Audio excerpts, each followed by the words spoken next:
Good afternoon, everyone, and welcome to the Assembly Committee on Commerce and Labor. Secretary, will you please take roll? Assemblywoman Backus. Assemblyman Carter. Present. Assemblywoman Duran. Assemblywoman Hardy. Assemblywoman Howdigy. Assemblywoman Kasama. Assemblywoman Monroe Moreno. Assemblyman O'Neill. Assemblywoman Torres. Assemblyman Yeager. Assemblyman Urick. Chair Marzola. And I am here. Please mark Assemblywoman Backus absent excused. Welcome, everyone here in Carson City, everyone in Las Vegas, and anyone listening over the internet. Today, we are going to hear 4 bills. We will hear Senate Bill 78, Senate Bill 194, Senate Bill 302, and Senate Bill 370. I will not be taking those bills in order. We will also conduct a work session. I am going to conduct the work session first before we lose any members. But before we get started, I do have a few housekeeping announcements. Please turn off or silence all your electronic devices. If you wish to testify, please sign in at the table by the door. If you have a business card, please provide one. If you wish to testify, if you have handouts for the committee, please provide 20 copies to the committee secretary prior to your testimony. For those testifying online, please mute your microphone when you are not speaking to minimize any background noise. When testifying, please turn on your microphone and clearly state and spell your name for the record. I expect courtesy and respect in all our interactions in this committee. With that, we will move on to our work session. Please remember, work session is to take action on measures the committee has heard in previous meetings. It is not customary for the committee to take testimony or otherwise rehear a bill. However, I may invite a witness to come forward for clarification or questions during our consideration of a measure. And with that, we will now begin the work session with Senate Bill 91. Please begin, Ms. Thomas, when you're ready.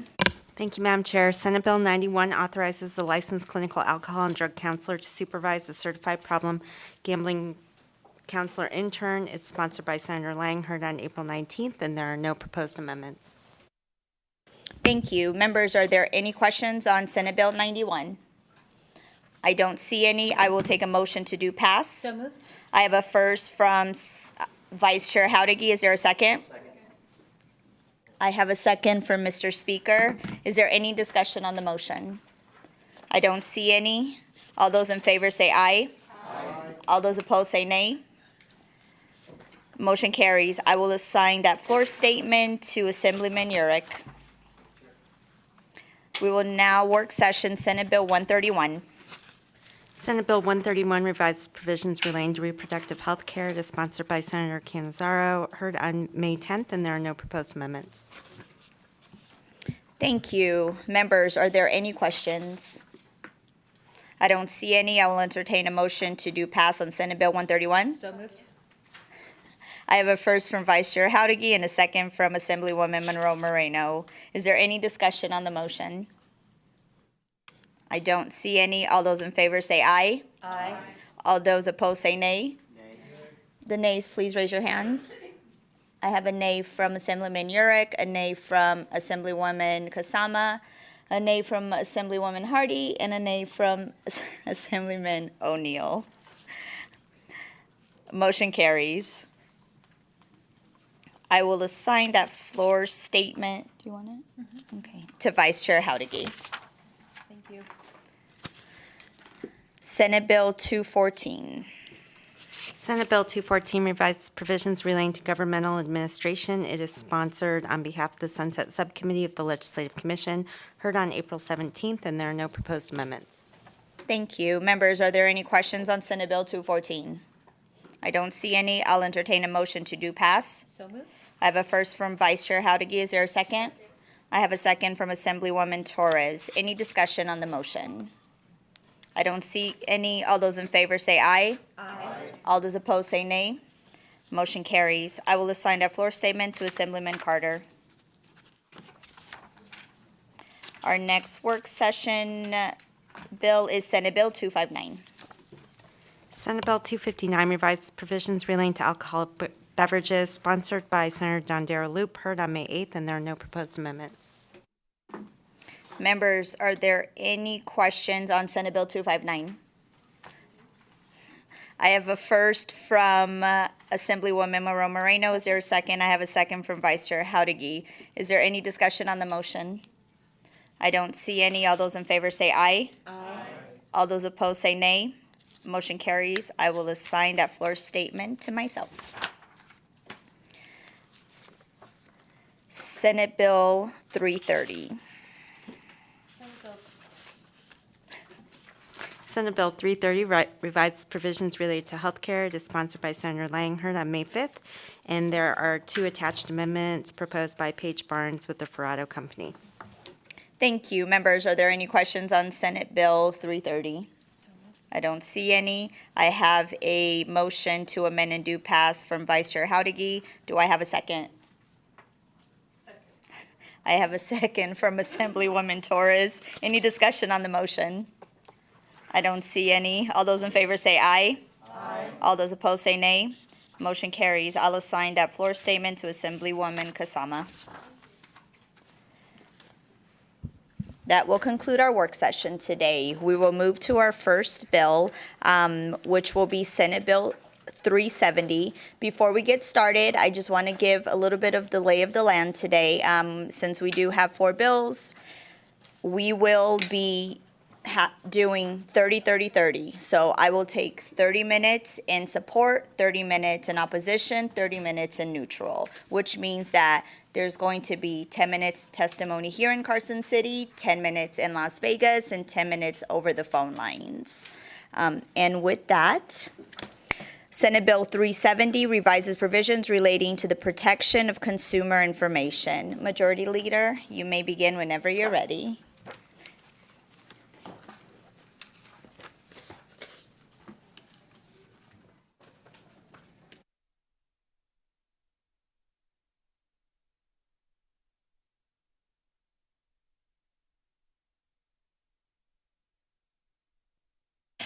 Thank you, Madam Chair. Good afternoon.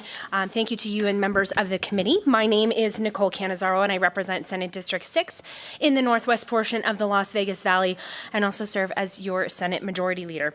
I am happy to be here with all of you today to present to you Senate Bill 370 in its first reprint, which seeks to implement protections for health data and privacy protections for biometric data maintained and used by certain persons and entities. Before we start, I did want to ensure that the committee had received a proposed amendment document. This is a compilation of several amendments that we have received since this bill came out of the Senate, which we have agreed to accept. I believe that you will also hear that there are still some amendments that are either in the process of being proposed to us or for which we needed to work out some of the language in order to be in a place where we could accept those. And just wanted to make sure that the members of the committee had received that document. Those are amendments that we will be accepting and hoping that this committee will consider when taking any final action, if any, on this bill. Is the amendment dated May 11th, 2023? It is, Madam Chair. We do have it. Thank you so much. Thank you very much. So we will be talking about the bill, and then these are amendments that we have accepted. So for the committee members, those are things that we would anticipate would be in any final version of the bill that you may or may not take a vote on. With that, I want to talk just a little bit about what the issues are that Senate Bill 370 is attempting to address. We, of course, are witnessing in our lifetimes very rapid technological advancements, and the amount and the type of data that is being collected and also processed is growing exponentially. Among the most sensitive types of data are health and biometric information, which contains highly personal details about an individual's physical and mental well-being. Consequently, I believe that the need for robust protections to safeguard this data has become just that much more crucial. In recent years, there's been a significant increase in the number of entities that also collect, process, and use health and biometric data. This growth is due in part to the widespread adoption of electronic health records, wearable devices, and other health-related technologies. Additionally, biometric identification systems like facial recognition, fingerprint scanners, and iris recognition have become increasingly popular for various applications, from unlocking smartphones to facilitating secure access into buildings. Given the sensitive nature of this type of health and biometric data, there is a strong need to enact comprehensive legislation that addresses the potential risks and ensures the privacy and security of this information. As of February of this year, there were 3 states, Illinois, Texas, and Washington, that have all enacted biometric privacy legislation, while 9 states are currently introducing and considering this type of legislation in 2023. Those states include Arizona, Hawaii, Maryland, Massachusetts, Minnesota, Missouri, New York, Tennessee, and Vermont. These measures vary state by state, but the broad biometric proposals would generally require companies, with some exceptions, to let people know when their biometrics are being collected, to secure consent for that, and to lay out policies for how that information is kept and destroyed. With your permission, Madam Chair, this is a concept in as much as it relates to the health data piece and the privacy pieces around that as well, that was brought to my attention, and I've been working very closely with Alex Canito on this, and sort of arose out of several conversations that we had about different applications and types of data that you may be entering into applications to monitor your health. And I think we probably all could open up our phones and find at least one. If you're tracking how much water you're drinking, if you're trying to track how many steps you take, or if, like the speaker, you run an insane amount and weigh more than any human being really should, you want to keep track of all of that. That's another way that we may capture that data. If you're monitoring things like your menstrual cycle, those are things that can be used to help time ovulation and help with pregnancy planning. There's a whole host of different things that you may or may not do with these types of apps. And so the impetus for this sort of came from some discussions with Ms. Canito.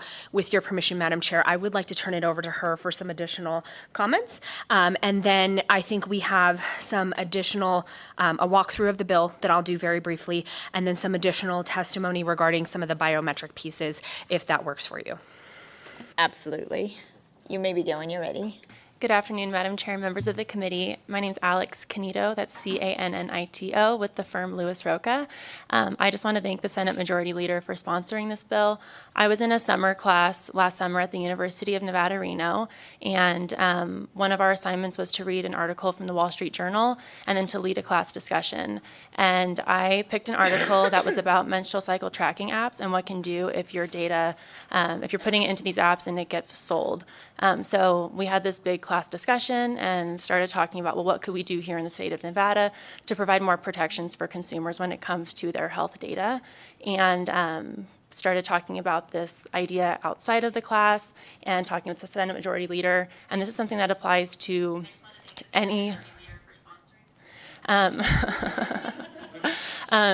this is something that would apply to any health data app that's out there. And like the Senate Majority Leader said, there's so many things you can track: your sleep, how many steps you take, if you have a heart condition and you're monitoring your heart rate, to bring that information back to your doctor. So this really encompasses so many different aspects of consumer health data. And again, I'm just very grateful to the Senate Majority Leader for bringing this forward. Thank you.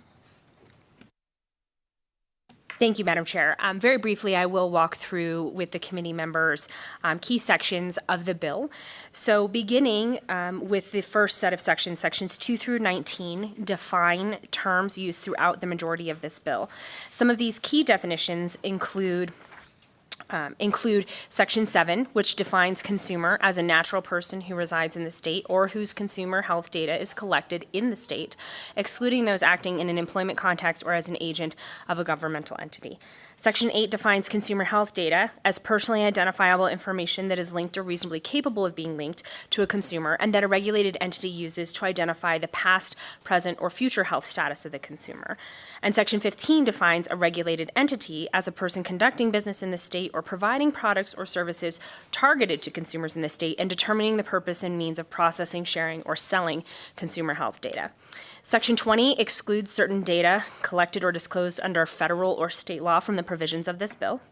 Section 21 requires regulated entities to develop and maintain a privacy policy for consumer health data and obtain affirmative voluntary consent from consumers before collecting, sharing, or selling their data. Sections 22 prescribe requirements governing consumer consent for data collection and sharing, and specifically requires a regulated entity to obtain that same consent from the consumer before collecting or sharing consumer health data, with certain exemptions. Section 24 establishes consumer rights to request information about their health data and to demand its deletion. Section 25 prescribes requirements governing the response to consumer requests, including providing information free of charge in most circumstances, and requires an entity to respond to a consumer within a certain period of time. Section 26 details the time frame, which is 30 days in the current iteration of the bill, and I believe we have some amendments to address that as well. But there are timeframes for regulated entities, affiliates, and third parties to delete consumer health data upon receiving a request. Section 27 requires regulated entities to establish an appeals process for where a request for data deletion has been denied. Section 28 requires regulated entities to implement policies and procedures to protect the security of consumer health data. Section 30 prohibits selling or offering to sell consumer health data without written authorization from a consumer. Section 31 prohibits geofencing within 1,700 feet around any entity that provides in-person healthcare services or products for certain purposes. Section 34 establishes that violating the provisions of the bill constitute a deceptive trade practice and allows for lawsuits pursuant to that section of law. And then sections 34.1 through 34.9 outline provisions for the protection of biometric identifiers such as facial, fingerprint, or iris data, and establish requirements for the collection, possession, sharing, and sale of that data. I would, Madam Chair, with your permission, like to turn it over to David Goldwater. He's going to walk a little bit more through some of the biometric pieces that I just discussed in sections 34.1 through 34.9. Madam Chair, thank you. David Goldwater from Pinion Public Affairs representing FaceTech. First, let me thank the Majority Leader and Ms. Canito for their commitment to consumer protection and data privacy. It is refreshing to see somebody willing to do this kind of work. Let me just say this about the jobs that you're doing. In the next 2 years, it is almost certain that you're going to get a call from a constituent. And they're going to be very upset because they've been spoofed, or their bank account has been cleaned out, or their identity's been stolen. Maybe, and they're going to wonder what can be done. And it's very likely when they examine how this spoof occurred that it links back to some sort of biometric identifier that they have given out. Section 34 and 35 of this bill provide a very simple solution. Although there's lots of words and some complex structures, the solution is pretty simple. First, if somebody collects your biometric information, they can only use it or process it if they ask your permission. Next, they need to protect that data, and they can't keep it for an indefinite period of time. That's it. That's section 34 and 35. You're going to hear from a lot of people who say, yeah, that's a good idea, but there's some reason this tech giant thinks it's unworkable or can't work. This is a lot of what you're going to hear. What they don't understand is that you have to answer your constituent, and yeah, but can't be an answer. Yeah, I would have protected you, but there was a reason that this giant company needed to not protect you. It's not an answer. Biometrics are used all the time in this slide. You can see signature recognition, fingerprints, iris scanning. This is the kind of information that needs to be protected. When you use passwords, for example, and you're hacked, you can change your password. When your biometric information is used, you can't change your iris. You can't change your fingerprints. And they're very versatile. They allow these companies to do the kind of complex things that we're doing in our information economy. The growth of the biometric data industry is huge and growing faster every day. Our choice is pretty simple based on this kind of growth. We protect our citizens now, or we'll be dealing with the consequences. It's not now or later. It's either protect or deal with the consequences. If your instinct is hitting you saying, oh, the federal government should be doing something, your instincts are right. They probably should, but they aren't. So it's up to you to protect your constituents. And you can see here that on this slide, other countries have taken steps to protect biometric data. In fact, Europe even has the GDPR, which they passed in 2018, which protects biometric data even to a greater extent than we're asking for. Other states have also embarked on this journey, as mentioned by the Senate Majority Leader. As you can see on this map, there are several states that have already passed something. Some laws are better, and they're getting better as we move through the states, and these issues have been litigated. And I think this bill reflects the improved product. Finally, your constituents deserve as much of the people from Europe as they do in Texas, as they do in Washington, as they do in Illinois.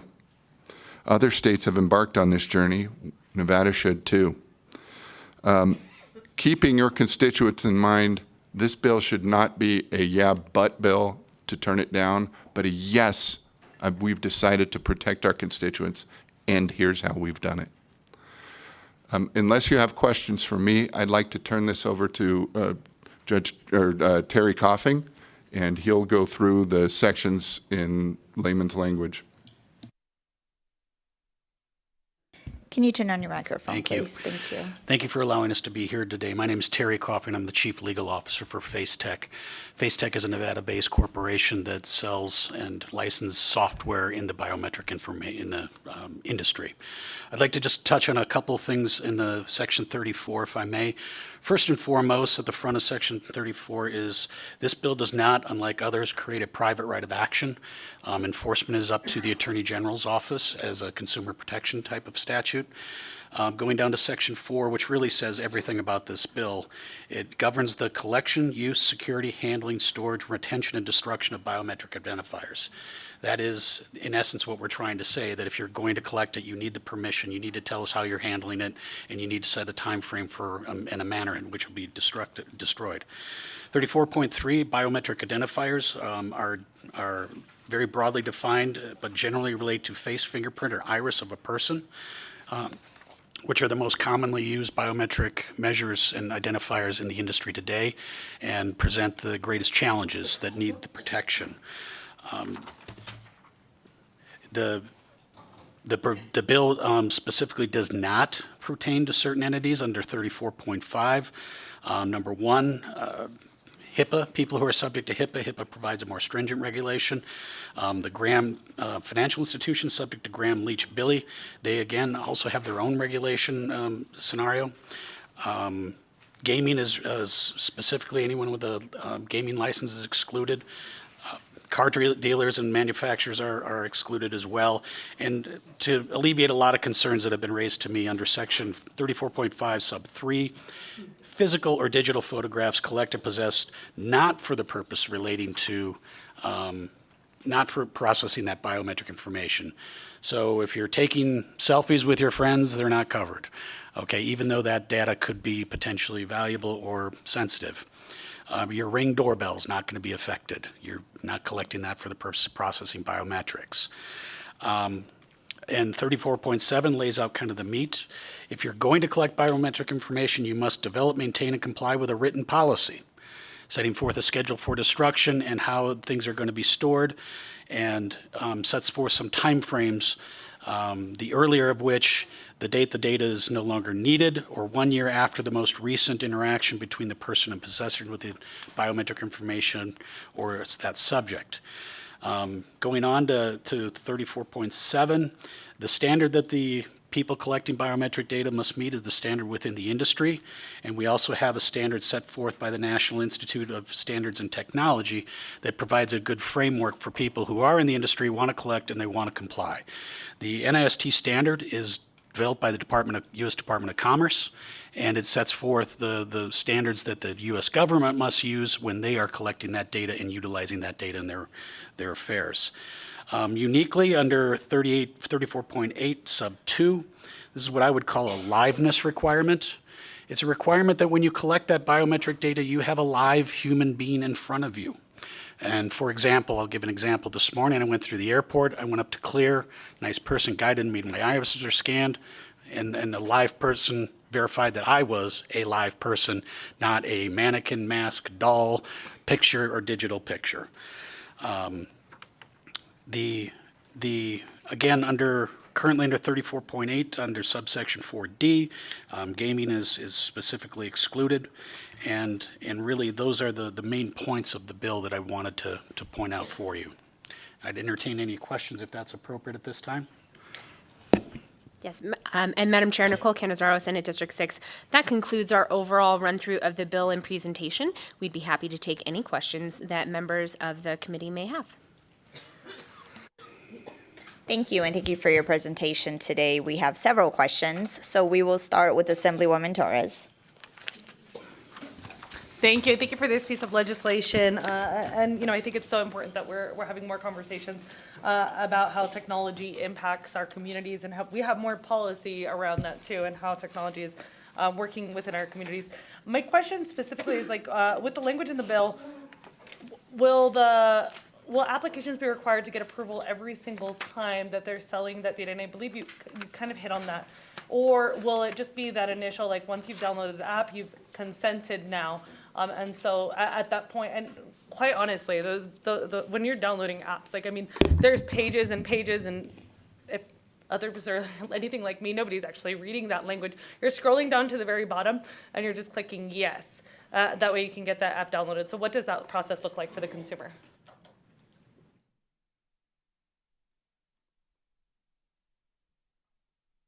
So thank you for the question, Assemblywoman Torres, Nicole Canizaro, Senate District 6. So what the bill doesn't prescribe that it would have to be each and every single time that you might use an application. It might be something that looks what we're very familiar with. And I agree with you. I think most of us probably just hit accept because you're trying to get to that endpoint where you can use the application. Obviously, to a certain extent, it's difficult to regulate that or to tell folks, you really should read the things that you're consenting to. But what the bill does require is that there is, voluntary and affirmative consent that's given. And it also prescribes on the back end, the ability to delete that data if you so request, and that there has to be compliance with that. And so I think, it could be something that is more of a form type consent. We want it to be more than just something that's very lengthy that you're just accepting at the end, something that you're aware that, yes, they can use and collect your data and process it, but that you have a right to delete it if you would like. What that would look like in form or substance would probably be a little bit different for each application, but the bill as written requires them to have an ability for that affirmative voluntary consent. Thank you. I appreciate that. And I'm wondering what that looks like for the consumer, right? Because if the consumer has now already accepted, I've already accepted that, is there, if once they sell that data and perhaps they're selling it to groups that I don't want, other even government agencies that might not want to have that information, is there the concern now that I have consented? So they have given that, whereas right now I haven't expressly consented that information, so I'm not liable. Thank you for the question, Assemblywoman Torres, Nicole Canizaro, Senate District 6. So I think that is a very legitimate concern. We're trying to get at that with this bill. What that may look like, again, application to application, could be different. And what we are trying to do is to give some more information to consumers that your information, when it is collected, your health data that is collected, it could be sold, it could be transferred, and there are restrictions in this bill that would prohibit that, right? There's some exemptions to that for affiliates and for where it's part of the same sort of, I guess, company. But otherwise, we are trying to make sure that you are getting notice of that so that if you don't want your information to be sold and processed, you can actually request that that not happen. If I may, Terry Coffin on behalf of FaceTech. Best practices of the industry currently is that there would be a separate checkoff box in bold and cap indicating that your biometric information is being collected. So if that might help alleviate the concerns and give you an example of what's going on in the industry currently. Thank you, and I appreciate that. I would like to see language that expressly states that it would be like it has to be separate. I don't want to see this as just added onto a form and like, yes, I consent, but I understand what you're saying, and that is best practice. But I would like to make sure that that best practice also goes into law. Thank you. Committee members, any additional questions? I don't think so. We will move to testimony in support. I'll give you, hold that thought. Assemblywoman Kasama.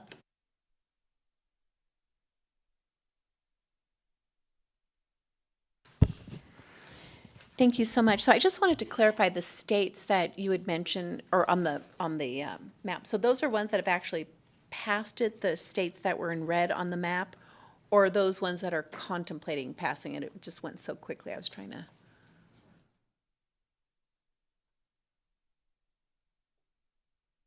I can't read the fine print.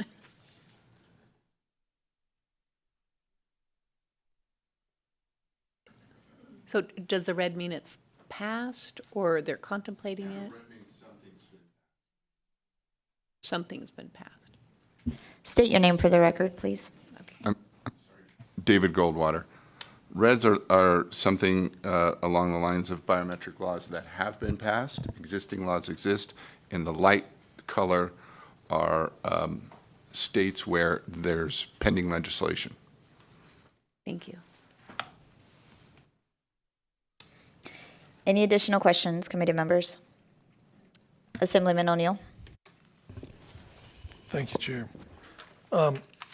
Going to Section 8, please. The consumer health data, you have a variety of things listed here. Is this all stuff that, so I would have to put this into my computer, into an app, and, or there's so much listed here. I'm not sure how some of this is attained. Can you just give me a better definition of all the material you have here, particularly when you talk about biometric data or genetic data related to information described in paragraph A, back to any health conditions, disease, social, bodily functions, vital symptoms? It seems like you're asking for my whole life in this. Am I overreading this? The complexity of it just, I'm a little ambiguous in it. Please, thank you. Thank you for the question, Assemblyman O'Neill. Nicole Canizaro, Senate District 6. So in Section 8, that is just a definition that then can be used throughout the remainder of the bill when we're talking about what does consumer health data mean.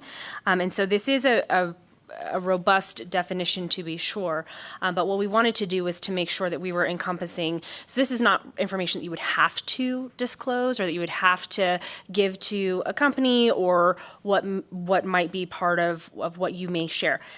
We are just creating a definition of what consumer health data is so that we know what a covered entity would be. We know what sort of information would be subject to requiring consent in order for it to be sold or processed, or what sort of information they might have to delete. And so this is really just a definition, and we wanted it intentionally to encompass anything that you could use for health data purposes, right? We didn't want it to be exclusive to, for example, maybe your exercise regimen. We wanted to include things like if you're watching your sleep, your heart rate, your blood sugar levels, your menstrual cycle, your whatever the case might be, because health data sort of comes in a variety of different forms and facets, and different applications may may collect different types of that data. So this is really just a definition of what would be covered under this bill if you're referring to consumer health data. Can I ask, Chairman, I just one more on that same section. Just go to, if I'm following this correctly, C, the information related to the precise location of a consumer within a radius. It's on page 6, starting on line 4. Can you tell me what that, I apologize, what that means? No, thank you for the question, Assemblyman O'Neill, Nicole Cannizzaro, Senate District 6. So we originally wanted this bill to also include, if you may have data, let's say you're going to a clinic or a pharmacy, right, to pick up some kind of a prescription or to seek medical care. They may be collecting, while you're in an app associated with that, they could be collecting data about your health status, about you picking up certain things, or about you filling out a form for, whatever may be ailing you. We didn't want that information to slip out of what this definition could include in terms of information that you have to consent for them to process, or that you could ask for deletion. So originally as written, the bill had included language that said, this information would include any information that puts you at a precise location during the period of using that particular app. In consultation with many of the different stakeholders on this particular bill, it is my understanding, and I'm sure any of them could help clarify, but I guess the common piece of this when we're talking about a geolocation data point is that measurement for that 1,750 feet. That sort of dictates how folks like AT&T or T-Mobile might be tracking your location. And so that became part of this definition so that they could comply with what their current systems are. And you will also see in the proposed amendment that there is some additional language that we want to add for precise geolocation information so that we know what sort of location information can be collected and would be subject to the provisions of this bill. So that's what that piece of that was, that we wanted to include any information that would be obtained as a result of you being within a certain parameter of seeking some sort of health or wellness service. And this particular definition with the 1,750 feet was based upon what is common practice in a lot of those telecommunications companies that collect your geolocation data. I appreciate that. Thank you, Chair, for the time. Of course. Any additional questions, committee members? Assemblyman Yurick. Thank you, Chair. I appreciate the indulgences. I still am transitioning from the last committee to this one and getting caught up on this. And so I actually have two questions, and both have come kind of to me from various constituents or stakeholders, I should say. One is, and I was trying to look through the amendment. I apologize. I did not get a chance to look at that thoroughly beforehand. But one concern that I've heard from the business community is with these specific requirements, it could perhaps even require somebody to have to give their consent every single time or every day they choose to come in to gain access to the building or something like that, creating like this logistical nightmare. So if I can maybe just get you to clarify, is that really a requirement that could cause maybe an unintended like logistical problem for businesses on these sorts of issues? And can you just clarify that? And Chair, I might be able to follow up with another question. Thank you. Terry Coffin on behalf of Face Tech. We don't believe that is going to be a significant issue, provided that your consent is drafted appropriately. And while we're subject to the NIST guidelines, the NIST provides some guidelines and to allow that. So I would not accept or expect that every time an employee comes in and puts a fingerprint down to clock in, which is a common method, that would require consent every time. Now, the Illinois courts may have interpreted that differently, but we specifically did not try to bring that over to this bill. Okay, thank you. And I would encourage you, because that seems like a legitimate concern that could be problematic, and to continue working with individuals to maybe try to resolve that issue to address some of those concerns. I would encourage that. I think the place where it could be, Terry Coffin on behalf of Face Tech, the place where it could be addressed is in the length of time the data can be stored. Okay. And right now it's the earlier of when the interaction is over or 1 year, and we'd certainly be receptive to extending that period if that would alleviate concerns. Okay. Thank you, sir. And then my other question, I'm going to confess, is probably a little bit more awkward and direct. But another concern that has come to me, and you kind of mentioned it just a little bit ago with the national standard, and it's NIST or whatever. NIST, yes. That standard is one of the concerns that came to me from some stakeholders was that your company, FaceTech, might be the only one that satisfies that. Are there competitors out there that, I agree with the underlying policy of what we're trying to do here, but if it's going to favor one business or something like that, I want to give you an opportunity to address that concern on the record and address whether or not there are legitimate other qualifying competitors out there that could provide this level of service, or does this, in an imbalanced way, support you and your business? Okay. Thank you, sir. Thank you. Terry Coffin on behalf of FaceTech. First of all, I'll represent to you that FaceTech does very little of its business in the United States. And that is because the United States is behind in this, and other companies have, raised the standard, and we've endeavored to comply with that standard. We have numerous competitors that can comply with the statute and the NIST standards, and so it is not us. This is not something that we're going to get rich on tomorrow. In fact, I can't think of a Nevada-based company in which we currently provide software to. So the answer is, the question is good and it's justified, but the answer is no. This is not something we're going to get rich on the next day. Certainly, we believe we are a world leader, and we did over 1 billion liveness detections last year, and we're on track to do 1.5 billion this year. So, but it is not going to have an immediate impact to my company, nor the people of, well, not an immediate impact to my company, and there are plenty of people in the field that can comply with the standards. Any additional questions? I don't see any, so I'll give you a couple of minutes to move back before we start support testimony. I will just remind everyone that I will take 30 minutes in support, 30 minutes in opposition, 30 minutes in neutral, which is 10 minutes here in Carson, 10 minutes in Las Vegas, and 10 minutes over the phone lines. Does anyone here in Carson City wish to provide support testimony to Senate Bill 370? If so, please come forward. Please remember to state and spell your name for the record, and you may begin when you're ready. Good afternoon, Chair and members of the committee. For the record, my name is Annette Magnus, and I'm the Executive Director of Battleborn Progress. We stand in support of SB 370. This bill would go far to protect the security of Nevadans' health data, especially from being purchased and sold for advertising and other profit-motivated purposes. In 2016, drug corporations spent $6 billion buying 4.6 million drug ads targeted at consumers, including over 650,000 TV commercials. With access to buying our private health data, drug corporations can continue their marketing practices in ways that actually restrict consumer knowledge and choice rather than enhancing it.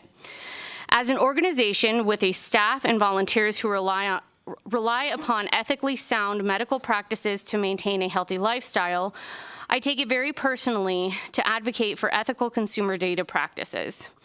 The amendment from the Majority Leader to protect biometric data is also crucial, as using the fingerprints, iris, or face of a person is data which could be misused or to compromise a person's phone or other devices should they be lost or stolen. I'm especially worried about this issue as it relates to period data and other data surrounding reproductive health care, especially in light of the decisions from the courts recently. We thank Senator Cannizzaro for her work on this bill and urge you to support SB 370. Good afternoon, Chair Marzola, members of the committee. For the record, David Cherry, Government Affairs Manager for the City of Henderson. I want to begin by thanking the Majority Leader for allowing us to participate in stakeholder discussions and for her support of the city's proposed amendment, which is available on Nellis. As a local government, we may collect information that is covered under SB 370, but we are not in the business of monetizing this data, which is related to the performance of governmental functions, delivery of services, or other related civic purposes. Our amendment provides clarity regarding how SB 370 treats data collected by government entities, and I urge your support for SB 370 and the city's proposed amendment. Thank you. Thank you for your testimony. Is there anyone else here in Carson City wishing to testify in support? I don't see anyone. Is there anyone in Las Vegas wishing to testify in support to Senate Bill 370? Broadcast, is there anyone on the line? Callers, if you'd like to testify in support of Senate Bill 370, please press star 9 now to take your place in the queue.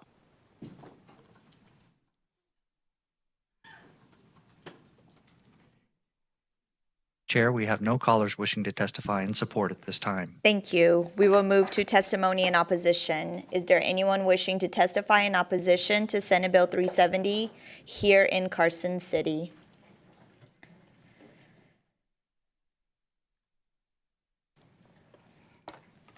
Please remember to state and spell your name for the record. And once you're done, if you can please get up to give the next person a chance, that would be appreciated. You may begin when you're ready. Please remember, each person has 2 minutes. Oh, thank you. Good afternoon, Chairwoman and members of the committee. Peter Kruger, today representing the Convenience Store Association of Nevada. Our concerns are around Section 34. Strictly, we looked at the bill initially until biometrics, Section 34 primarily was added. We didn't have concerns, but we do have concerns about such things. Legislation was passed last session regarding electronic age verification on tobacco products. The way we read this bill, and I will hope that the sponsor and supporters could assure me otherwise, that the data we collect, which is usually off a driver's license, could be a passport, other ways, to verify that the individual trying to buy tobacco products, and many of our companies are using it on alcohol and other age-restricted products. So it's if that is in jeopardy, and keeping it for a year, some company, it's up to company policy. It could be because the Attorney General conducts what they call stings, or they check and they want to see have the business using, because it's required by law to use electronic age verification, that data to be able to show regulators that yes, we in fact are using it, is in jeopardy. The other thing is, I noticed that restricted gaming is exempt, but our members are large participants in non-restricted gaming is prohibited or is exempt, where restricted gaming, which are the slot routes that are a big part of the convenience stores, seem not to be restricted in this. So for those reasons, we are concerned and opposed that this is a reach that would affect the everyday transaction for someone coming in to buy tobacco once a week, once a day. And there are those that say they shouldn't, but again, it's an individual personal lifestyle decision, whether I agree with it or you agree with it. It has to be verified, have to give a written consent. So for those reasons, we stand opposed. Thank you. Good afternoon, Madam Chair. Brian Wachter, Senior Vice President at the Retail Association of Nevada. We want to thank, first of all, the Majority Leader for allowing the several conversations that we've had over the last several weeks. We certainly agree and want to support the intent, how SB 370 was originally drafted. I'm going to spend the bulk of my 2 minutes talking about Section 8, but I do want to mention the biometric amendment. There's a reason that this language had not been unearthed from Illinois for 15 years, and it's because the industry standard has gone away from this kind of specific, I think, interactions. We do heavily share the concern that this legislation does seem to be geared towards one particular company, as opposed to really looking at the security of people's information, given that we have carved out several, so we're concerned it's important for security or it's not. In regard to Section 8 and the definition of healthcare data, our big concern with being able to support the bill is that this is very ambiguous. Any product that can be used to derive information from, or when you're looking at health status, it's not defined. Health status can be literally anything. There's a non-exhaustive list in Section 8, but because of that, our clerks and our retailers are going to have to kind of make this determination information as to what products you could purchase that we could derive some information about your health status from. An example might be a treadmill. You could have a running hobby, you could be a marathon runner, or it could signal that you have a health status condition. And we are unsure exactly where that ambiguity ends. And so it would be very difficult for us to comply with this bill without requiring every consumer in Nevada to consent to almost every single product that they buy individually in their daily lives. And so we look forward to being able to work with the sponsor, but at the moment, this will negatively impact Nevada's consumers, and we, for that reason, are opposed.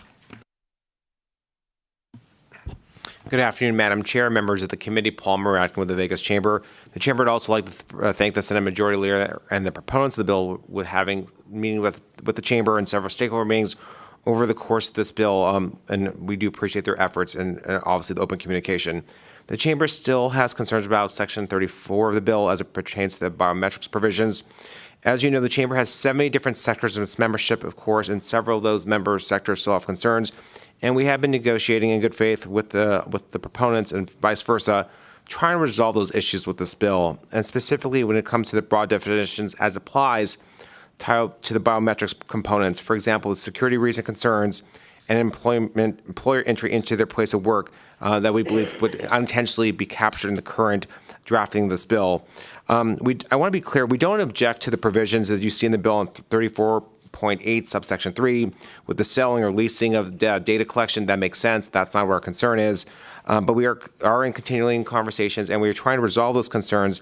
And I do want to thank the Senate Majority Leader for taking several amendments from several of the specific industries for their exemptions. But our goal here is to achieve a compromise that works for the entire business community with a policy that is equitable and parity throughout structure. Thank you very much.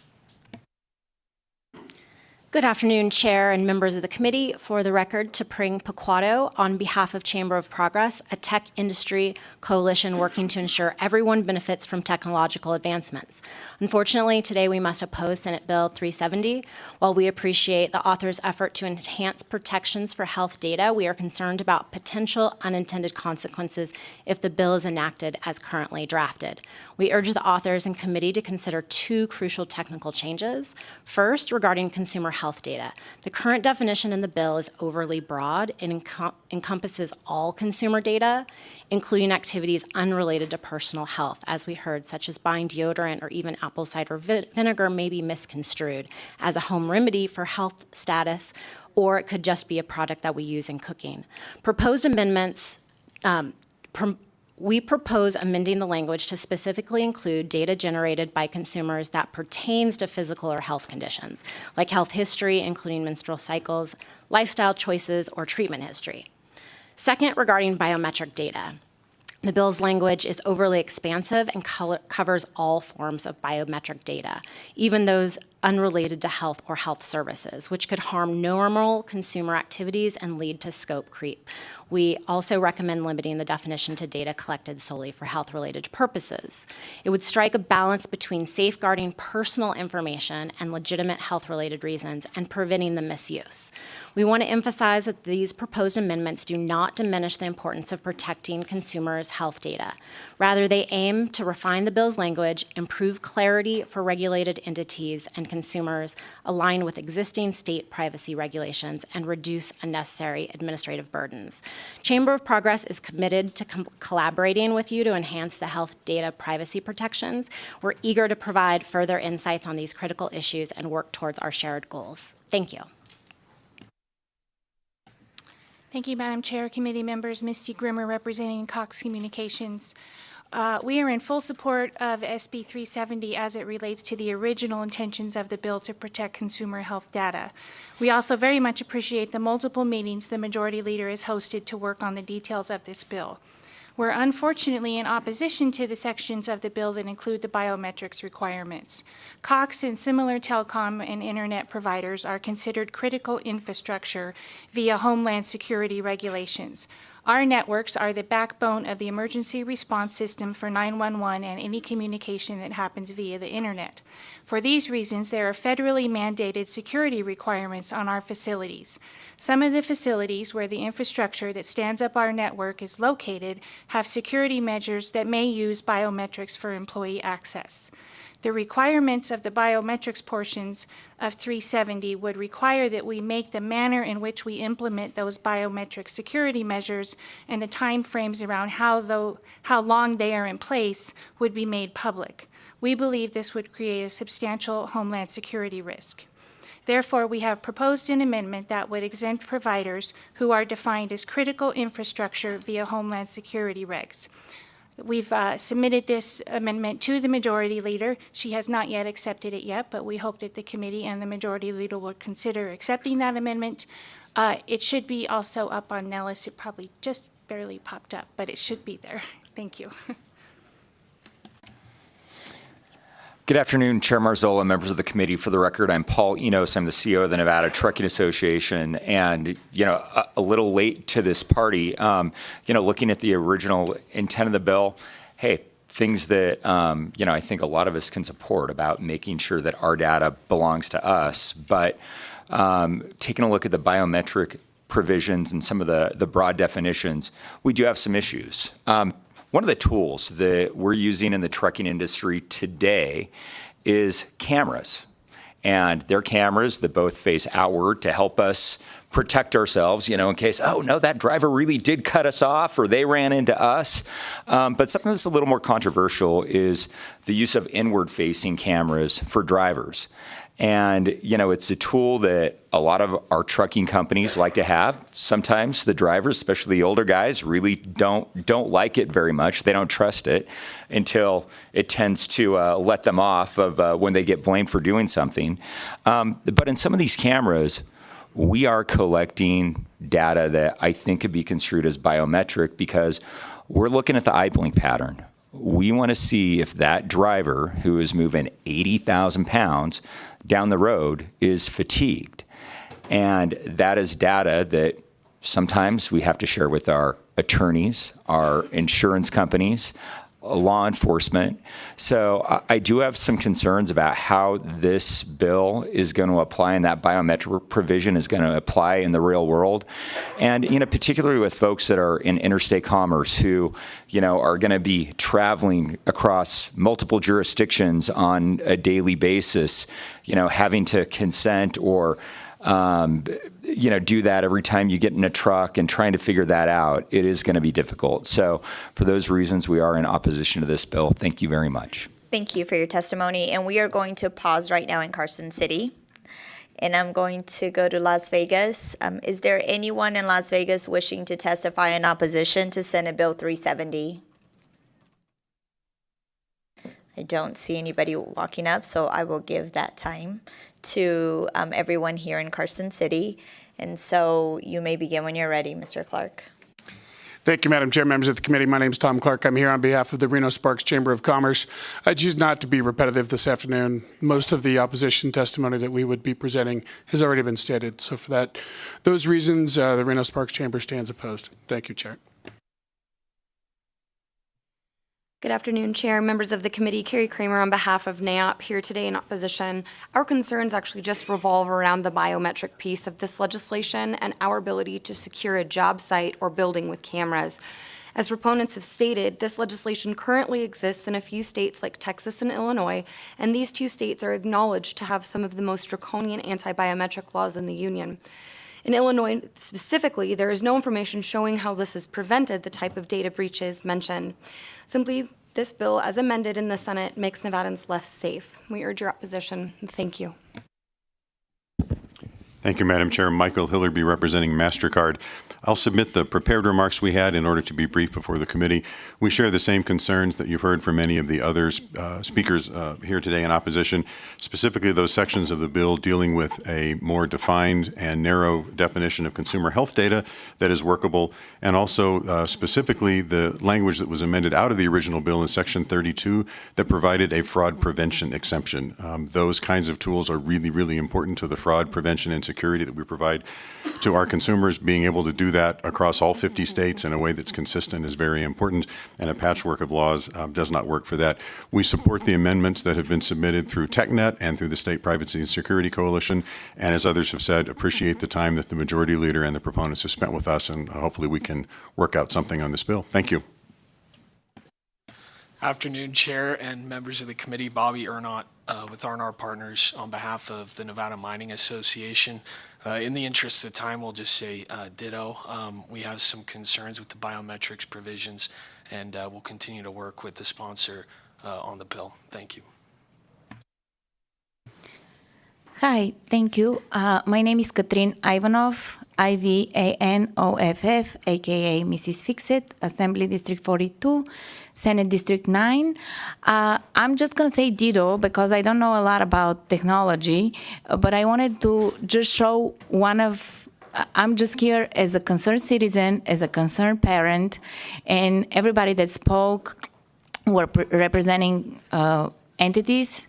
And I just wanted you to know that people also don't like their information. I like the bill as intended. I like the intention of the bill, but the way it's written, it's very vague. I think it doesn't go far enough to protect the consumers. It protects more companies and things than actual consumer, which I believe is supposed to be the main intent to protect us.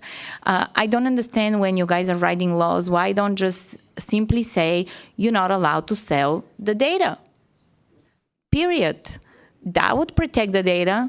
Why they have to be all kinds of mumbo jumbo that attorney laters can go and argue both sides of the story? It should be consumers' data should not be sold or given away, or any other ways of distributing, especially without the knowledge of that person. That's just my 2 cents. Thank you so much. I just wanted you to know that not just company care about what you guys are doing here. Thank you for the hard work. Have a lovely day. Thank you for your testimony today. Is there anyone else here in Carson City wishing to testify in opposition? I don't see anyone. Broadcast, is there anyone on the line? Callers, if you'd like to testify in opposition to Senate Bill 370, please press star 9 now to take your place in the queue.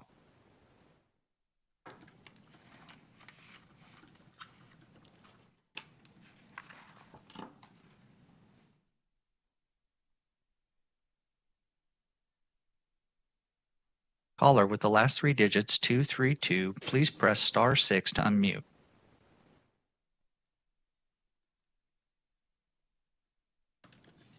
Members of the committee, my name is Carl Zabo. I am Vice President and General Counsel of NetChoice. I am also a professor at George Mason Law School. I thank you for the opportunity to speak in opposition. My opposition comes in the form of the biometrics components, which I have been addressing for over 15 years across the country. I want to start by addressing some of the questions that were raised with regard to what states have enacted these laws. The simple answer is only 2, Illinois and Texas. To be clear, every state that has considered this legislation, this biometrics legislation this year, has either rejected it or has not yet moved it and is likely on its way to not being passed. That includes Arizona, Maryland, Minnesota, Mississippi, Missouri, Rhode Island, and in Illinois, there are multiple versions of this bill trying to correct their mistakes of the past. To also be clear, if you are putting together a photo album of, for example, I was doing this for Mother's Day, of my wife and children using photo recognition of photos with my wife and child, that would be illegal under this legislation. It would be outlawed as it is in the state of Illinois and as we saw from the case against Shutterfly.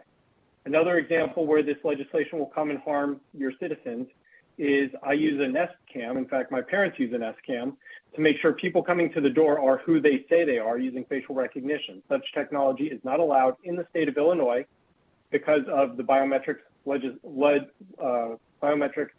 language, which is copied here. Finally, one of the main challenges, and you've heard this from many different businesses, is the harm to businesses. So one of the ways that fingerprint recognition is used is to guarantee that someone is who they claim to be. Now, to do that, many businesses have begun implementing fingerprint scanners on back doors. However, if somebody is a bad actor, and puts Sir, their can you thumb up please to the wrap up your fingerprint testimony? plate, Your either 2 giving minutes consent. has ended. Okay, thank you very much. Thank you so much for your testimony today. Broadcast, is there anyone else on the line?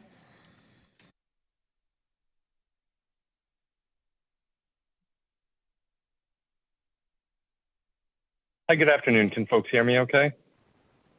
We can. You may begin when you're ready. Okay, thank you. My name is Andrew Kingman. I represent the State Privacy and Security Coalition, a multi-sector coalition. I also have a background as a privacy attorney. We're here in opposition to SB 370 because it includes language derived from a 15-year-old statute that not a single other state has replicated and which has been further changed to codify a single entity's business plan into law. To be clear, we do not oppose the consumer health data language, and while there are still important changes to be made, for example, the definition of share is missing critical exemptions, we support the intent of that portion of the bill. With regard to the biometric section, we cannot support the bill as currently drafted. This section, as I mentioned, is based on a 15-year-old law in Illinois.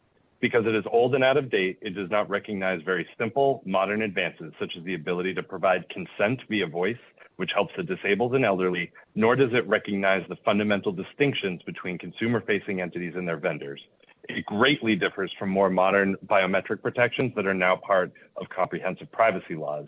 And more importantly, it does not provide any exceptions for cybersecurity activity, an application for which biometrics represents a generational improvement over current methods of security. Businesses cannot obtain opt-in consent from cyber criminals, and in Illinois, this has resulted in businesses turning down their services, leaving consumers more vulnerable and less protected. Troublingly, cybersecurity protections that were in this bill have been removed. A recent study shows that 3 states, which have the most stringent biometrics provisions, Illinois, California, and Texas, represent nearly a third of all identity theft attempts in the country, with twice the rate of fraud as other states. And lastly, it is important to note that this language has been proposed by a single company intent on codifying their business plan as the only acceptable plan in the state. And their intent to gather consumer data further puts consumers at risk because there will be a single point of collection for all biometric information in the state. And for these reasons, we oppose SB 370. Thank you.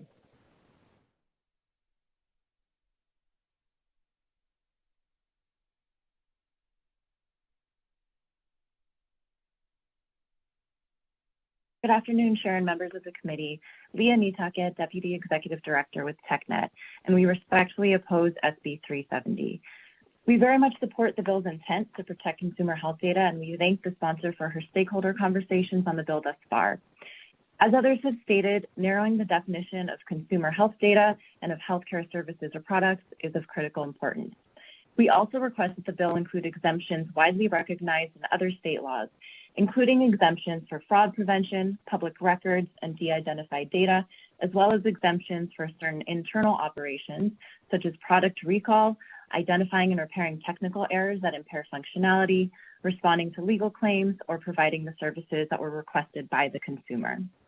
As it relates to consent, we request that one uniform consent standard apply to the collection and sharing of consumer health data and biometric identifiers. And we ask that the bill take into account that processors may not always have either the knowledge or the data needed to fully assist a regulated entity. We remain opposed to the biometric data component of the bill, and to avoid repetition, I will align our comments with those of previous speakers. For these reasons, we respectfully oppose SB 370. Thank you.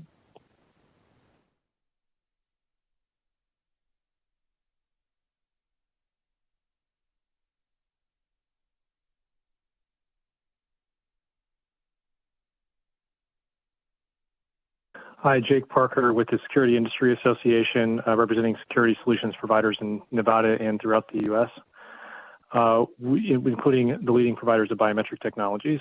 We object to the insertion of broad restrictions on the use of biometrics technologies that are completely unrelated to healthcare data and would apply to nearly every business in the state. One issue certainly is the definition of biometrics, which is so broad that it includes non-biometric data like photos and video. And this would be impossible to work with security systems where you would need written consent of individuals, not workable. And even if you look at just the biometric technology aspects of it, that means most use of biometrically enabled security systems would be prohibited. And this is not limited to the gaming industry, but there it's extensively used. Such systems are also used to enhance customer experiences through VIP recognition and other measures. And I will say too that this appears to limit the use of the technology only for verification applications. And again, with written consent, meaning on paper, which is not workable, but also excludes many important use cases for biometrics. And a word about the inclusion of NIST requirements. This is a standard that's technical requirements for federal agencies implementing digital identity services over the internet. That's a very narrow use case and is not applicable broadly to biometric applications. So the committee should at least remove these problematic provisions for moving forward. Thank you.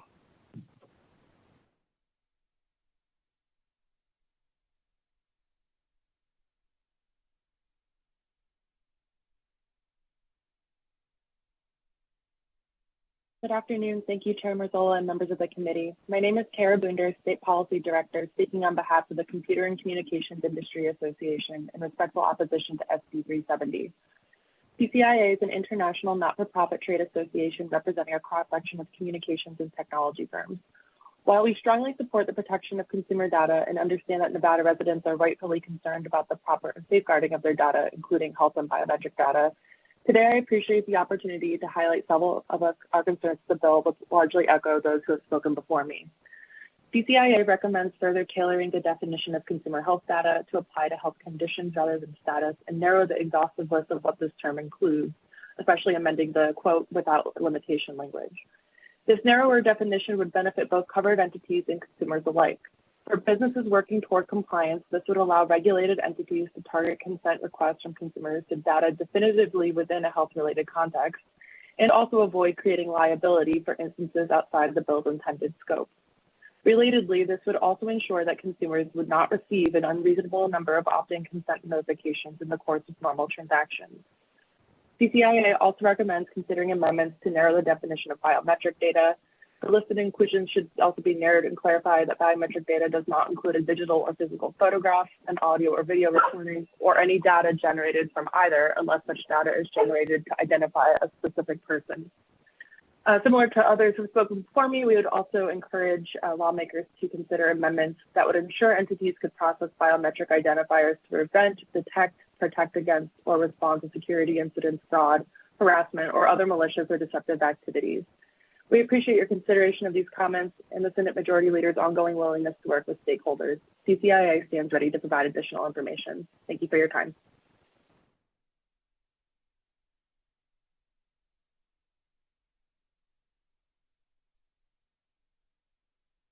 Hi, good afternoon. My name is Lisa Partee, last name spelled P as in Paul, A-R-T as in Tom, E-E. I, too, oppose SB 370 for all the reasons stated by the agencies and companies that were in the hearing today. I second Ms. Ivanoff's testimony and all those prior to and after her as well. The biometric language is concerning, as is the harms to businesses. Please vote no on SB 370. Thank you. Callers, if you've recently joined and like to testify in opposition to Senate Bill 370, please press star 9 now to take your place in the queue.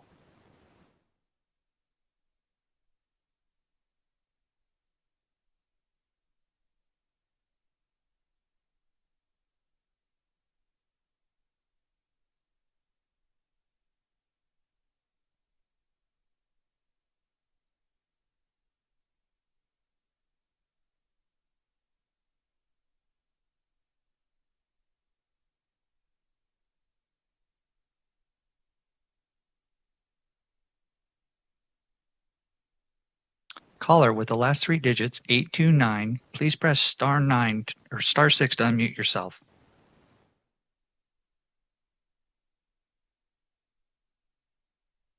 You are unmuted and may proceed.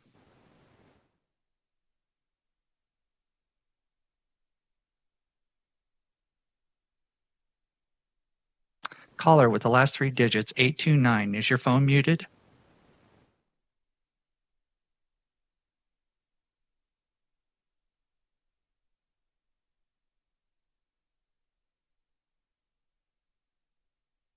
Chair, this caller is having some complications. Shall we move on to the next caller? Yes, please. And that will be the last caller that we'll be able to take because our 30 minutes will have expired in opposition. Thanks. Thank you, Chair.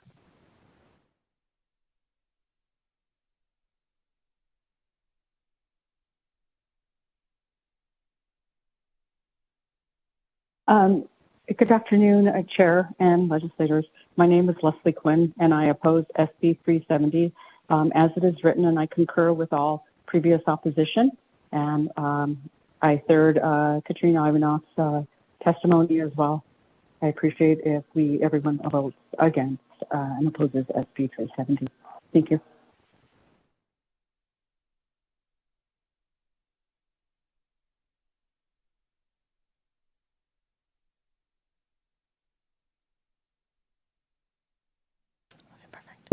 Thank you, Broadcast. Chair.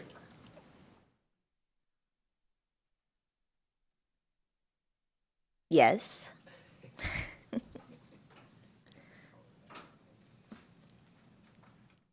That was our last caller in opposition, Chair. Thank you. We will move to testimony in neutral. Is there anyone here in Carson City wishing to testify in neutral to Senate Bill 370? I don't see anyone. Is there anyone in Las Vegas wishing to testify in neutral? Broadcast, is there anyone on the line? Callers, if you'd like to testify in neutral to Senate Bill 370, please press star 9 now to take your place in the queue.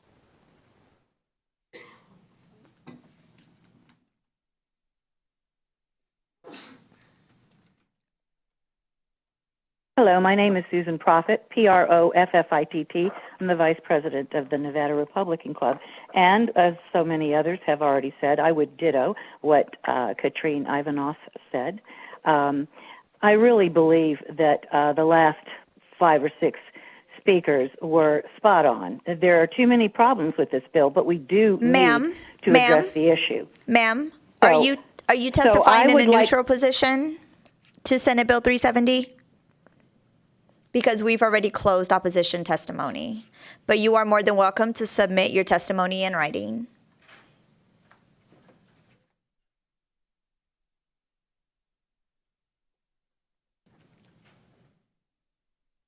We lost that caller, Chair. Is there anyone else on the line wishing to testify in the neutral position to Senate Bill 370? Chair, there are no more callers choosing to testify in neutral at this time. Thank you. Majority Leader, would you like to give any final remarks?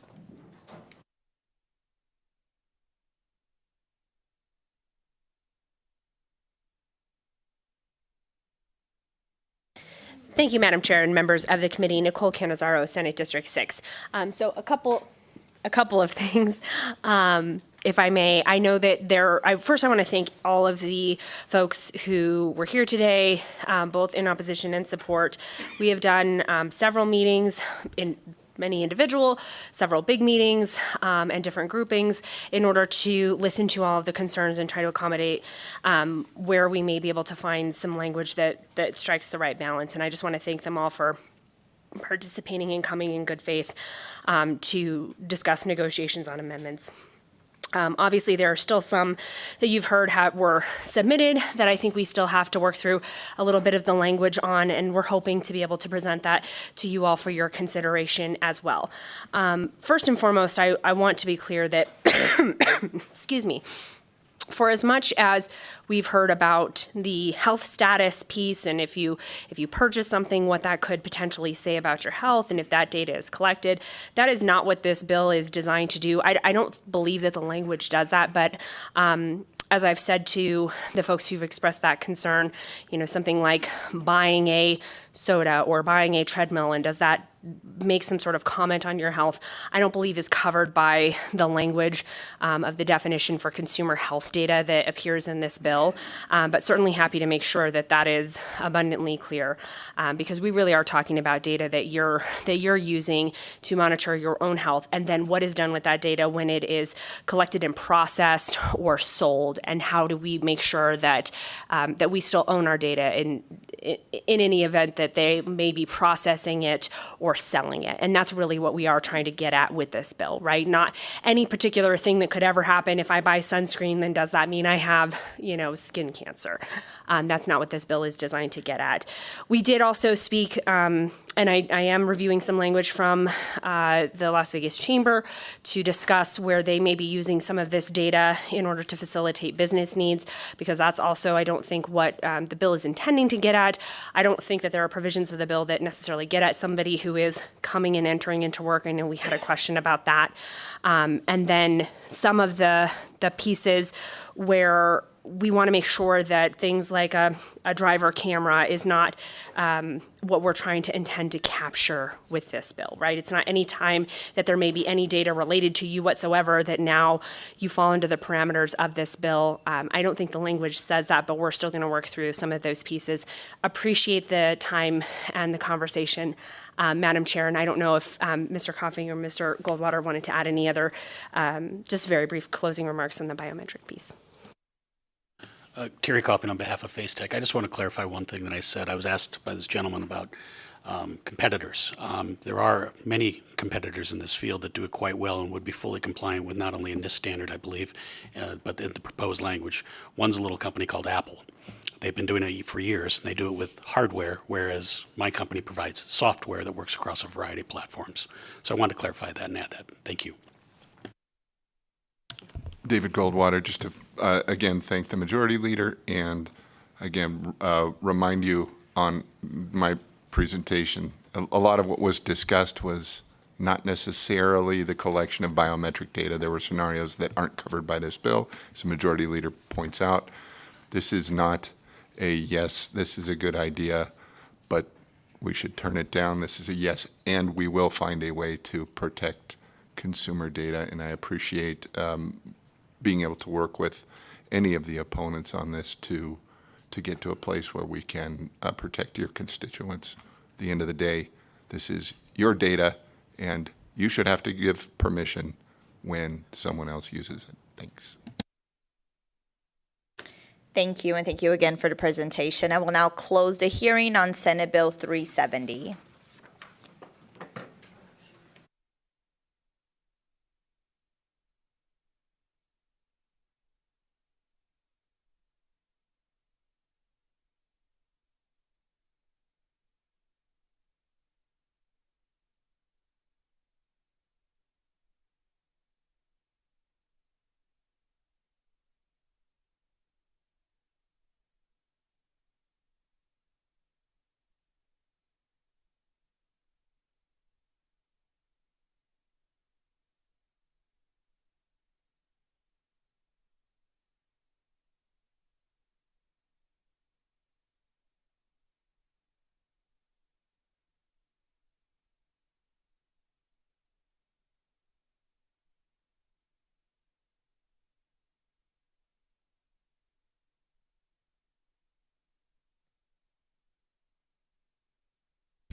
I will now open the hearing on Senate Bill 194, which revises provisions relating to step therapy protocols. Senator Orenshaw, you may begin when you're ready.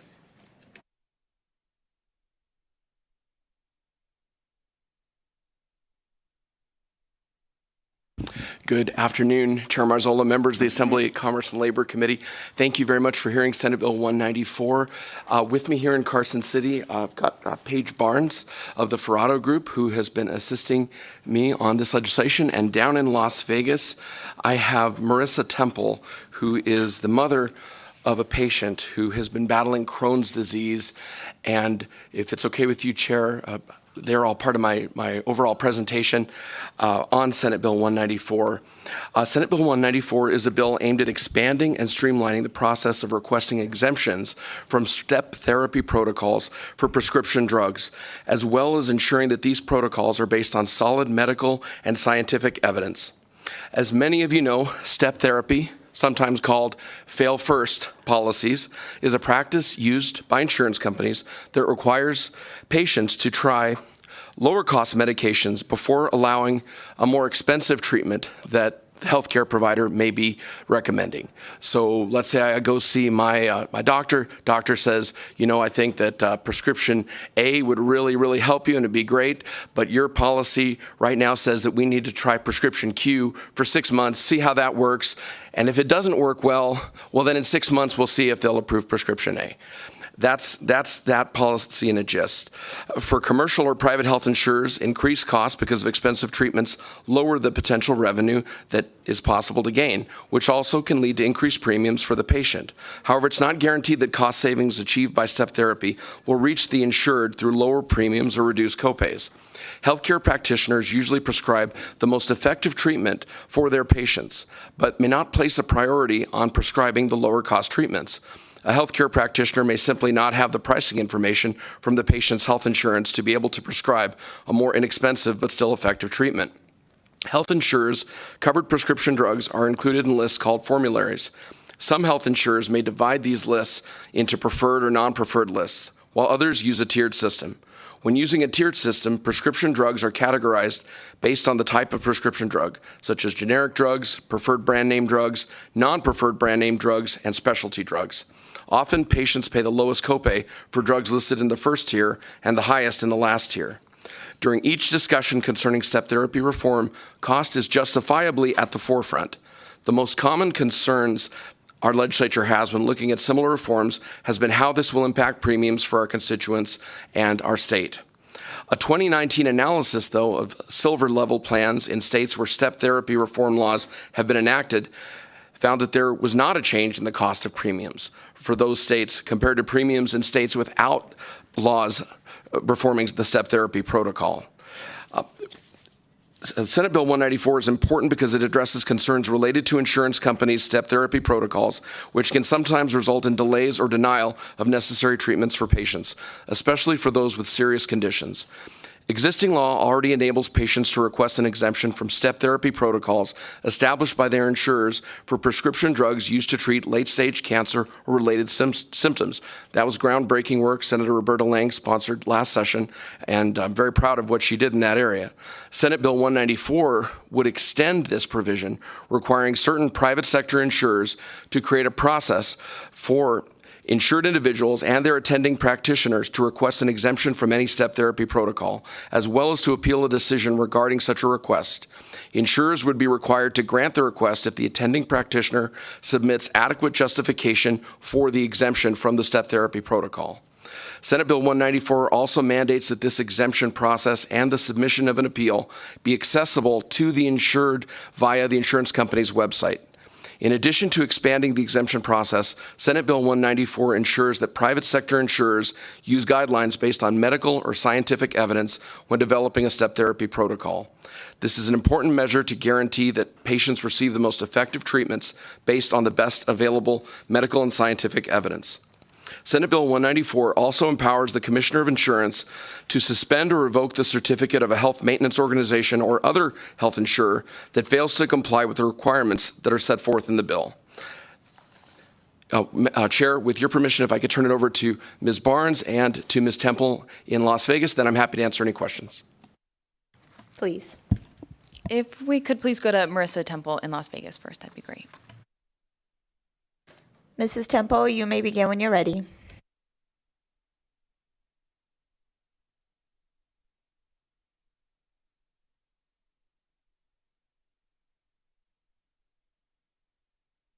Is your microphone on?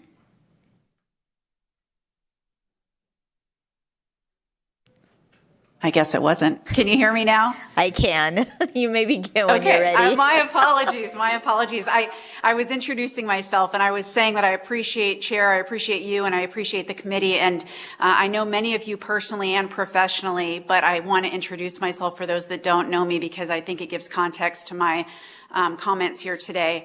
I am an attorney, a 27-year resident of Las Vegas, and I'm an attorney, and as is my husband.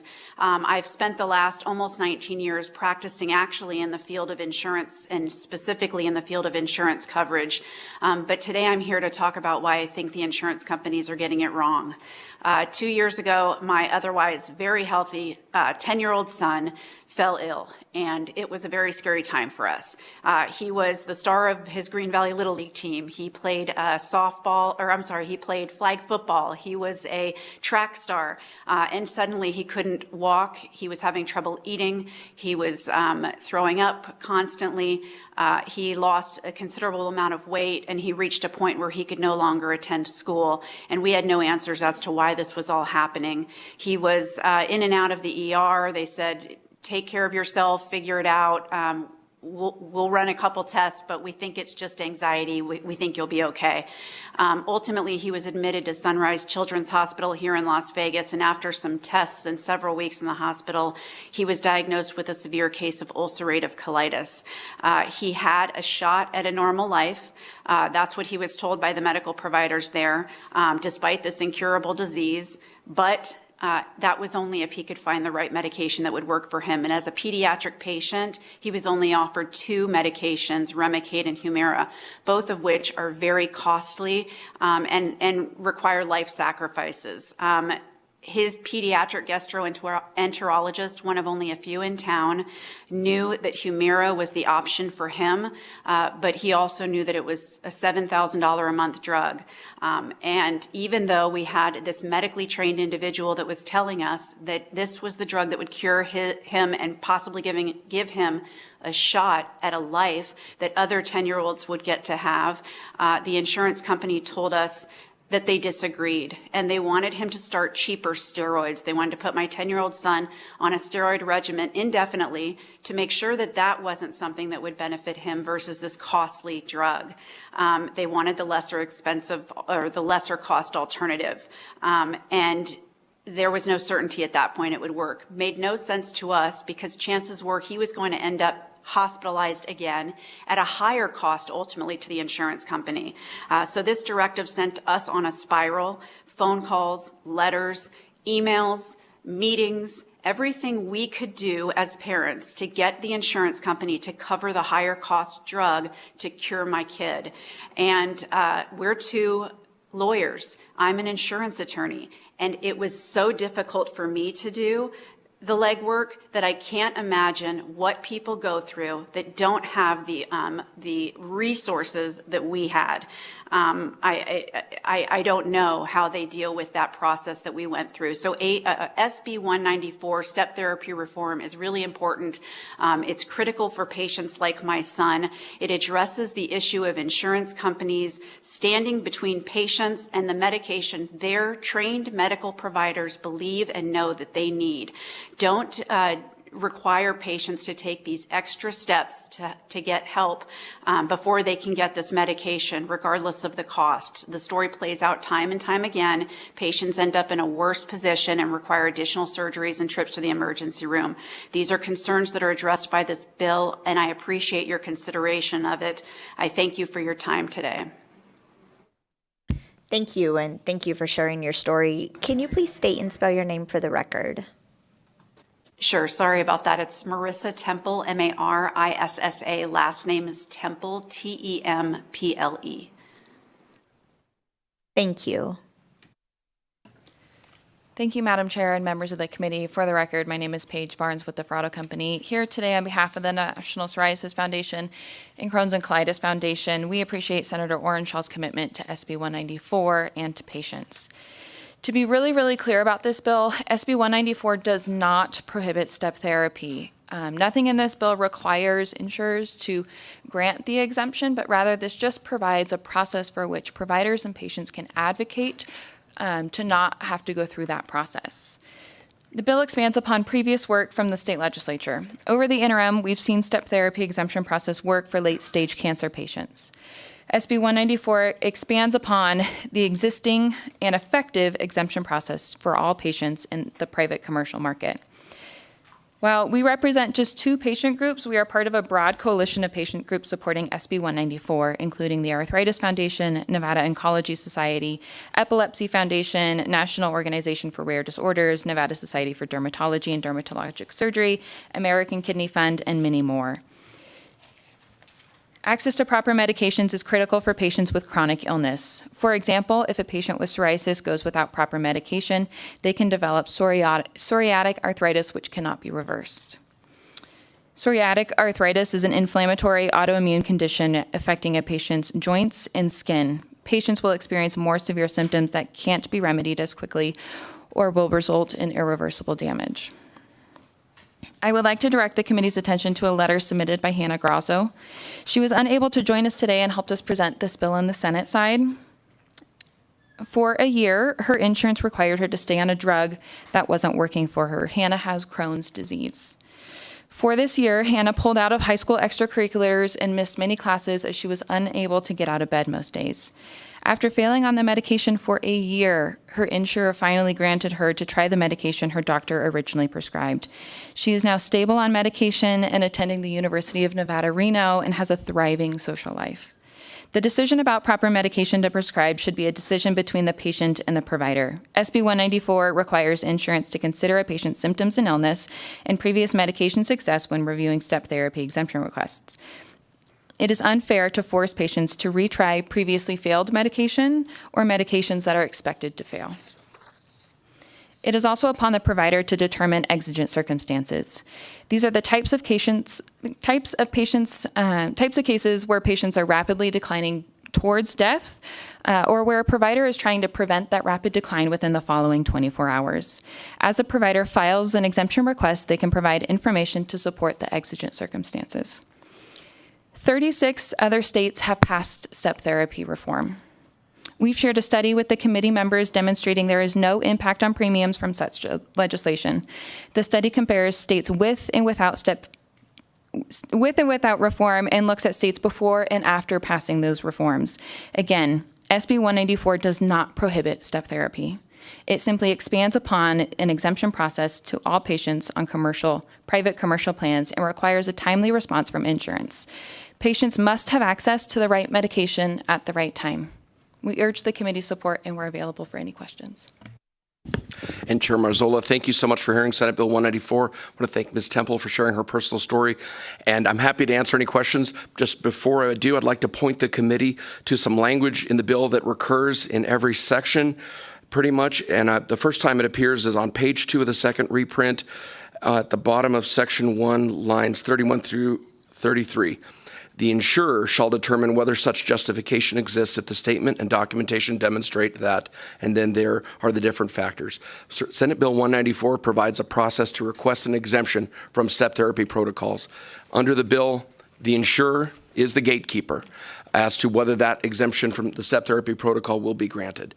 If an insured is denied that exemption and they feel that the insurance company acted incorrectly, as far as I understand the law, their only remedy would be go to the state insurance commissioner, which is a lengthy process. So again, this does not ban step therapy. It does not prohibit it. It does provide an exemption process and an appeal process in a timely way, requires establishment of a website so that our constituents can try to easily request that exemption when their healthcare provider feels that a certain drug that might be more expensive is the one that they really need. I'm happy to answer any questions. Thank you for your presentation today, Senator. I just have 2 quick questions before I have the committee ask questions. Ms. Page, I believe you said either 34 or 36 other states have passed this. Is that correct? 36 states. State your name for the record, please. Paige Barnes for the record. Thank you. Thank you. My second question is, we received an amendment, and so I'm trying to figure out, is it a friendly amendment or not? James Orenshaw, State Senate District 21. I appreciate all the stakeholders who've been working with me, working with Crohn's and Colitis Foundation, Psoriasis Foundation, and as you can see, we processed 2 amendments over on the other side, and I appreciate I appreciate us all trying to work collaboratively. Unfortunately, that amendment, it's not friendly now, and I'm committed to try to keep working with everybody, but I just feel that there are things in that amendment which, in terms of the progress that I'm hoping to make for our constituents, are not in their benefit. But I am committed to try to keep talking and keep working with all the stakeholders. Thank you. Committee members, are there any questions? I'll start with Assemblywoman Hardy. Thank you, Chair, and thank you for this bill. When I first came to the legislature, one of the things that I worked on was prescription drugs and was able to work with the Chronic Care Collaborative. And so I became familiar with step therapy and some of these conditions and patients that are taking these, need these medications. So some of the things that you said in all of your testimony was, we're talking about chronic illnesses, and we're talking about, arthritis and colitis and all of those types of things that, are serious and people can live with their whole lives. So I just wanted to, make that clear that these are chronic conditions that we're talking about and people we're trying to help. And then, as you pointed out, Senator, in the bill here, it says the provider, the doctor that's working with this patient knows their history, knows their case. And so in asking for these exemptions, they have to provide documentation. They just can't say, well, I think that this is what they need. They have to provide whatever that is. So could you talk about kind of what documentation, you're talking about, like their case history and things like that to support asking for this exemption? And so in my opinion, they're coming from the best place of why the patient needs to go from start at step 4 instead of at step 1. James Orenshaw, Senate District 21. Through you, Chair, to Assemblywoman Hardy. You can go direct, Senator. Thank you, Chair. Assemblywoman Hardy, I believe the bill is written in a balanced way to provide this exemption from the step therapy protocol for our constituents and to let the insurer go over all the documentation submitted and try to make that decision. Certainly, I think the healthcare provider, as to what might be documentation, perhaps, history as to what the patient has taken, what has been effective, what hasn't been effective. I think those would certainly be reasonable for the healthcare provider to send to the insurance company to request this exemption. And again, at that point, the ball would be in the insurer's court as to whether they're going to grant that exemption or not. And if it's not granted, and if the healthcare provider says to the patient, well, I really think Humira is the right medication for you, to use the example Ms. Temple brought up, and that Remicade is not really going to be effective, I really see only, going to the Commissioner of Insurance as the only remedy, which, they do a great job at the Division of Insurance, but that's not the quick process that we have envisioned in this bill. In this bill, we're hoping for an answer within 2 business days. If there are exigent circumstances, we're hoping for an answer within 24 hours. Certainly, if one of our constituents has to appeal this to the Commissioner of Insurance, that might be a lengthy process. So hopefully that would be rare, but I believe this process is very balanced. Thank you for pointing that out, that, it does still say the insurer shall determine whether the justification exists. But I agree with you, we need to have, sometimes time is of the essence for these people, So I appreciate the trying to provide a process that they can then get this, timely, or what do they do if it's denied, what that process is to get an appeal. So I appreciate that. Thank you. Thank you, Assemblywoman. Assemblyman Carter. Yeah, thank you. I got concerns. I got 20 years of experience helping manage an ERISA health plan, which is self-insured, not fully insured like this is addressing. I'm very concerned by the fact that we eliminated, if this is good for the goose, why isn't it good for PEB? Why isn't it good for state employees if this is so great? And it's not narrowly defined.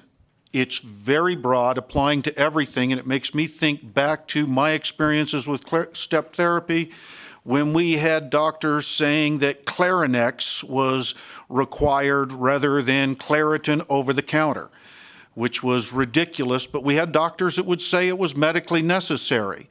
And this seems now like, with all of the broadness, and the lack of definitions that we're engaged in a battle of the titans here between big pharma and big insurance, and where this bill is trying to swing it way over to big pharma when we should be reaching for the middle. And my main example is, I see here it says medical necessity, but it does not say who determines medical necessity. The doctor, it appears that the doctor is, all he has to do is say, in my opinion, this is medical necessity, and boom, it must be approved. You know, so what's to stop that doctor who maybe has been on a golfing tour, or that patient who has been watching all of these massive amounts of ads going in and demanding? Where are the controls for that? That's what I'm concerned about. Thank you, Assemblyman Carter. I appreciate the question and certainly appreciate your experience working in terms of health insurance for members, of your organization in the past. I believe the bill is written in a balanced way. For the record, please. Oh, James Orenshaw, State Senate District 21. Thank you, Chair. Certainly, if we look at the factors that the insurance company will look at, we look at whether the what's recommended by the healthcare provider. I'm looking at language on page 3, is contraindicated or will likely cause an adverse reaction, is expected to be ineffective based on the known clinical characteristics of the insured and the known characteristics of the required prescription drug, has been tried by the insured, regardless of whether they were covered by the current policy or not, whether they had an adverse effect, is not in the best interest of the insured. As to the Clarinex example, I think that these factors are certainly something that the insurer can take into account, and if the healthcare provider is providing something that is not the standard of care, then I think that they certainly have every right to deny it. And I believe that this is written in that balanced way so the insurance companies can do that. If there's something that seems off base, if a healthcare provider is requesting something that does not seem like the standard of care for that medical condition. As to the limited characteristic of the bill, certainly many years ago during the 2009 session, I sponsored a bill regarding medical insurance coverage for children on the autism spectrum, and it was very similar to this in that it started off with a small step in terms of who it covered. And, that's where we started. Little by little, it has become much more universal in terms of spreading to other insurance policies. I don't know that that's going to happen here, but this is certainly a small step, but I think it's an important step for our constituents. If I could, Madam Chair, through you to Assemblyman Carter. You can go direct. Thank you. Paige Barnes for the record. Nothing in this bill is prohibiting other plans from providing this. As I mentioned, 36 states are already doing this, so we hope that those processes that are working in other states and that are working for late-stage cancer in Nevada sort of move over then to the private commercial market. Nothing is preventing PEB, ERISA plans, or the local government public employee plans from doing this. We hope that this becomes the standard in the state. Well, you said nothing's stopping except for that fiscal note where PEBS, our own state agency, says it's going to cost $3 million per biennium, which is exactly counter. So is our state agency totally wrong? James Orenshaw, State Senate District 21. Assemblyman Carter, thank you for pointing that out. My intent was never on this bill, on this small step towards providing for an exemption from step therapy protocols to include PEB. Over in the other house, there were concerns that even though that wasn't my intention, that the way it came out of drafting tangentially brought PEB in, and we certainly attempted to remedy that with the amendments. And hopefully, as I understand it now, that fiscal note should not really be applicable because we certainly endeavored through our amendments to not cover PEB. That was not my intent with this bill. Mr. Speaker. Thank you so much, Madam Chair. Senator Orenshaw, great to see you here, and thank you to you, Ms. Barnes and Ms. Temple, for presenting the bill. Question I had, look, I think we've all had to deal with insurance companies. Be very time-consuming and very challenging, and so my question has to deal with in Section 1 of the bill. So I guess it's page 2 of the bill, line 10. It talks about establishing a clear, convenient, and readily accessible process for either the insured or the practitioner. And then, of course, we have that process. they get 2 business days or 24 hours, depending on whether it's an emergency situation, and then we skip forward, and if you don't hear a response in that time frame, it's deemed to have been granted. So I guess here's my question. I remember dealing with an insurance company, and I was told by someone on the telephone that I had to fax something to the insurance company, and I don't remember the last time I faxed a document to anybody, and I asked if I could just scan it and send it, and they said, no, it has to be a fax. So I guess I'm asking, what is your intent? When we talk about a clear, convenient, and readily accessible process, can you tell me what you mean by that, and particularly in terms of when we're talking about the insured versus the practitioner, and whether that phrase might mean something different for each one of those individuals? Thank you. James Orenshaw, Senate District 21. Thank you for your kind comments, Speaker. Proud to be before your committee. I'm served on the Assembly Commerce Labor Committee, so it is good to be back home. The statute's written with some flexibility in terms of not trying to micromanage in the NRS what that clear, convenient, and readily accessible process would be. I certainly would be. I would envision it as something you could do on your smartphone quickly, easily, and that your healthcare provider could do on the smartphone and not require having a fax machine or going down to Kinko's to be able to fax paperwork to the insurance company. I know with my family, we have had claims for my kids from my insurance company where they've wanted more information, wanted to know if it's an on-the-job injury, and they're not old enough to be legally employed anywhere. And we have filled out the forms and sent them certified, registered mail, and gotten the card back that they got it, and they've unfortunately still told us we've never received it, and this is being denied. So that can be very frustrating. This bill is meant to try to not establish a process like that, try to cut through red tape, try to make sure that people who need a certain medication will get it quickly if the healthcare provider believes they need to get it. I believe that if this passes into law, there might be regulations that are adopted by the Commissioner of Insurance as to what that process would be, and hopefully there'd be public comment and hearings. But I would certainly envision something that you could do on your smartphone and not need to go get a fax machine or some other cumbersome method. If I could, Madam Chair. Thank you, Mr. Speaker, for your question. Paige Barnes for the record. If you go down a few lines further, starting on line 17, to make the process accessible, in paragraph A, accessible through the internet website, I think that might help to answer your question. I think the process being readily accessible on the internet is as the language sits. Thank you. Thank you for that clarification, and thank you for the for the follow-up question, Madam Chair. And so I guess my related question to that is this provision that if an insurer does not respond, it is deemed granted, which I think makes a lot of sense, because that, I think, is one of the frustrations in dealing with insurance companies at times, and it's not exclusive to insurance companies, but often we send something out into the universe and we just hear nothing, right? And then you've got to make a bunch of follow-up phone calls. So I guess the question there is, how would someone go about proving that they did what was envisioned in the clear, convenient, and readily accessible process, but did not receive a response? Would that be through like a regulatory, do you envision that there would be a regulatory process around proving that? Because the bottom line is, like, somebody's going to have to approve the medication, right? So what does the insurer or the provider have to show to them in order to get clearance in a situation where the insurance company simply doesn't respond? James Orenshaw, Senate District 21. Thank you, Speaker, for the question. Certainly, if this passes into law, I believe that could be paperwork from your pharmacy that's your insurance company's denied covering this, and you didn't have a reply.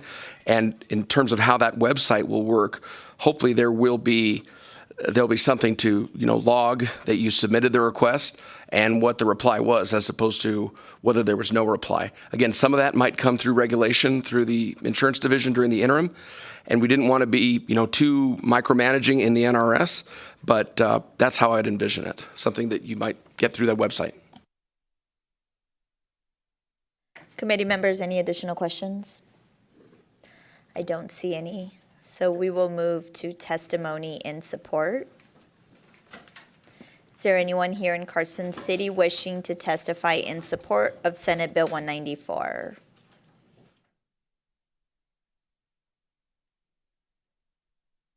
Please remember to state and spell your name for the record. You have 2 minutes each, and whoever's ready can start.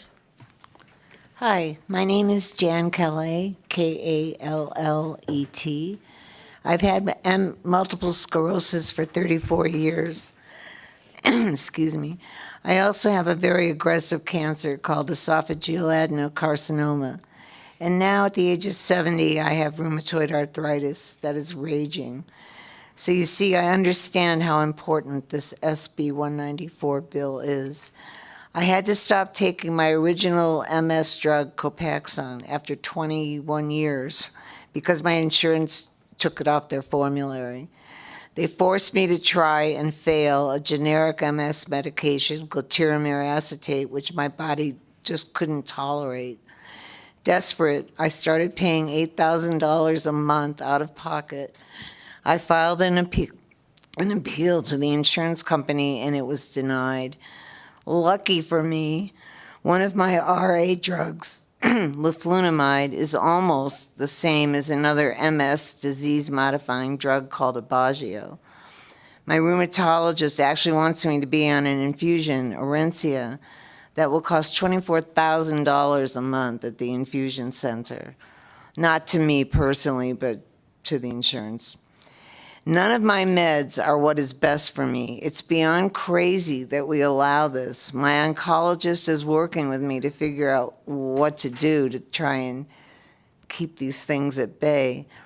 Passing SB 194 would give our doctors a chance to help patients like me to access the drugs that actually work, instead of spending thousands on whatever we can get through an approval process that does not prioritize our health.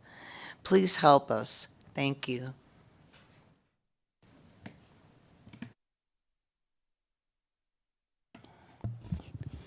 Hi, my name is Andrea King, Andreaking, and I'd like to read the testimony of Heidi England, a fellow MS patient that could not be here today. She says, I would like to tell you what medical management technique means to me. It cost me my job, my identity, gave me 2 brain lesions, and took the feeling in my arms and hands. I was in pain, had difficulty thinking, could not write my own name, could not tie my own shoes or button my blouse. I had worked for the state of Nevada for almost 17 years, when suddenly, as a cost-saving measure, the specialty pharmacy contracted by the state of Nevada, which changed to a new specialty pharmacy as a medical management technique. My drug was for multiple sclerosis, was withheld from me for almost 2 months. I contacted the governor, my elected officials, anyone and everyone I could to try and find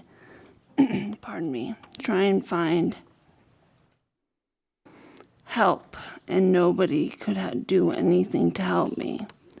I got extremely sick, had to retire from my career with the state of Nevada, and I still live with the effects of the severe, permanent neurological damage every day. What we do in order to keep people well and on medication should be a priority, not a cost savings experiment. Medical management techniques are a sadistic way to treat your fellow Nevadans and have real consequences, as my story can tell you. Please fight for the rights of me and others who need honest, accessible health care. Thank you. Heidi England. She says, P.S. regarding SB 194, step therapy protocol is another sadistic form of treatment in which you're letting the insurance company play God with many lives of Nevadans who need to be treated the way their trusted doctors had intended with the specific drug and treatment that was intended. Thank you. Thank you for your testimony. Hello, committee members. My name is Vivian Leal, Leal, and I have been a multiple sclerosis patient for 22 years. I want you to look at the medication pricing chart we entered into the exhibits with the obscene and unjustifiable price hikes. These are our options. When I was diagnosed, I was first put on Avonex 22 years ago. That is exactly the same medication. Look at the price. We're not talking about Claritin or Clarinex. We're talking about the only medications. There is no cure for MS, and we need it for as long as we're alive. MS is an immune system disease. You give it a break, and it pounces.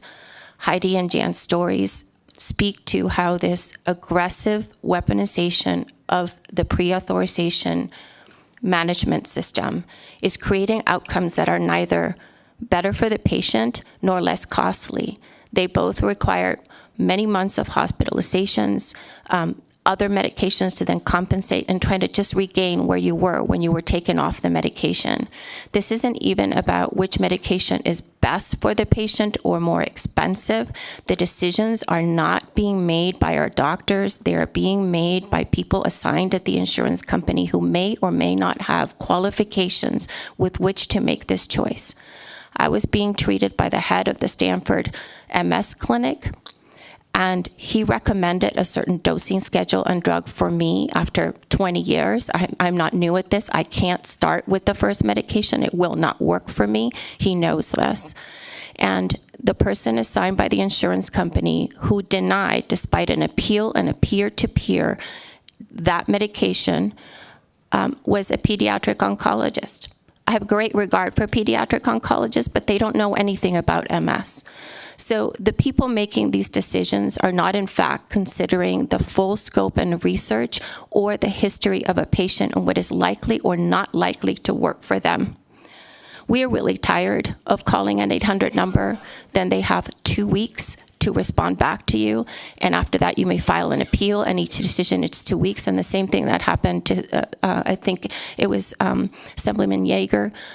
You are told to fax, they didn't receive it, or as like Senator Orenshall said, you have proof that they did receive it, they still tell you they didn't. And we have no purchase as patients with which to say, I did send it, you did receive it, and here is a record. We need a process, and our doctors need a process to talk some sense into some of these decisions. It's not even about money. I mean, which one of these is cheap? I mean, look at that. There's nothing. I think the lowest price medication on here is $50,000, and you know, so I did want to mention something, especially in regards to Assemblyman Carter. What hasn't been mentioned is at the federal level, the Safe Step Act, which is currently under consideration in Congress, is aggressively being pursued by the federal level to ensure protections for ERISA plans. This is the way of the future. We are making dumb decisions and hurting people to no advantage, not even financial in the long term. We need this first baby step. I do wish that in the future we would require insurance decision makers to have any competence in the disease that the patient has or any qualifications. Hopefully that's something we can work on in the future. Right now it's just whoever they've assigned. We have more medication stories than we can tell. You talk to anybody who's, ironically, the success stories for multiple sclerosis. You don't see us not being able to get in here or to speak. We all have our challenges with a lot of this neurological illness, but we are a success story. This research is a success story, but drugs are no good if you can't get them. And once we decline, getting spinal function back is nigh impossible. We've made great strides in improving the flexibility of our brains, which is why I can see, even though I've been blind. Some of us can swallow, even though we've been unable to, et cetera, et cetera, et cetera. So let's make success look like success and save some lives, some working hours, some competency, and just some dignity for people like us. Thank you very much. Thank you for your testimony. Good afternoon, Madam Chair, members of the committee. My name is Sarah Watkins, and I represent the Nevada State Medical Association. As a patient and physician advocacy organization, we are in support of SB 194, as this allows the appropriate treatment and consistency between the patient and the physician. Thank you.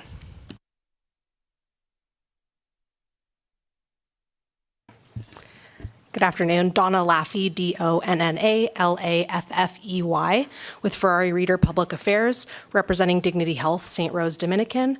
I'll keep it short and note that we are in support of patients having access to the medications that are the best for them.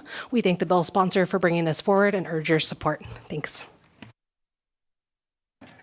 Good afternoon, Chair Marzola and members of the committee. For the record, Carrie Harrington. I'm the Executive Director with Nevada Cancer Coalition. We know we have made extreme progress on stage 3 to 4 cancers with Senator Lang's bill last session. However, we need to, as you've heard, do this for everyone. For cancer, as well as with many other chronic diseases, we've had accelerated research and innovation. Now we can individualize care and treatment. Precision medicine, personalized care, I'm sure you've heard, can even oftentimes look at the genetic makeup of a tumor and decide how to treat it for that individual, given their risk factors, their family history, their tumor makeup. Precise, personalized care greatly improves outcomes and ultimately saves lives. Step therapy, however, is more of a generalized approach to patient care, and it focuses on cost first and patients second, and does not necessarily take into account an individual's history, unique attributes, disease genetics, nor a physician's knowledge and expertise. Cancer patients at any stage don't have the luxury of trying out various drugs and failing first. With cancer, as well as many of these other progressing diseases, as you've heard, time is of the essence, and failing truly isn't an option. SB 194 provides some guardrails for step therapy and goes a long way in putting patients first. Thank you for hearing this bill. Tom McCoy, Nevada Chronic Care Collaborative. Our goal is to change those things within our health system that just aren't working, those that are barriers to patient access to care. NCCC's patient communities face chronic disease, and that Nevada population relies on medications to maintain their health and, importantly, their quality of life. They need and should have the right meds at the right time, and that's what SB 194 is all about. Thank you. Thank you. Is there anyone else here in Carson City wishing to testify in support? Is there anyone in Las Vegas wishing to testify in support to Senate Bill 194? Broadcast, is there anyone on the line? Callers, if you'd like to testify in support of Senate Bill 194, please press star 9 now to take your place in the queue.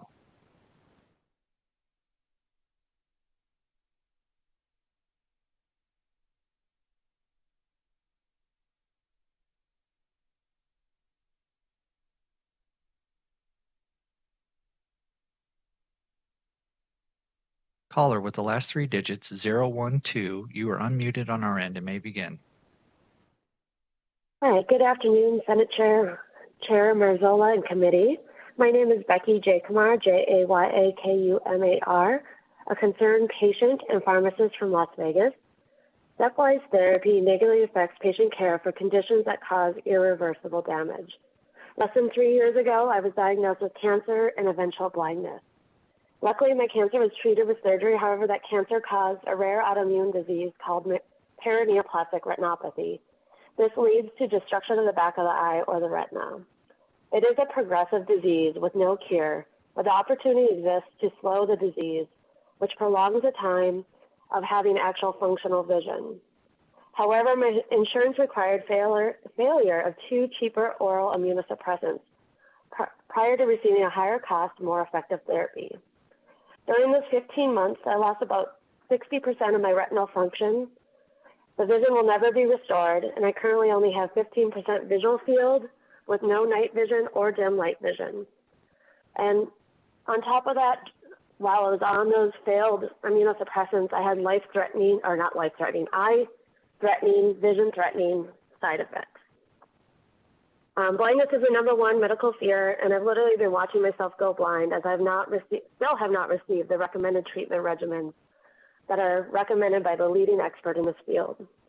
My only concern in this legislation is the language around standard of care, as a set standard of care may be lacking for rare diseases like mine when less than 500 people have the condition.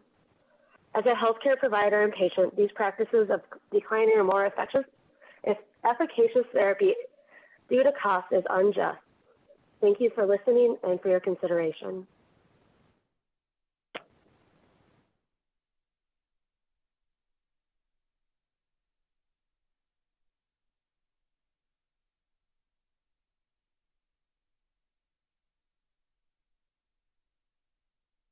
Good afternoon, Chair Marzola and committee.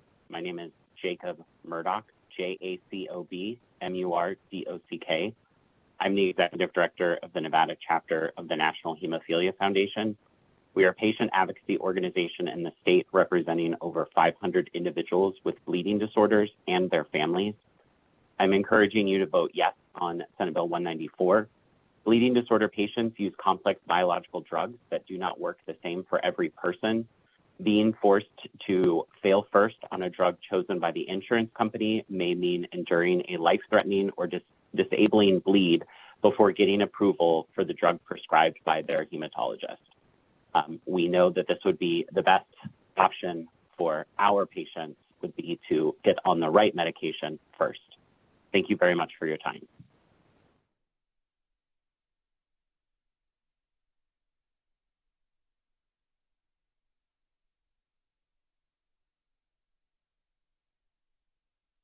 Hi, my name is Lucy Laube, Lucy Laube,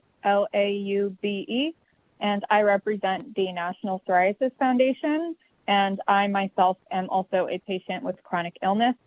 I wanted to echo what the last person just said in support that these doctors are making the decisions on what medications are best for the patient based on the patient's individual condition and symptoms. At National Psoriasis Foundation, we call this treating to target. So the provider is making the choice of which medication to provide based specifically on the patient. And we believe that that is the most qualified person to be making these decisions in conjunction with the patient. I also wanted to echo that these medications are not medications like Claritin. These medications can be thousands of dollars, tens of thousands of dollars,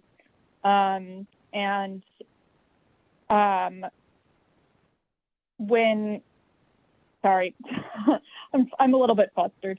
We're talking about medications that have a serious implication on a patient's health. And when we talk about these expensive medications, it is never the intention of the provider or the patient to go after the most expensive drug on the formulary. That is not why we're trying to go after these drugs instead of cheaper alternatives. Instead, like some folks at MS said, these are the only medications that exist for us and that work the most appropriately for us. Personally, I have Crohn's disease, and out of the 7 medications that I've tried, 6 of them failed me, and only 1 of them has worked. So it's really important that the medication that is most appropriate for the patient is the one that they have access to. And we believe that the provider and the patient are the ones most qualified to make that choice rather than the insurance company. Though, to echo what Paige Barnes says, the insurance company still, at the end of the day, has the decision whether or not to approve this. Thank you.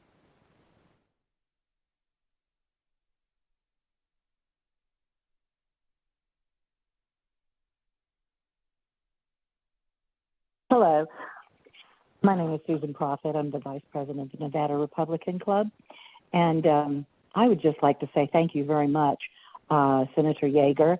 I liked the questions you were asking, and I'm very pleased to see you all working in a bipartisan manner as you try to right a wrong that has severely damaged my family and many others. He was forced to wait an entire year for cancer surgery. So I wanted to point out one thing. Delaying is sabotaging our care. So insurance companies really do stall, and that is a problem. And this bill does not include something about that. But it would at least give doctors a better chance of advocating on our behalf to keep us well and functioning as possible. Fighting these diseases and chronic pain is hard enough, but being stalled due to age is also a concern. So please, would you make sure that this bill also protects people over 75 from being denied treatment, as my husband was, until the cancer spread? And Senator Stone, please ensure punitive actions, at least as severe as those imposed on Nevadans in many of the bills being passed in this session, are added to this bill before passing it. If you do that, I would greatly appreciate it, sir. And I thank you all for your time today. Callers, if you've recently joined and like to testify in support of Senate Bill 194, please press star 9 now to take your place in the queue. Chair, there are no more callers in support at this time. Thank you. We will move to testimony in opposition to Senate Bill 194. Is there anyone here in Carson City wishing to testify in opposition? Please remember to state and spell your name for the record. You have 2 minutes each. You may begin when you're ready. Thank you, Madam Chair. Members of the committee, my name is Helen Foley, and today I'm representing the Nevada Association of Health Plans, which is a 12-member organization, trade organization, that deals with commercial health as well as some government programs. Before I provide context on why the NVAHP is opposed to SB 194, I'd like to share with the committee that our organization was hopeful that the sponsor and the proponents of 194 would agree to the reasonable approach offered by the PCMA, which is the Pharmaceutical Care Management Association.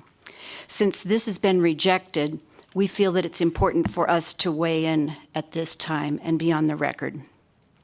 I'd like to begin by emphasizing step therapy provides the member with a clinical review that ensures that the proper medication is being safely prescribed to the member. Step therapy is used to ensure that members are getting the most reasonably priced and effective medication available. For instance, there are generic medications that often have the same quality and strength as brand name medications but are significantly less expensive. This translates to lower out-of-pocket expenses for the members. Additionally, step therapy is a process that helps keep costs low for everyone because the process encourages the use of medications that are lower priced and just as effective. With all this in mind, the NVAHP understands what SB 194 is trying to accomplish. And while many of our health plan members already have processes in place to review exemption requests like these, there are 2 main concerns with SB 194 as written, which PCMA's amendment helps to resolve. First and foremost, carriers do not have the expansive ability to deny exemption requests as described. Although SB 194 outlines the several options carriers have to determine whether sufficient justification was provided to prove an exemption exists or exemption request, several of these options are very subjective. The subjective nature of this language disallows a clinical review. There are many other issues that we wanted to discuss. Time is short, but one that I really want to bring to your attention. Unfortunately, this legislation only affects less than 18% of the population of Nevada. It's been the decision of other members of the legislature before this bill got to you to exempt PEB, to exempt Medicaid, to exempt self-insured local governments and municipalities, including the school districts. They're all exempt, so only 18%. I don't know if these individuals that desperately needed help are in any of those plans, but it doesn't affect them at all. I know that it's expensive, but it should be something that the legislature looks carefully at to include everyone in these processes. We hope that the sponsor and the proponents work together, and we really hope that they can adopt the PCMA amendments. Thank you very much. Thank you very much, committee. Paul Young with Tom Clark Solutions on behalf of the Pharmaceutical Care Managers Association. I have Bill Head on the line. He's going to propose the amendment, walk through our hostile amendment, we'll call it, and answer any questions. However, I would like to note, Senator Orenshaw mentioned the DOI regs. I do not see that from my review in the bill, and so just want to be part of that conversation if more language is coming. And again, Senator Orenshaw, as always, is great to work with, so I'll follow up with them. Thank you. Good afternoon. My name is Leah Tauken with the Abney Tauken Group, here today on behalf of AHIP, the National Association of Health Insurance Providers. I'll just keep it brief. Actually, we echo the remarks of PCMA and the State Health Plan Association. We also remain concerned that broadening the criteria for exemptions could limit the effectiveness of step therapy and increase healthcare costs. And we are also in support of the amendment that was proposed by PCMA. Thank you.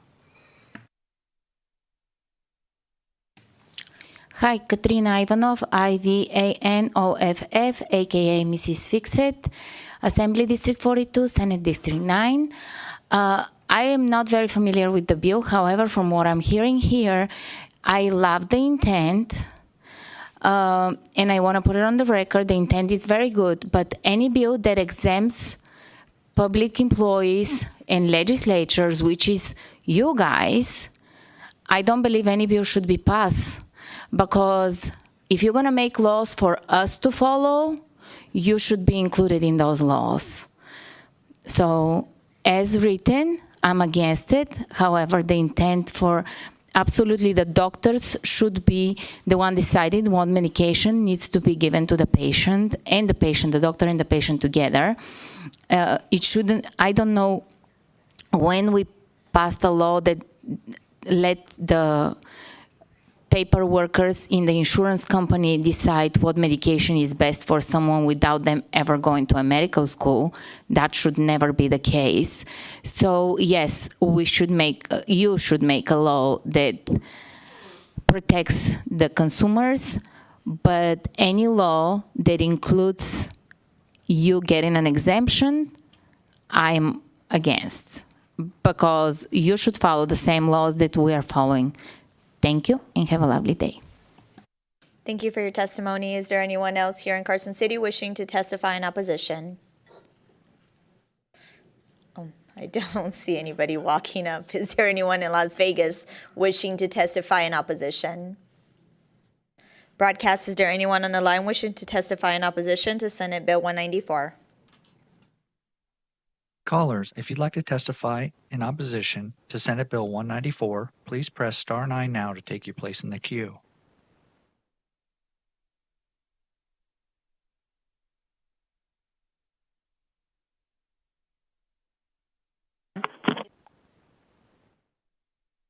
Chair Marzola and members of the committee, good afternoon. My name is Bill Head, Billhead, with PCMA, the PBM Trade Association.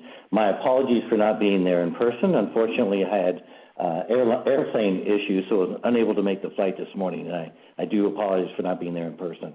We do respectfully oppose the bill for a number of reasons, but before I get into the specifics and our amendment, I do want to echo a couple of things stated about the step therapy process.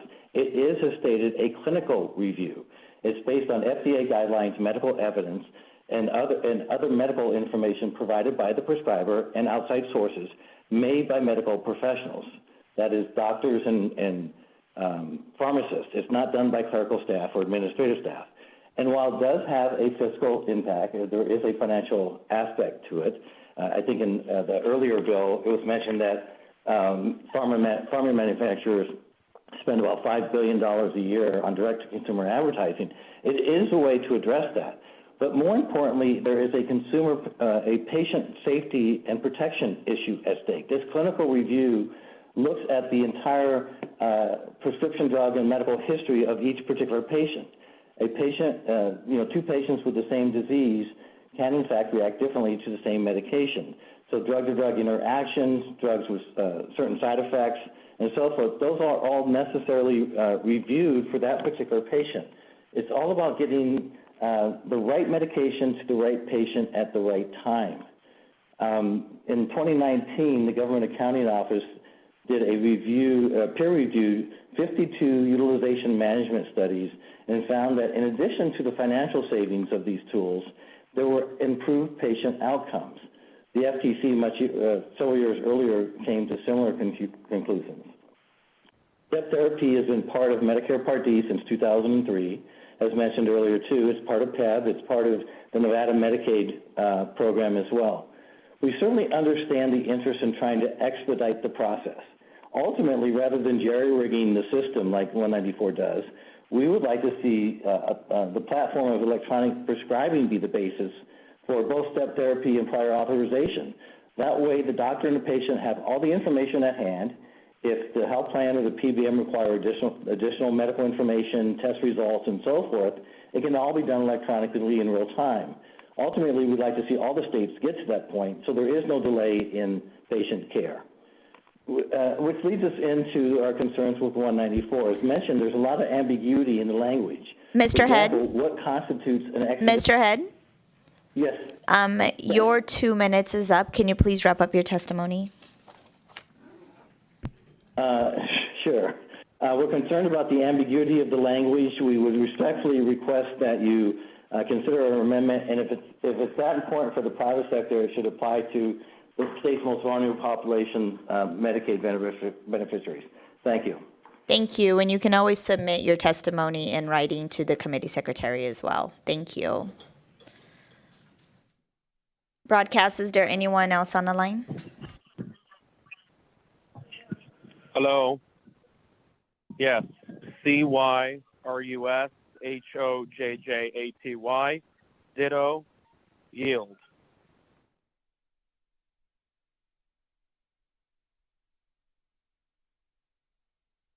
Callers, if you've recently joined and like to testify in opposition to Senate Bill 194, please press star 9 now to take your place in the queue. Chair, we have no more callers in opposition at this time. Thank you. We will move to testimony in neutral. Is there anyone here in Carson City wishing to testify in neutral to Senate Bill 194? I don't see anyone. Is there anyone in Las Vegas? Please remember to state and spell your name for the record. You may begin when you're ready. My name is Leslie Quinn, Leslie, last name Quinn, Quinn, and I am neutral on SB 194. I agree with Katrine. I don't believe there should be any exemptions, that all of us in Nevada, we're all fellow Nevadans. We should all follow the same regulations. But at the same time, I believe that a doctor should be able to provide medical documentation to substantiate using a brand name medication for a patient if necessary. That should always be the case. It should be life is more important than what a bean counter is making.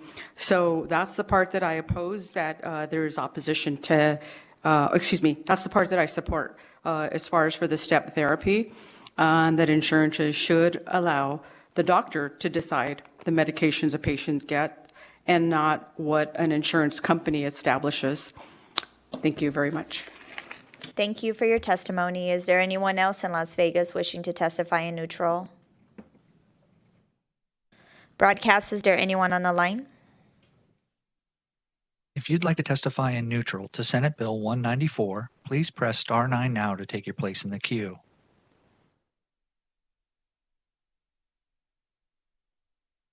Chair, we have no callers choosing to testify in neutral at this time. Thank you. Senator, would you like to give any closing remarks? Chair Marzola, members of the committee, James Orange, All State Senate District 21. Thank you for hearing Senate Bill 194. I believe that this is a balanced approach to try to help our constituents when they're meeting with their health care provider, try to get the medication they need. Certainly, I appreciate PCMA, I appreciate the amendment they proposed. The concerns I have with the amendment in terms of deleting the 24 hours when exigent circumstances are there, that concerns me as to not having that in there. The deletion of 2 of the factors in section 4.3 was a concern to me. And then the language about if there's no reply. Certainly I think all of us have had that experience where we haven't heard back, and the language, the proposed new language, about that shall not be deemed approved unless if there's been conversation or, regarding the exemption request. I'm just worried that is so open-ended that someone might not get an answer for weeks and not get the medication they need. I appreciate the time. Chair Marzullo, if Ms. Barnes could also address some points. Thank you. Thank you, Madam Chair, members of the committee. Again, Paige Barnes for the record. Senator Lang's bill last session was really the first step. It took an incremental step targeting late-stage cancer. This is, as we see, the next step in this process. Again, policy changes made in incremental steps. We understand that, and SB 194 attempts to take a balanced approach in an incremental step. SB 194 standardizes the process and requires a timely response while giving patients a voice and a way to advocate for themselves that is not currently there. The choice between medication and the determination for the medication is a decision between the provider and the patient. Again, as I shared with the committee in my opening remarks and had sent around earlier this morning, we have a study that shows that there is no impact on premiums, looking at a number of other states who have passed this legislation as well. So again, this legislation does not prohibit step therapy practices. Nothing is requiring insurance companies to approve the requests within the bill. Thank you for your time.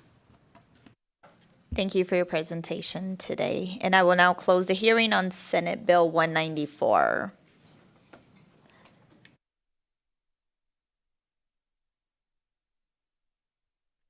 I will now open the hearing on Senate Bill 302, which revises provisions relating to health care. Senator, welcome back.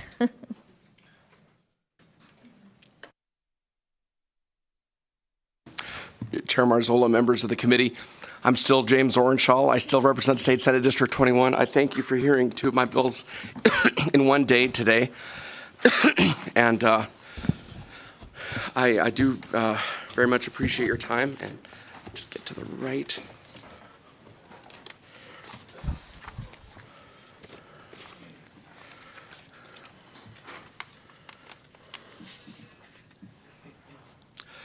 Thank you for hearing Senate Bill 302 today. Senate Bill 302 addresses an issue that affects the lives and well-being of many transgender individuals in our state, as well as across the country. I'm very pleased to be joined here in Carson City by Dr. Karen Thiel, Brooke Maleth, and Andre Wade. Down in Southern Nevada at the Sawyer Building, I believe we've got Cy Burnaby, Leanne McAllister, Terrence McAllister, and Elizabeth Stern. And on the phone lines, we have Elvira Diaz, who's a parent who helped me co-present this bill over on the other side. With your permission, Chair, if I can give brief introductory remarks, I can turn it over to my co-presenters, then I'm happy to stand for any questions. Gender-affirming services are medically necessary treatments for individuals who experience gender dysphoria, a condition that results from a mismatch between gender identity and the sex assigned at birth.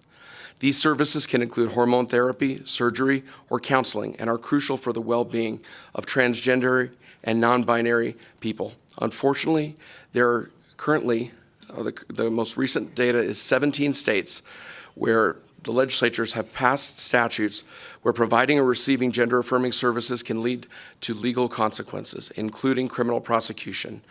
Reportedly, another 21 states are considering and or working to introduce legislation that will similarly restrict and criminalize the provision of gender-affirming care and services. And this not only denies these individuals access to essential health care, but also subjects healthcare providers to the risk of losing their professional licenses, damaging their reputation, and possibly facing legal sanctions. According to the Human Rights Campaign, in 2022, legislators across the country introduced 315 discriminatory anti-LGBTQ+ bills, 29 of which passed into law. The majority of these bills targeted the transgender and non-binary community. So far, in 2023, the Human Rights Campaign is tracking 340 of these bills. 150 of these bills would specifically restrict the rights of transgender individuals. Some of these measures impose punishments for providers of healthcare with up to 10 years in prison and a fine of up to $15,000. And that specifically is Senate Bill 184, currently in the Alabama legislature. It is crucial that here in Nevada, we enact laws to protect healthcare providers, individuals, and families from being prosecuted for involvement in aiding or receipt of gender-affirming services. By doing so, we can ensure that the individuals in need have access to these life-affirming treatments and that healthcare providers can offer these services without fear of legal repercussions. Half a dozen states have enacted laws similar to Senate Bill 302, and another 21 states have plans to or have already introduced laws protecting gender-affirming care. Senate Bill 302 is a significant step in the right direction. Section 1 prevents healthcare licensing boards from disqualifying or disciplining individuals for providing or assisting in gender-affirming services if those services are lawful and consistent with professional standards in Nevada.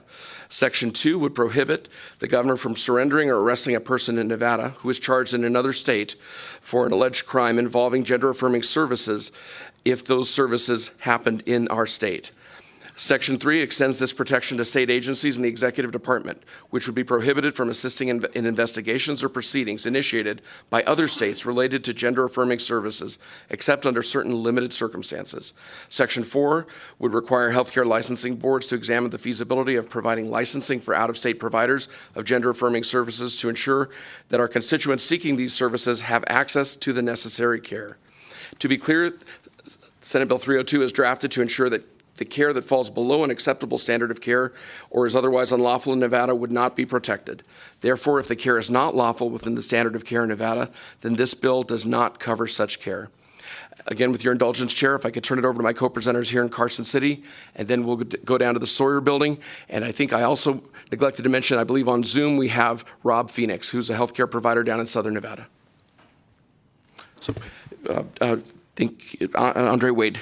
Thank you. Thank you, Senator Orenshaw, for sponsoring this very important and timely piece of legislation. And good morning, good afternoon, should say at this time, Chair Marzola and members of the committee. As stated, my name is Andre Wade. I'm the State Director for Civil State Equality. We're a statewide LGBTQ+ civil rights organization here in Nevada. So on February 18th, 2022, the Texas Attorney General issued an opinion letter answering the question to whether certain types of gender-affirming medical care could constitute child abuse under existing Texas law. The Attorney General's opinion was that, yes, certain types of gender-affirming care could meet the definition of child abuse. Shortly after the Attorney General issued his opinion letter on gender-affirming care, the governor of Texas issued a directive ordering the Department of Family Services and Protective Services to investigate reports of children receiving gender transitioning procedures. All of this is overwhelmingly absurd and hard to take, given that the gender-affirming care is delivered in age-appropriate, evidence-based ways, and decisions to provide care are made in consultation with doctors and parents. Collectively representing more than 1.3 million doctors across the United States, every medical and mental health organization, including the American Medical Association, American Academy of Pediatrics, and the American Psychological Association, recognizes that it's medically necessary to support people in affirming their gender identity. The Child Welfare League of America, a coalition of hundreds of private and public agencies that have been around since the 1920s, released a statement opposing redefining child abuse to include gender-affirming care, stating that they stand with a national and local organization in opposition to any attempt to redefine child abuse to include gender-affirming care for youth who are transgender or non-binary. The president and CEO of the Child Welfare League of America stated, "Providing appropriate, compassionate medical care for your child is not child abuse." The policy decision that came out of Texas has reverberated across the United States, resulting in copycat laws and families fearing for the safety of their transgender children. We have worked for decades to encourage parents and families to accept their lesbian, gay, biromantic, or transgender children, regardless of their religious and faith beliefs or lack of understanding of what it means to be LGBTQ+, because research done by Dr. Caitlin Ryan shows that the more a parent or guardian is accepting of their child, the less likely the child is to have negative outcomes. So now, thanks to policies and laws coming out of Texas and Arkansas and Tennessee, just to name a few, parenting is now becoming criminalized when a parent makes a private private, personal, family decision to provide gender-affirming care and services to their child. Now parents are moving to other states simply to access gender-affirming care. Parents are panicking about what to do. Currently, that there is no infrastructure in place to support 146,300 trans youth who are deprived or going to be deprived of care. Therefore, states like Nevada will need to take their on responsibility of protecting healthcare providers who are already providing treatment. Because unfortunately, the provision of gender-affirming healthcare is also being criminalized. It has been said that opponents of gender-affirming care attempt to wield the concept of medical judgment as both a sword and a shield, preventing physicians from exercising medical judgment to provide gender-affirming care while preventing them from providing care at all. Legislation like SB 302 has been enacted in states like California, Vermont, Massachusetts, Illinois, New Mexico, Minnesota, and Colorado because state governments are overreaching into the lives and parental rights of families to stop them from letting their children access gender-affirming health care. It's gotten to be so bad that healthcare providers in Nevada, our beloved state, are now at risk for being punished and criminally penalized if a Nevada doctor helps a family that traveled from another state to access gender-affirming care. Do we really want for our healthcare providers to go through that? Another state coming after our physicians. Do we really want to risk our healthcare providers in Nevada leaving and going to states where they can practice without these concerns, thereby exacerbating healthcare provider shortage? No, we don't. So transitional care for youth isn't a single procedure. It's a series of conversations with patients and parents and guardians, referrals to providers, counselors, and dependent on the patient, sustained hormone replacement therapy. The looming presence of bans on gender-affirming care has made it difficult for providers to plan for the future and offer a full range of medical services. We ask that you have the moral courage to do what's right by the people this bill aims to protect from harm. We must ask ourselves, who has the right over their body's autonomy and who has the right to decide? Who has the right to equal protections under the law and who has the right to decide? Governor Spencer Cox of Utah said when he voted a sports ban for transgender athletes, that he said that when in doubt, I always try to err on the side of kindness, mercy, and compassion. I always try to get proximate, and I am learning so much from our transgender community. We urge those of you who don't quite understand this issue to err on the side of compassion and learn directly from those who are transgender. We are here to help facilitate those conversations. You will undoubtedly learn a lot and be moved. Thank you for your time and attention on this matter, and thank you in advance for supporting SB 302. Good afternoon. My name is Brooke Malath. For full disclosure, I am an employee of the state in the Department of Health and Human Services. My comments today have absolutely no reflection on that employment. They are not the words from my employer. They are strictly my own and not the representation of any group. I have, however, been a primary voice for the transgender community in these chambers for the past 10 years. What I want to really stress is this bill is not a referendum of whether you agree or not on the ability for transgender people to gain acceptance or to have medical coverage. This is a provider protection bill.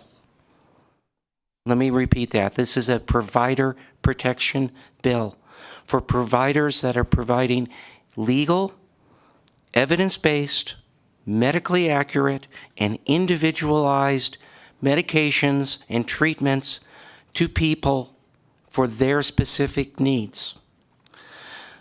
Andre has covered all of the major medical organizations that support this kind of treatment. Why are we here and having to be able to do this? It's because 17 states have passed this kind of legislation banning transgender people getting care. 5 of those states have criminalized that kind of care. And they're going after providers outside of their jurisdictions.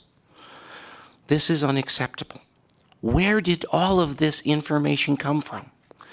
We've actually traced it to a hate group as specified by the Southern Poverty Law Center, hate groups that have calculatedly created these false misrepresentations of data and lies out of whole cloth to tarnish and to be able to attack the transgender community and those providers. We have the receipts, and I do mean the receipts, between Florida political action groups and one of these hate groups to manufacture these lies. Now, I know we're going to hear some of those lies repeated by people that are in this room, and they're going to present in opposition, and let's forgive them, for they know not what they do. But they are simply repeating those lies that were manufactured out of whole cloth. You don't have to do that. We also note that in all of these laws in these 17 states, and those 5 that have criminalized this kind of action, they have carved out special places so that the procedures, the same procedures that may possibly be justified for gender-affirming care on a transgender person, can be done without penalty to an intersex child who does not have the capability for informed consent, or for things like rhinoplasty or a nose job, or breast augmentation for a cisgender teenage girl. If we're going to have these kinds of limitations on the practice of medicine because somebody is underage and supposedly doesn't have the ability to make an informed consent, why are they creating these carve-outs for these other folks? It's because of the manifest bigotry and misunderstandings of what it is to be transgender, which is hard enough without having this kind of hatred shown our way. Again, this is a provider protection bill. It affects everybody in this room. It affects every citizen of the state of Nevada. Providers practice within the scope of their education, of their medical practice, they're licensed to practice medicine in the state of Nevada, and their ethical codes. They're not doing things willy-nilly and just handing prescriptions out like M&Ms. That doesn't happen. We have a provider shortage in this state.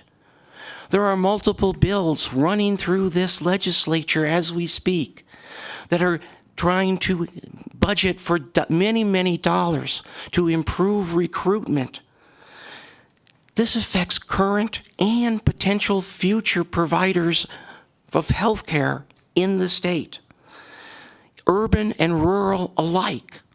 If we cannot protect our providers that include primary care, family physicians, OBGYNs, endocrinologists, and many, many more who treat a couple of trans patients, may or may not be adult, may or may not be children, but they include hundreds, thousands of other cisgender Nevadans, including everybody that's on this dais. What happens if your doctor is threatened with criminal allegations and feels it is no longer safe to practice medicine in this state because this state fails to protect their license to practice in this state due to those criminal allegations from outside of this building, from outside of our borders? This will affect 100% of Nevadans if we allow these other states' actions to threaten and take away our providers. I yield any additional time to my esteemed colleague, Dr. Karen Thiel. Good afternoon, everyone from the Assembly members here. My name is Karen Thiel, Thiele, and I am a family doctor practicing here in the northern part of Nevada. All opinions being expressed are my own, and I'm here as a private citizen and as a licensed physician here in the state of Nevada. And I would like to voice my strong approval of State Bill 302, which allows for protections of physicians that provide care to transgender patients. And not only physicians, but those who are licensed healthcare providers, such as my colleague Rob Phoenix down in Las Vegas, who also provide this very necessary care to hundreds of patients in Nevada. I have felt personally like I was protected being here in Nevada up until about 6 months ago when I saw things starting to deteriorate in the rest of the country. In fact, I felt this bill was so important that I rearranged my clinical time today, and I'm not taking care of patients to actually be able to come and speak with you all, because I think this is so important. And this is probably more important to me than actually seeing and providing medical care for my patients this afternoon. I think we need to get the voice out there that this is necessary care. This is care that has been going on for decades, that is safe, that is evidence-based. And I can tell you from personal experience that my patients have had life-saving results from being able to access appropriate medical care for their gender treatment. And this includes adults and adolescents. I think we get lost sometimes in looking at the evidence and claiming scientific evidence and trying to cherry pick studies that tell us what we want to, it tells us kind of how we want to support our own view. But what I want to point out is the collective lived experience of my patients.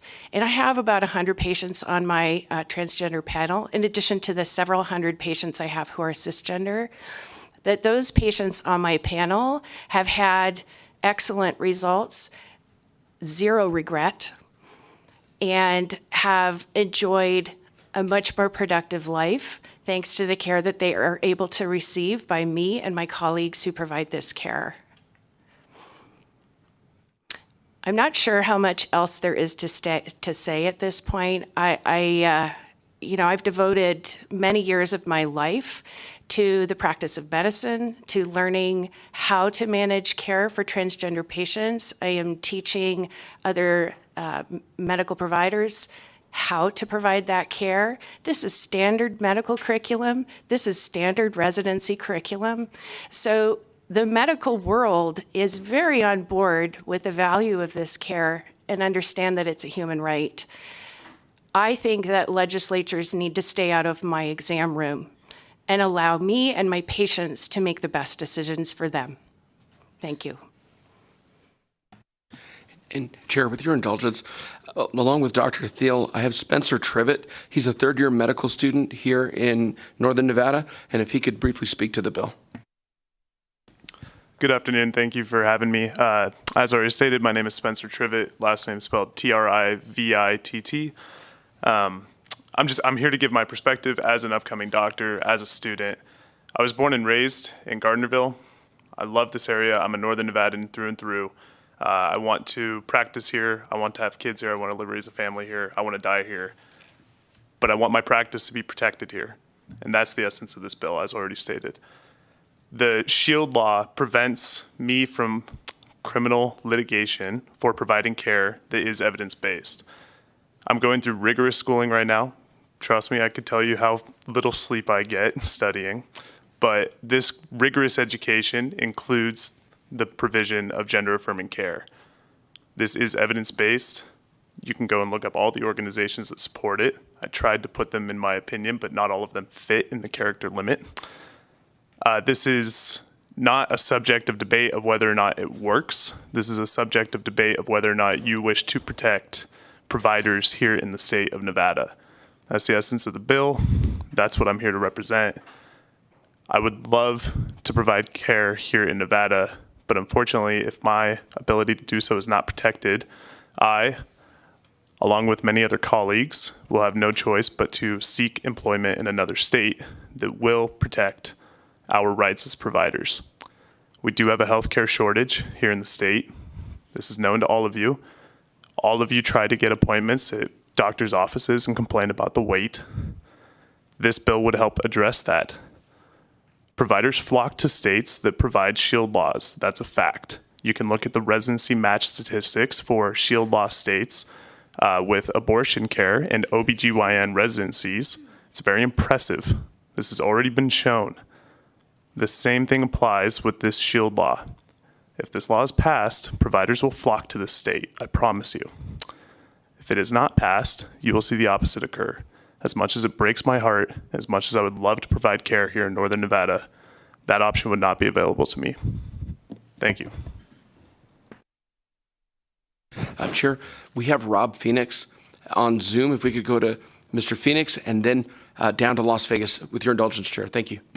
Thank you. Before we get started, just so you know that we are going to lose that room in Las Vegas in about 8 minutes. I'm trying to get the smaller room, but Thank you. so you know. Then actually, if Mr. Phoenix has patience, could we go to the Sawyer building first? Then I didn't realize that. Thank you, Chair.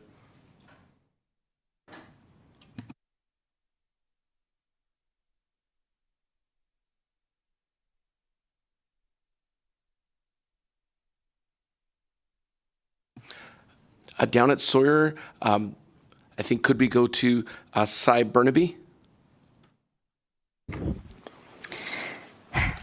Good afternoon. My name is Cy Burnaby. I'm the Executive Director of Gender Justice Nevada. I thank you, Senator Orenshaw, for sponsoring this very important bill. I'm a very proud trans person who has received gender-affirming health care, and it literally saved my life. The medical care these doctors provide is essential and protected right now in this state. And I want to remind everyone that this is not exclusively a transgender issue. Cisgender, meaning people who are not trans, also receive life-saving gender-affirming health care. Practitioners have been prescribing hormones and performing surgeries in what today we call gender-affirming health care for years. This includes cisgender men who take testosterone therapy, cisgender women who undergo breast augmentation, teen boys who have gynecomastia and get breast reductions, cisgender women who get laser hair removal. None of these patients are transgender, yet they receive gender-affirming health care, and the threat to strip the doctors of their license that allows them to do so affects them as well. Punishing providers would affect everyone. And when I say the phrase life-saving healthcare, I am not speaking in hyperbole. For folks who think that and believe the narrative that trans people undergo these surgeries and have this healthcare have a higher rate of depression and suicide are simply buying into a false narrative. They have done studies and shown that for trans people like me who have gotten this healthcare, the regret rate is less than 1%. In comparison, cisgender people who get plastic surgery have a regret rate of 65%. And I want to provide some helpful analogies to this because I think people get caught up in the moral objections to this healthcare. There are many services that are available here in the state of Nevada that are legal and people might object to morally, but we cannot punish the provider of said services. Recreational cannabis is legal in this state. Many tourists come here and enjoy that particular product, but yet we do not punish the dispensaries or threaten to take away their license to sell that product. 24-hour alcohol purchases are allowed in this state, and yet we do not threaten to rescind the liquor license of a bar or a grocery store that sells that product. Providing gender-affirming health care is legal in this state, and until it isn't, we cannot punish the providers of that service. If a medical provider is charged with a criminal violation related to gender-affirming health care services, then you should apply this consequence to any other service that is legal in the state that you morally object to. Arrest the owners of the dispensary and pull their license. Arrest the bar owners and the bartenders for serving to a patron after 2 a.m. and pull their liquor license. This particular service, gender-affirming healthcare, saves lives. So it is actually even more important to protect than the ability to protect dispensaries or liquor stores.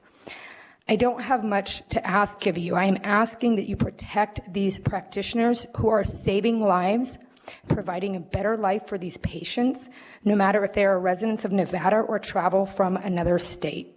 Again, this healthcare is totally and completely legal in the state of Nevada. It should also be noted and considered within a broader strategy to put an end to underground and unsafe healthcare that people have literally died from. So my question to you is, do you want the blood to be on your hands? Thank you, I yield. Chair, thank you. I believe we also have Dr. Terrence McAllister, Leanne McAllister, and Elizabeth Stern at the Sawyer Building.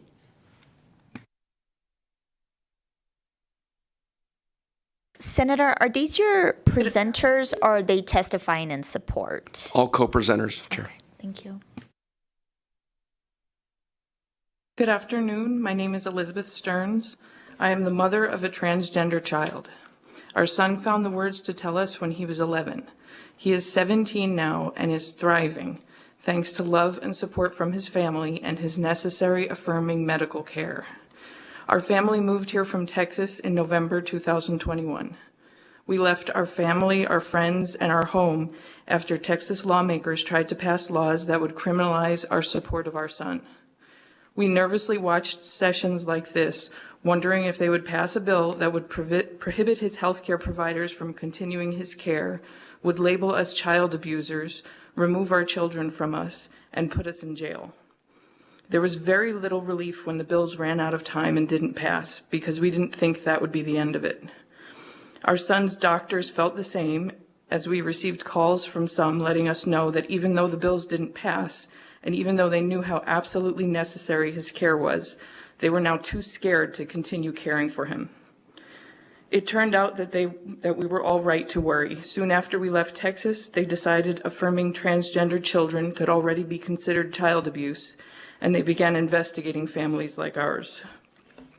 We are so grateful to be here now and to call such a beautiful, fun, and welcoming state our home. We are relieved to know that our son's medical decisions will continue to be between him, his parents, and the medical professionals. It is our hope and our need that this bill passes so that our family, other families of transgender children, and even transgender adults will not have to experience having their necessary life-saving care kept from them because of ignorance. Thank you. Thank you very much. I'm Leanne McAllister. I'm the Executive Director of the Nevada chapter of the American Academy of Pediatrics, and I'll be brief because I know that time is short. I did submit something in writing.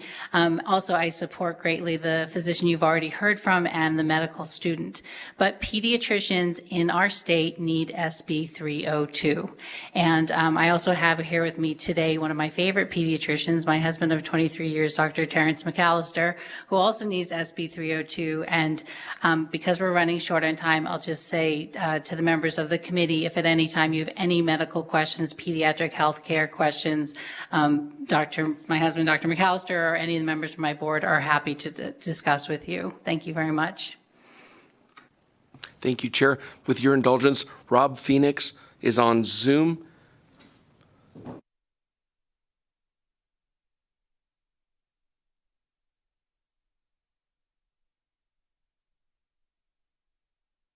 Hi, my name is Rob Phoenix. I'm a nurse practitioner in Las Vegas, and in the interest of time, I will keep my comments brief. I, too, like Dr. Teal, have given up some clinical time today in providing care to speak to you because of the importance of this issue and how it personally impacts me as a provider of healthcare. As the largest provider of gender-affirming care in the state of Nevada, I care for over 1,000 patients who are gender diverse. This bill protects my ability to provide care. But as Sai mentioned, this also protects my ability to provide care for those who are cisgendered as well, like Karen, who lives behind my office and chooses to access services in my office because we're close to her. But if my ability to protect her and provide care for her is taken away because of this bill not being supported, I will lose that ability to take care of her as well as thousands of other patients. I received an email today from one of my malpractice carriers that the state of Arizona passed a bill, AB 3202, that has outlawed providing gender affirming care in the state of Arizona. And there's question in that bill as to whether providers who refer patients for out-of-state care will actually be subject to professional discipline and criminalization. So this bill has relevance to us as providers in the state. It has relevance to all of us as residents of the state. Nevada ranks number 48 in the number of providers to patients. Senator Jackie Rosen is addressing this on a federal level because of the desperate need that we have for providers. We need to we need to protect access for patients to providers. This bill does that. This bill helps us provide care to all the residents of Nevada. Thank you. Thank you very much for your indulgence, Chair. I'm happy to answer any questions. Thank you for your presentation today and for being here for a very long time. Thank you for waiting. Committee members, are there any questions? I don't think so. So we will move to testimony in support of Senate Bill 302. Is there anyone here in Carson City? And just as a reminder, like I've been doing the entire day today, we're going to do 30 minutes support, 30 minutes opposition, and 30 minutes in neutral. 10 minutes here, 10 minutes in Las Vegas, and 10 minutes on the phones. Each person has 2 minutes. Please remember to state and spell your name for the record. You may begin when you're ready. Thank you, slightly height challenged Madam Chair. There you are. Hi, I'm Sarah Adler. Today, proud to be here for the Nevada Advanced Practice Nurses Association. APRNs are among the providers, as you saw, Rob Phoenix, who have developed specific expertise in the care for the LGBTQ plus community. This service must be protected by you from legislators in other states, and we appreciate your support for this bill. Good afternoon, Chair and members of the committee. For the record, my name is Annette Magnus, and I'm the Executive Director of Battleborn Progress. We're here today in strong support of SB 302 as part of the Nevada Equality Coalition and believers in the LGBTQ plus equality. It is no secret that transgender people in the United States are facing legislative attacks on their very identity. Just this past month, Idaho signed into law a bill criminalizing the providing of gender-affirming care to young people as early as, and earlier this month, a similar bill became law in Arizona. This is on top of bills in Texas, Kansas, Tennessee, and others that ban or restrict gender-affirming care, drag performances, and target LGBTQ plus people in other ways. This bill will allow healthcare providers to perform gender-affirming care without fear or stigma of being disqualified by a healthcare licensing board. Moreover, it protects them from lawsuits or sanctions from other states, like the ones mentioned, who want to export their agenda here in Nevada. It would also not allow the governor of Nevada or any state agency to cooperate with any attempted criminal prosecution of a gender-affirming care provider. SB 302 would be a powerful statement that Nevada will not participate in the ignorant and hateful culture war being fought at the expense of our LGBTQI family, especially our young people. The Nevada way has always been about freedom of expression and equality for all people under the law. SB 302 fulfills that promise, and we thank the bill sponsors and the Equality Coalition for working to bring this important bill forward. We are proud to support it. Please pass SB 302. Good afternoon, Madam Chair, members of the committee. Leah Case, Leacase, here today on behalf of the Nevada Psychiatric Association as medical doctors who will be some of the impacted population by this bill, those who would be protected coming to Nevada or practicing in Nevada from another state. This is good legislation and it's good policy, and we thank the sponsor for bringing it forward. I would also add that, Nevada, we're a hospitality state. What is more welcoming than saying you can practice here at the top of your license? You are protected here to make the best evidence-based medical decisions you can between you and your patient, and that is protected here in the state. And I can't think of a better way to welcome our physicians to Nevada than to say that to them with SB 302. Thank you so much. Hello, Chair and members of the committee. My name is Vanessa Dunn, Vanessa Dunn. I am here on behalf of NVPCA, also known as the Nevada Primary Care Association. Federally qualified health centers exist to serve medically underserved populations, and no population has been as underserved as the trans community. We must protect the providers that serve those communities. Additionally, FQHCs are governed by their community, and the services they provide are those identified as lacking from other providers. Finally, we don't know any alternative evidence-based treatment for those patients and the ones that are approved, other than the ones that are approved by the national and international medical associations. Thank you for your consideration of SB 302. Good afternoon, Madam Chair, members of the committee. My name is Sarah Watkins. I'm representing the Nevada State Medical Association. Being a patient and physician advocacy organization, we are in strong support of SB 302 due to the protections that the bill provides for healthcare providers in the state. Thank you. Hello, Chair Marzola. My name is Elise Monroy Marsala. I'm here today. I don't think your microphone is on. Oh, it is. Do I need to get closer? There we go. Okay. Thank you. Elise Monroy Marsala here today on behalf of the Nevada Public Health Association. The Nevada Public Health Association is a member organization of the American Public Health Association, and APHA released a study in 2016 called Promoting Transgender and Gender Minority Through Inclusive Policies and Practices.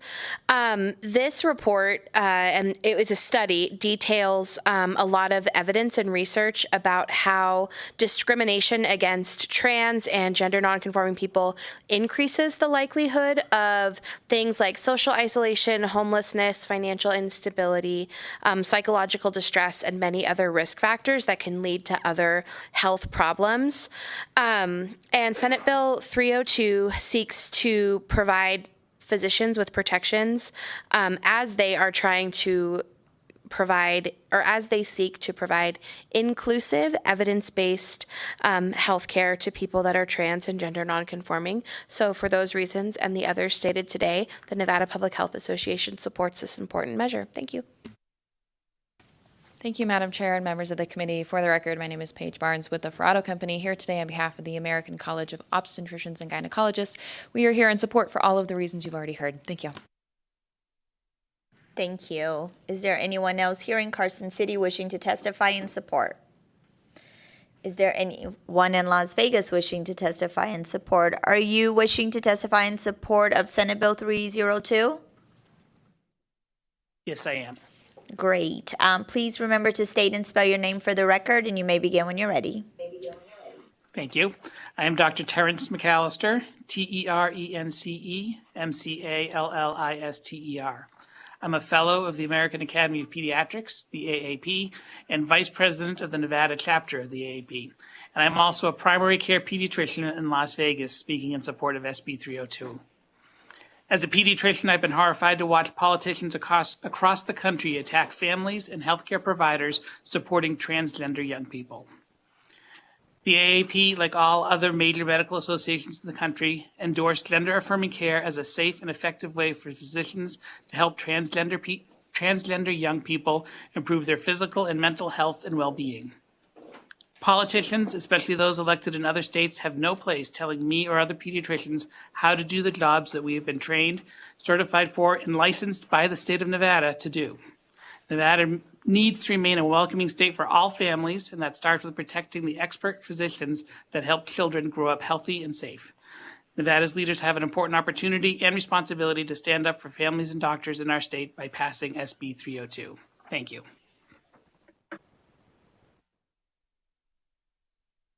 Thank you for your testimony. Is there anyone else in Las Vegas wishing to testify in support? I don't see anybody walking up. Broadcast, is there anyone on the line? Callers, if you'd like to testify in support of Senate Bill 302, please press star 9 now to take your place in the queue.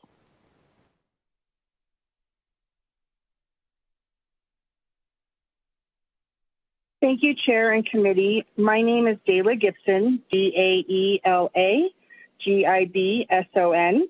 I'm representing Planned Parenthood Marmonte, a proud provider of gender affirming care in Northern Nevada. We support this bill and ditto other supportive testimony. Thank you.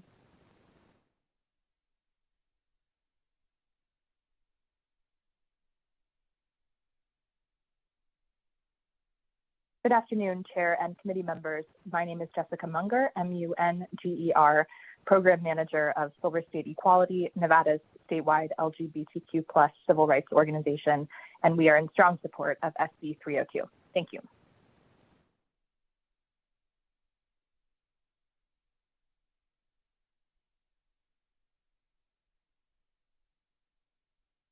Greetings, Chair and Vice Chair and members of the Committee on Commerce and Labor. My name is Carl Catarata, K-A-R-L, last name Catarata, C-A-T-A-R-A-T-A, State Director over the Human Rights Campaign in Nevada. We are the largest civil rights organization working to achieve lesbian, gay, bisexuals, transgender, and queer equality. We want to make sure that we're inspiring and engaging all Americans, and we strive to end discrimination against LGBTQ+ people and realize a world that achieves fundamental fairness and equality for all. On behalf of our thousands of members across the state of Nevada and your constituents in Northern and Southern Nevada, we ask you to have the moral courage to vote yes on Senate Bill 302. Gender-affirming healthcare services are defined as medically, surgically, behavioral health, and specifically necessary for the support of our LGBTQIA communities. Gender-affirming healthcare works, and Nevada needs to be a leader in these services. Your constituents are requesting of it, local nonprofit organizations are requesting of it, families and children in the state of Nevada are requesting of it, and healthcare providers are requesting of it. We hope you do the right thing and the common sense decision to vote yes on this bill. Thank you all for your time and your consideration.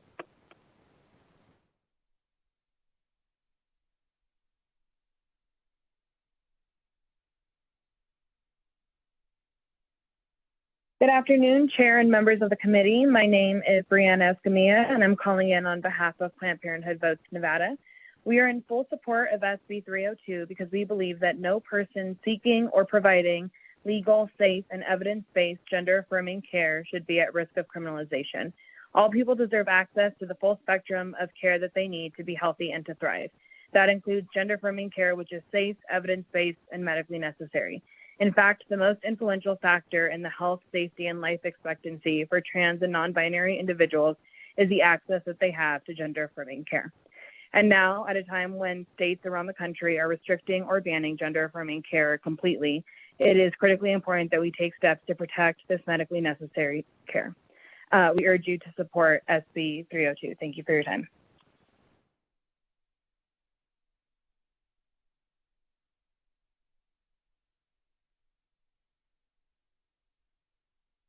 Good afternoon. Thank you. For the record, my name is West Ewell. That's W-E-S-T, last name J-U-H-L. I'm the Director of Communications and Campaigns for the ACLU of Nevada.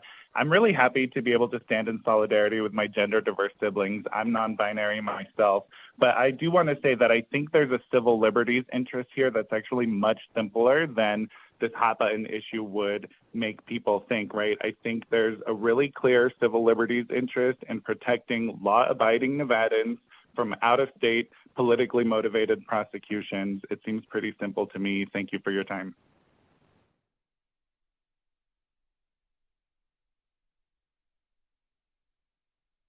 Good morning, Chair and members of the committee.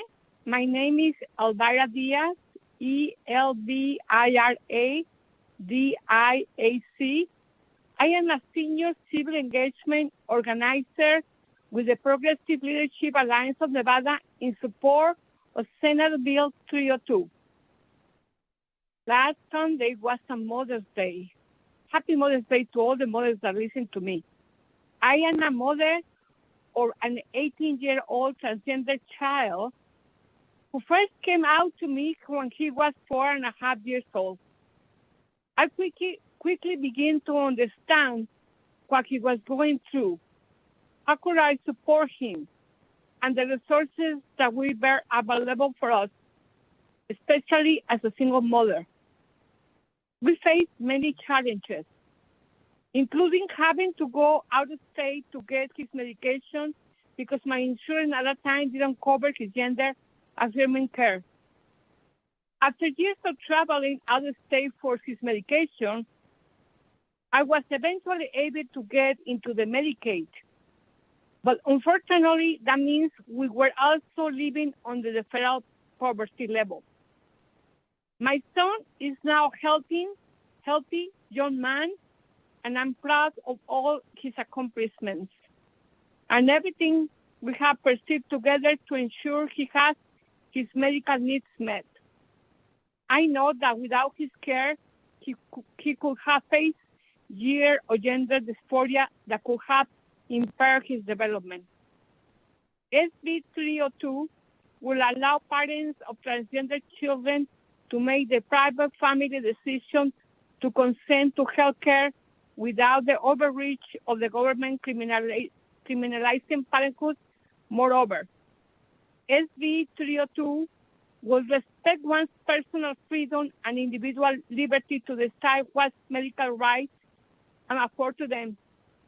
In addition, SB 302 will allow healthcare providers to practice in the state of Nevada without fear or retribution by also adding to the charges of healthcare providers.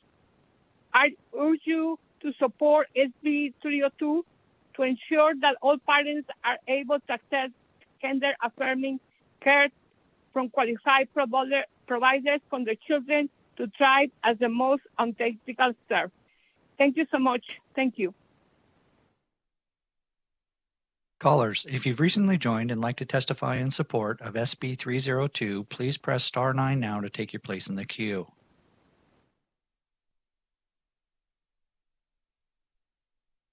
Chair, there are no more callers in support at this time. Thank you. We will move to testimony in opposition to Senate Bill 302. We will start here with Carson City. Please remember to state and spell your name for the record. Each person has 2 minutes. You may begin when you're ready. Good afternoon, Bob Russo for the record. I oppose Senate Bill 302 because it will make Nevada a safe haven for doctors who come here to perform gender-affirming treatments and are seeking protection from prosecution in other states. And it will prevent the governor from extraditing doctors who have broken gender-affirming laws in other states. Excuse me. I believe that the larger picture behind this and similar bills is the concerted effort to push gender-affirming surgery and the use of puberty blockers and cross-sex hormones on our youth. In my opinion, this is not only immoral, but dangerous to the health and well-being of our young people. According to California endocrinologist Michael Laidlaw, cross-sex hormones carry side effects, including sterility and increased risk for breast and uterine cancers, plus harmful psychoactive effects such as mood swings and psychosis. Ryan T. Anderson, in a March 9, 2018 article with the Heritage Foundation, cites a 30-year Swedish study that showed that 10 to 15 years after surgical reassignment, the suicide rate of those that had undergone sex reassignment surgery rose to 20 times that of comparable peers. To my knowledge, it's not unusual for kids to outgrow their gender dysphoria.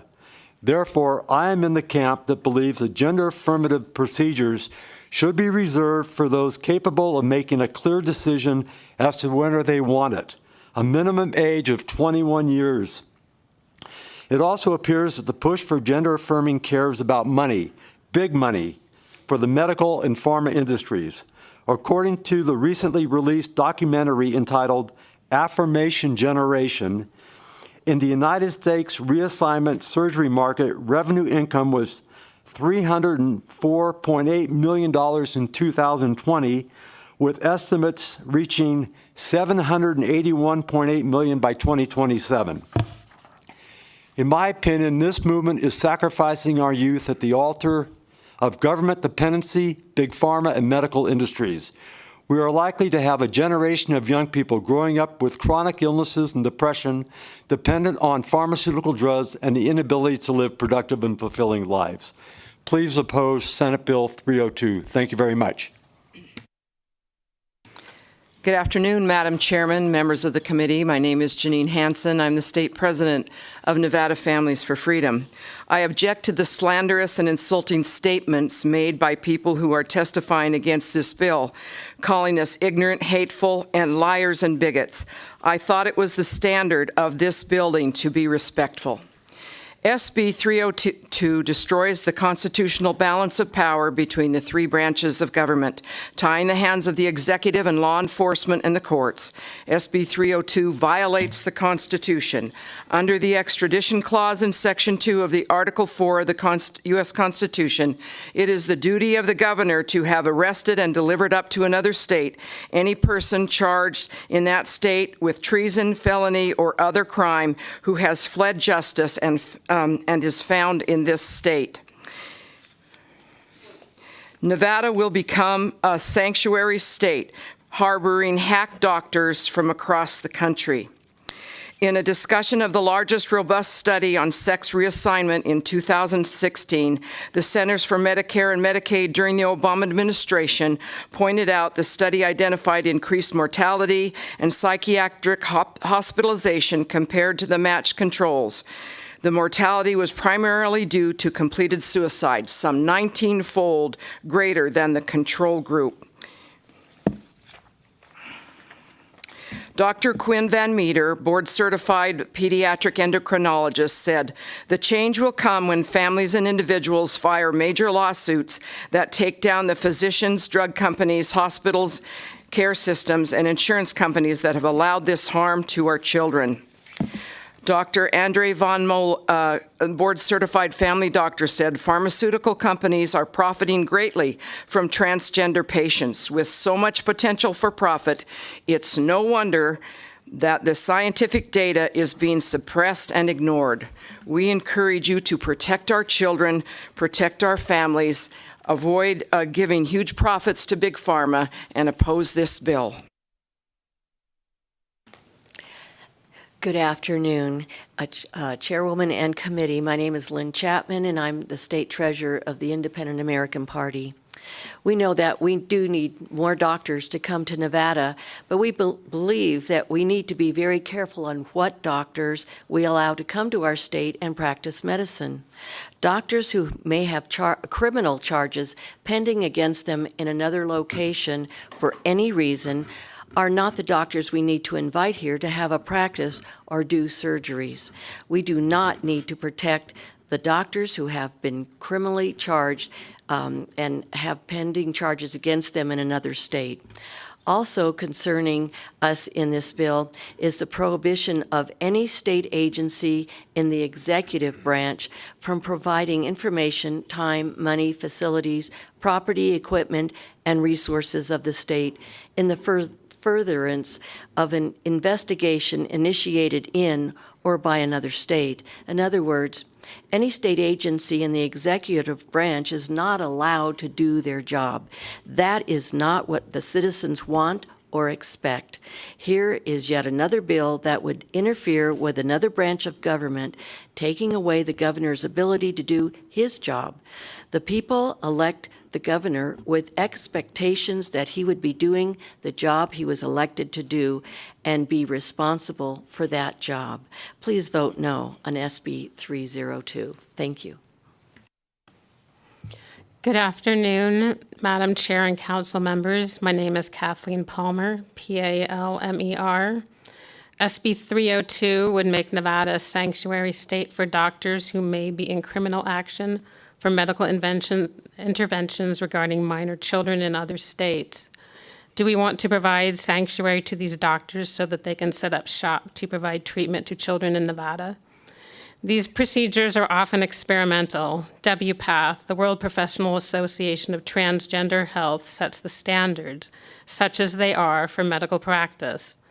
The guidance that WPATH Guide 8 offers is often offered merely as suggestions due to a lack of long-term data and successful outcomes.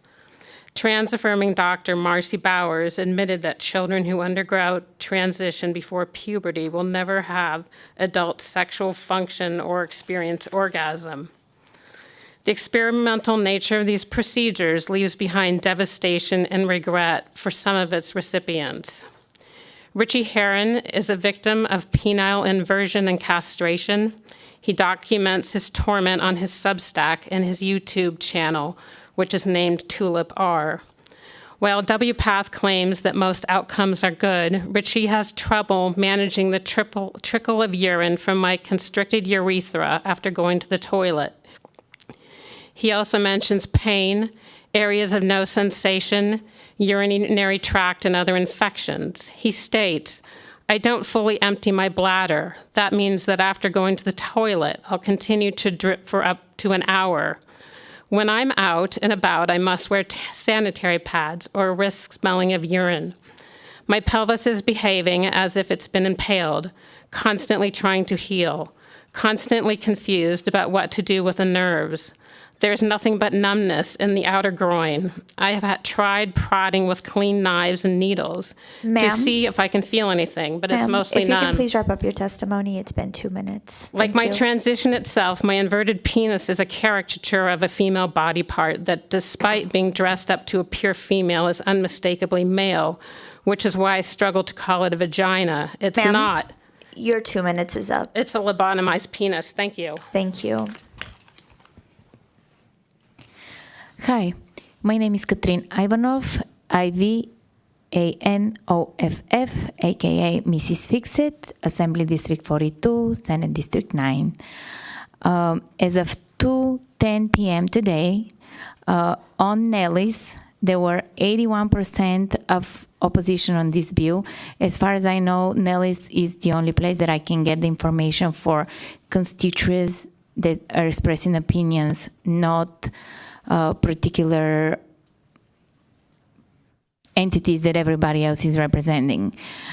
When people are opposing something at the rate of 80%, why would you support it? Does the opinion of your constituents does not matter to you? If you are not really representing us, your constituents, who are you representing? The voters are the one that elected you, and 80% of them are telling you we do not like this bill. And also, the presenters were saying, I don't want the one presenter in Las Vegas, there was a pediatrician, says, you legislature, stay away from my office. I want to be the one deciding what to do. But at the same time, he say, oh, but vote yes on this. So that makes no sense. He either wants you out or in. So he doesn't even know what he wants, but yet he presents as an expert. The other person said there is no criminal liability to doctors in Nevada right now. And also, when they were presenting this bill, a lot of them said the other states are making it criminal. I believe they are not factually correct because they're making it criminal for minors. If anybody do procedures to minors, not to adults, and that's a huge difference. I think we should keep our minors safe, and we should not allow any transgender surgery to our minors. And my heart I need goes you to out. Please wrap up your testimony. Your 2 minutes. Absolutely. Is up. I just wanted to add that my heart goes out to the people that are transgender. I cannot imagine what it is to feel that your body is not really what you wanted it. Thank you. And I appreciate your testimony today. If you can please, again, wrap it up. Yes. Thank you so much. Please vote no. Thank you. Good afternoon. George Yashinsky for the record. I oppose SB 302. Please do not make Nevada a sanctuary state for gender-changing doctors from other states who have violated the laws of other states. There has never been before so many children at young ages who are claiming to be boys if a girl and claiming to be a girl if a boy. Children are easily manipulated and I believe are being influenced by people who do not have their best interests at heart. These claims are leading to transgender surgeries at an early age without parental consent. These children have no idea what the long-term negative health effects will be. They will for the rest of their lives have to take hormones and drugs, which are expensive and harmful. Males are not meant to be injected with massive female hormones, and females are not meant to be injected with massive male hormones. It causes major health problems. The National Library of Medicine states it will cause cardiovascular disease, strokes, cancer, and other problems. God has made only two genders, male and female. I believe gender dysphoria is a mental health problem, much like those who have anorexia. Each see themselves as different from reality. The medical health professions and pharmaceuticals are making huge sums of money off of pushing transgenderism and surgeries. This is wrong and harmful to our children. Please vote no on SB 302. Thank you very much.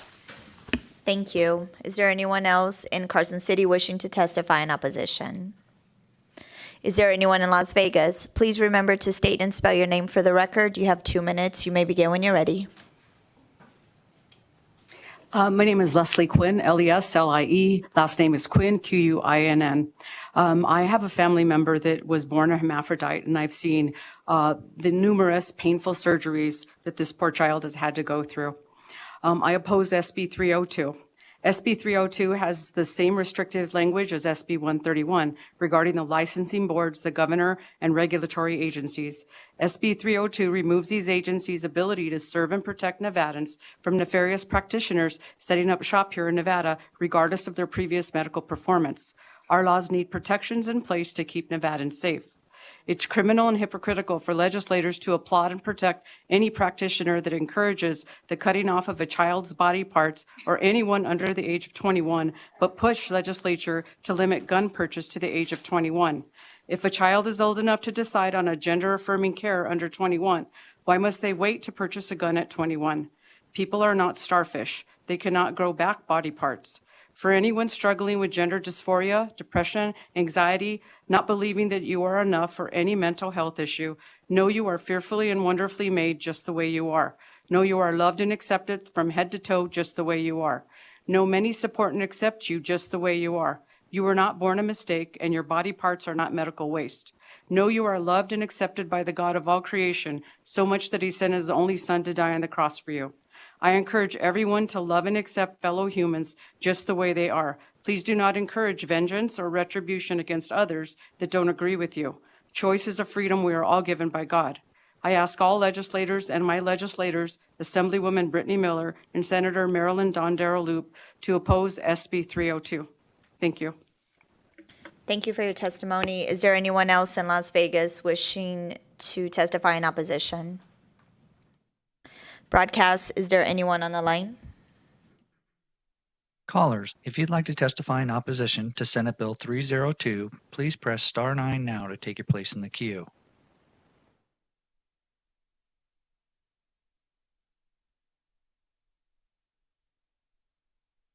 Good afternoon, Chair and Committee. My name is Jim DeGraffenreid. I'm Nevada's Republican National Committee man, and I'm in opposition to SB 302 on behalf of the Nevada Republican Party. At its core, SB 302 is an unnecessary political statement. No other state is prosecuting doctors for performing legal procedures in Nevada that might be illegal in that state. We heard in testimony on the abortion tourism bill, SB 131, that this type of prosecution is the same as a state where gambling is illegal, attempting to prosecute a resident of that state for gambling while on vacation in Las Vegas. But that doesn't happen either. At its best, SB 302 is an unnecessary statement, but at worst, it would enable hack doctors who cannot be licensed in their home states to practice medicine in Nevada. We oppose it in either event. Additionally, this bill in Section 3, Subsection 2, excludes conversion care from the definition of what the bill terms gender-affirming care, and we feel that that subsection should be stricken. Finally, this bill is amended as local government to the entities prohibited from cooperating with law enforcement agencies, and this is an unacceptable overreach. For all of these reasons, please vote no on SB 302. Thank you.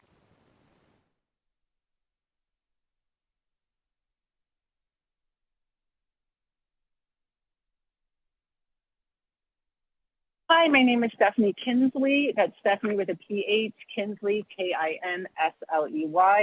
I would just like to discuss some common sense and common denominators that I see happening right now.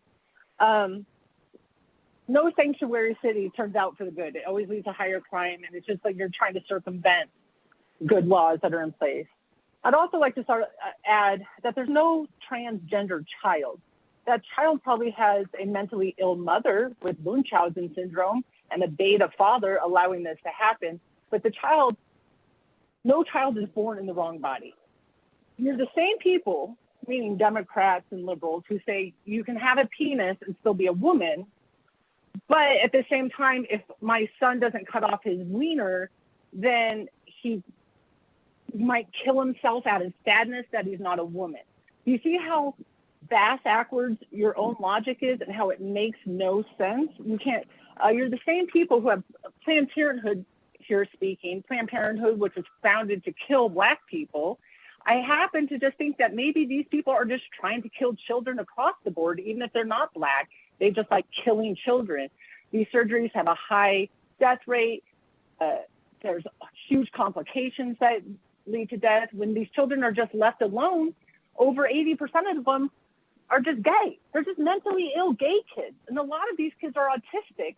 And Ma'am, you can continue your testimony, but in this committee, I expect respect at all times.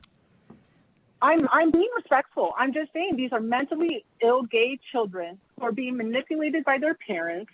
These doctors, these are the same doctors that told you to wear a mask to prevent COVID and to get an experimental vaccine to prevent COVID. That wasn't science. That was following the money, not following science. The same that they're doing with mutilating children. Your 2 minutes is up. Thank you for your testimony.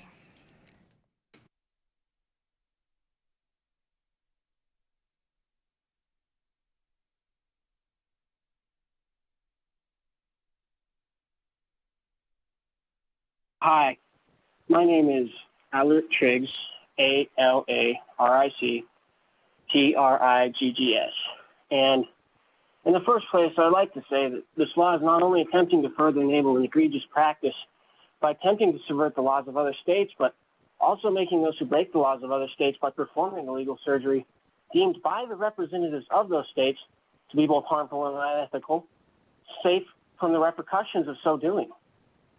And this is not only an attempt to meddle in the business and laws of other states to enforce an agenda, but it's a major breach in interstate trust and cooperation. To prevent the extradition of persons deemed criminals by one state because they are not considered criminals by another is both out of place and defiant of the justice system of this country, which, ineffective as it is, still exists for a purpose. Ask yourselves why, if people should not respect certain laws in other states because they disagree, they should see any reason to obey or respect your laws, or any laws for that matter. In that case, if the law is only to be applied arbitrarily with caprice and prejudice, then it would not only cease to be law, it would cease to have authority over the people and would lead to anarchy and chaos. Gender change surgery is a dreadful thing to allow to be done to underage children. If a person is under 18 and they're not deemed responsible enough to buy cigarettes because of the health hazards that they are not mature enough to understand, how then are they to be considered mature enough to have their genitals carved out and replaced?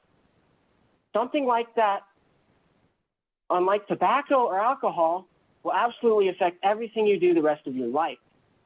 You can stop smoking, but you can't reverse gender change surgery. Does it make any sense then to allow children access to something far more dangerous than tobacco before they come of age? I ask these questions, and may the legislature open its eyes and see the issues this will inevitably create and the lives it will inevitably ruin. Thank you very much for your time. Thank you for your testimony.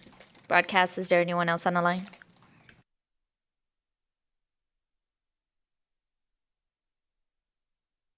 Hello, my name is Lorena Cardenas, LORENACARDENAS.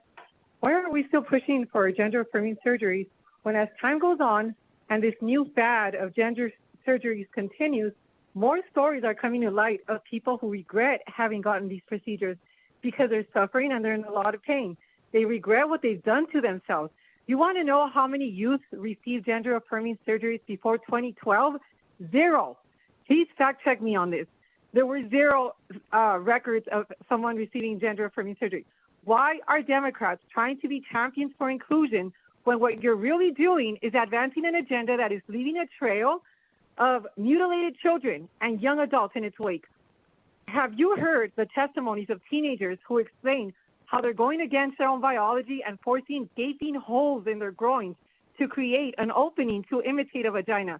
Does this sound horrific to you? You want to talk about receipts? I urge you to hear the testimonies for yourself at My Children's Advocate on Instagram and Facebook. To further add insult to injury, this bill doesn't just specifically provide these surgeries at no cost. It protects providers from being held accountable for malpractice and criminal allegations. Why wouldn't you even want a provider to be held accountable for what they did wrong in another state? So it is butchering at its finest. The agencies that are supporting these surgeries are doing it for profit, not for compassion, as this will always lead to a negative outcome, since gender-affirming health care leads to a person needing medical assistance for the rest of their life. To the doctor, who will most likely build a lifelong bond with her patients who's testifying on here. It's not that things regarding this topic are deteriorating in Nevada. It's that people are becoming aware of the monstrosity you're committing. We don't want shield laws. We don't want you people butchering our people in this state. Legislators err on the side of caution. Ma'am, not can you please compassion. wrap up your Bypassing your people- testimony? Your 2 minutes is up. Okay, this is not hate. This is common sense. Senator Orenthal, your constituents will know. And we this is what you appreciate did your with time in testimony office. today. Broadcast, is there anyone else on the line?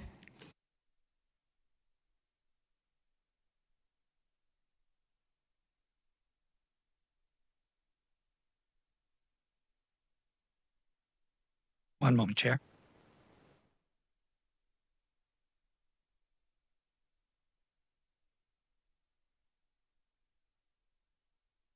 Hi, good afternoon. My name is Lisa Partee. Last name spelled P as in Paul, A-R-T as in Tom, E-E. Gender-affirming care is already lawful in Nevada. Even the presenters testified to that. And most of those in favor who testified said they feared that they would not be able to provide the care, that's the future doctor, or receive the care they seek. This is not the issue. Rather, the opposite, as everyone said, they were able to obtain treatment in Nevada. The issue is protecting felonious doctors who chose to break laws in other states. We don't need doctors who disregard laws to come here to possibly cause harm to other people. We don't need this bill truly doesn't guarantee the safety of anyone. We're not haters. We are trying to protect children who cannot know what they want and may be confused. I expect parents to get them the help that they need and require, even counseling and mental health treatment if needed. I haven't heard anything about mental health treatment today. No kids should have surgeries before the age of 21. My heart goes out to kids who are trans. It always has. But kids shouldn't be encouraged to go through any treatment until they're mature enough to decide for themselves. For those adults who have been treated and saved, that's great. We just don't want criminal doctors coming here to Nevada. So let's get people counseling before mutilating kids. Thank you.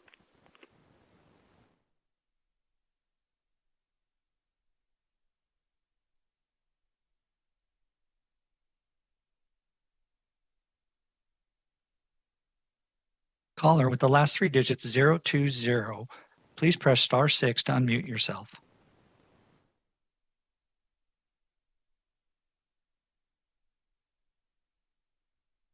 Caller with the last three digits 020, please press star 6 to unmute yourself.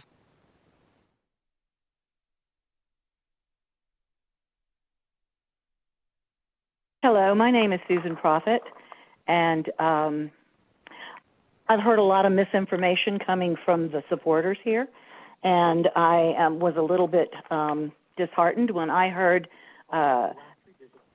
the chairman interject herself and correct someone who opposed when they were speaking their own mind, yet they never said anything about those calling us names.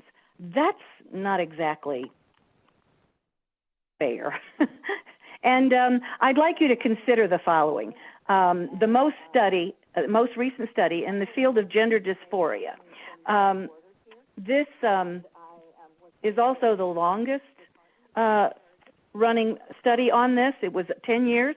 And the study did not support the conclusions that gender reassignment via surgery or hormones is either necessary, nor does it increase the quality of life of the gender dysphoric. If the scientific research does not support the value of such options, should you? Why did this bill go to the Senate Committee on Commerce and Labor?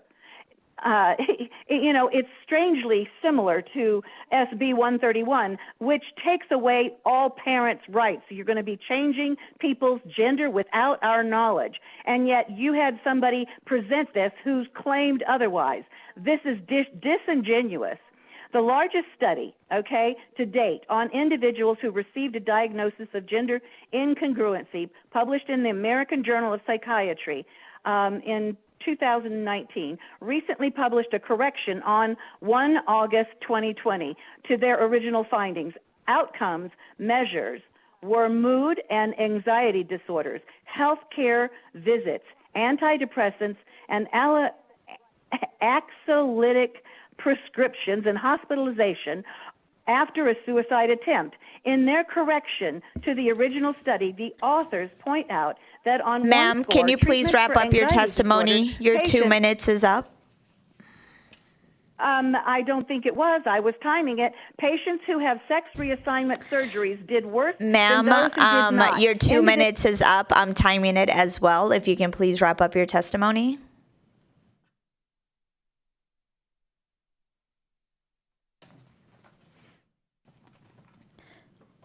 Broadcast next caller.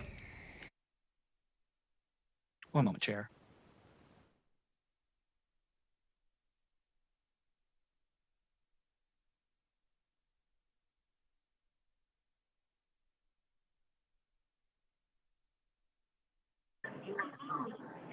CYRUSHOJJATY. I will ditto the comments made by opposition. Thank you so much. And I will yield.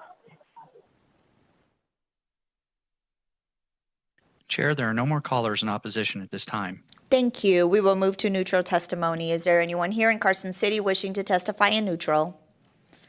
I don't see anyone. Is there anyone in Las Vegas? Broadcast, is there anyone on the line? If you'd like to testify in neutral for Senate Bill 302, please press star 9 now to take your place in the queue.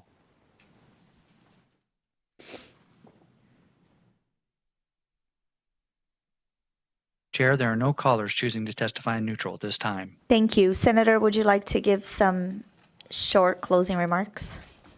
Thank you very much. Chair Marzola, James Orange, State Senate District 21. My chief co-sponsor, Senator Scheibel, is here. I wonder if I could allow her, with your permission, to make some closing remarks.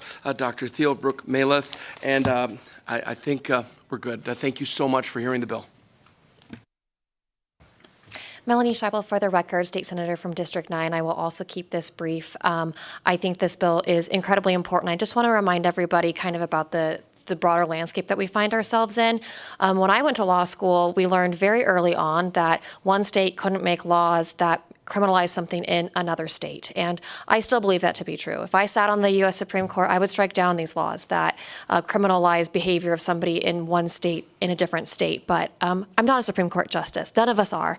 And that's why we're all here passing the policies that we do have the power to enact. So I see this bill as a preventative measure to say that if courts are going to start radically changing the way that they interpret the Constitution to suggest that one state is able to infringe on the rights of another state and tell the residents of someone outside of their borders what they're able to do, then Nevada's going to stand up and say, not here.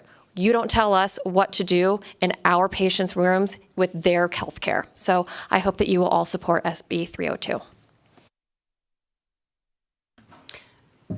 Karen Thiele, Thiele, for the record. I just wanted to address some of the misinformation that I heard in opposition to this bill. I would like to make it clear that there are states that are outlawing gender-affirming care to adults, and that is why we are also discussing that here. Yes, the original wedge issue was with youth, but this has now metastasized to adult care as well, and I do feel that that is directly threatened in many states in the union. In dealing with children, I can assure you that there is nobody performing surgery on children. It is exceedingly, exceedingly rare for that to occur, and only occurs after many, many years of multidisciplinary care for that child, including health care, including mental health care. None of this takes place without mental health care. We have not explicitly talked about that here, but I want to reassure the Assembly members that mental health care is a huge part of how we care for children. So I wanted to make sure that that information was out there. Thank you. For the record, Brooke Malath. I'm currently a transgender senior citizen, but I was born as a transgender child. If you want to understand what a lifetime of going through society as transgender is like, I'll be happy to have that conversation one-on-one with anyone.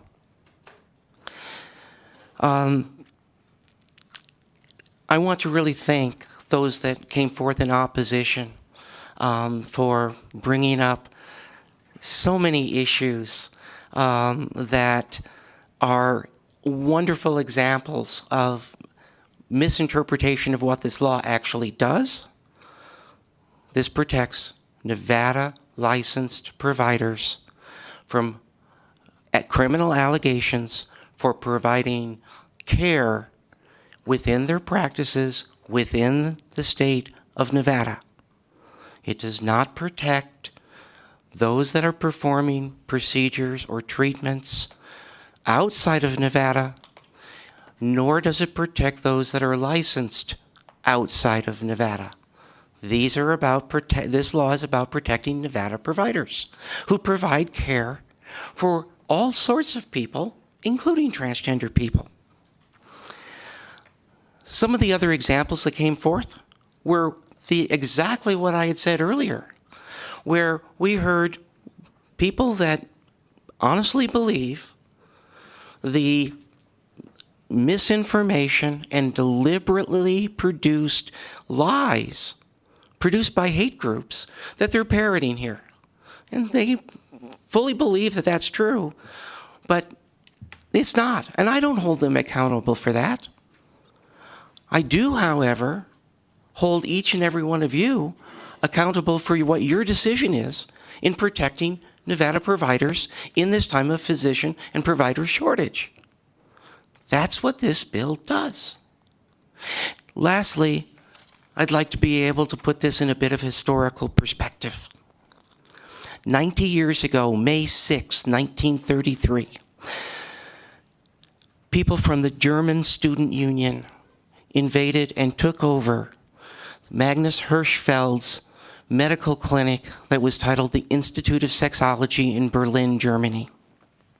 4 days later, on May 10th, they began book burning, starting with Magnus Hirschfeld's library and manuscripts, many of which were one of a kind in the world, going back hundreds of years of research and veracity on gender diversity in Europe and throughout the rest of the world.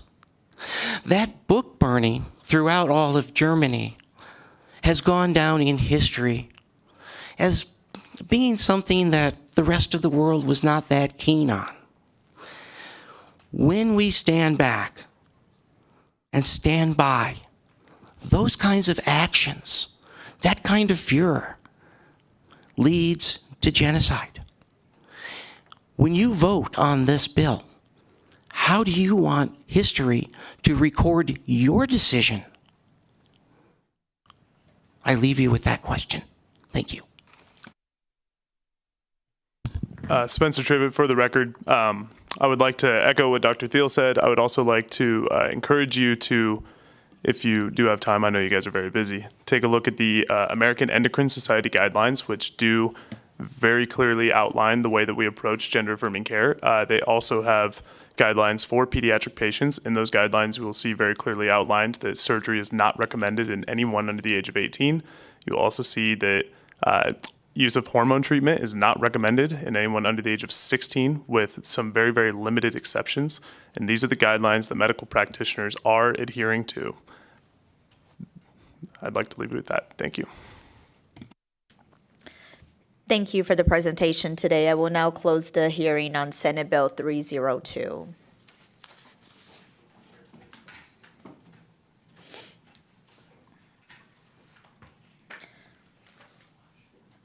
I will now open the hearing on Senate Bill 78, which makes various changes relating to property. Senator Doñate, you may begin when you're ready.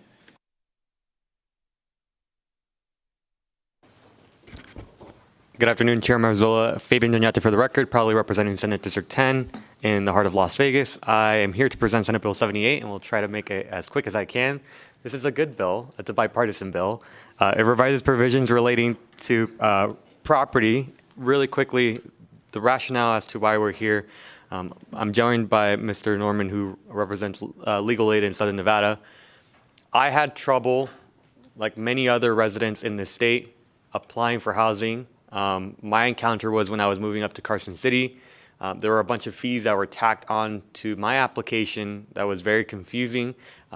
It started off when I was looking for, my roommate and I were moving up to Carson City for this session, and there were fees that were being tacked on. When I told them that I was coming here for a 6-month lease, they added more fees to it, and lo and behold, I was spending upwards of $2,000 on fees simply just because of the changes that I had requested to come up to session. That's a situation that many families in this state go through. It's an issue that we believe many families have asked us to look to solve, and so that's pretty much the provisions of why we're here today and why this conversation is important. I'll turn it over to Mr. Norman, who can go over the bill really quickly and the amendment that was submitted. Chair, members of the committee, Jonathan Norman with the Nevada Coalition of Legal Service Providers. Maybe I'll just go over the amendment, and then if there are questions about the bill, we can answer them. The amendment just makes changes to Section 6, which deals with application fees, and Section 12, which deals with fee disclosures at the point that a individual is signing a lease. And those changes were to make the bill consistent with another bill working its way through this session, AB 298. And with that, I think we can answer questions. Everything else is from the original bill. Thank you. Or the reprint, sorry. Is that the presentation? Thank you. Committee members, are there any questions? I don't see any. So we will move to testimony and support.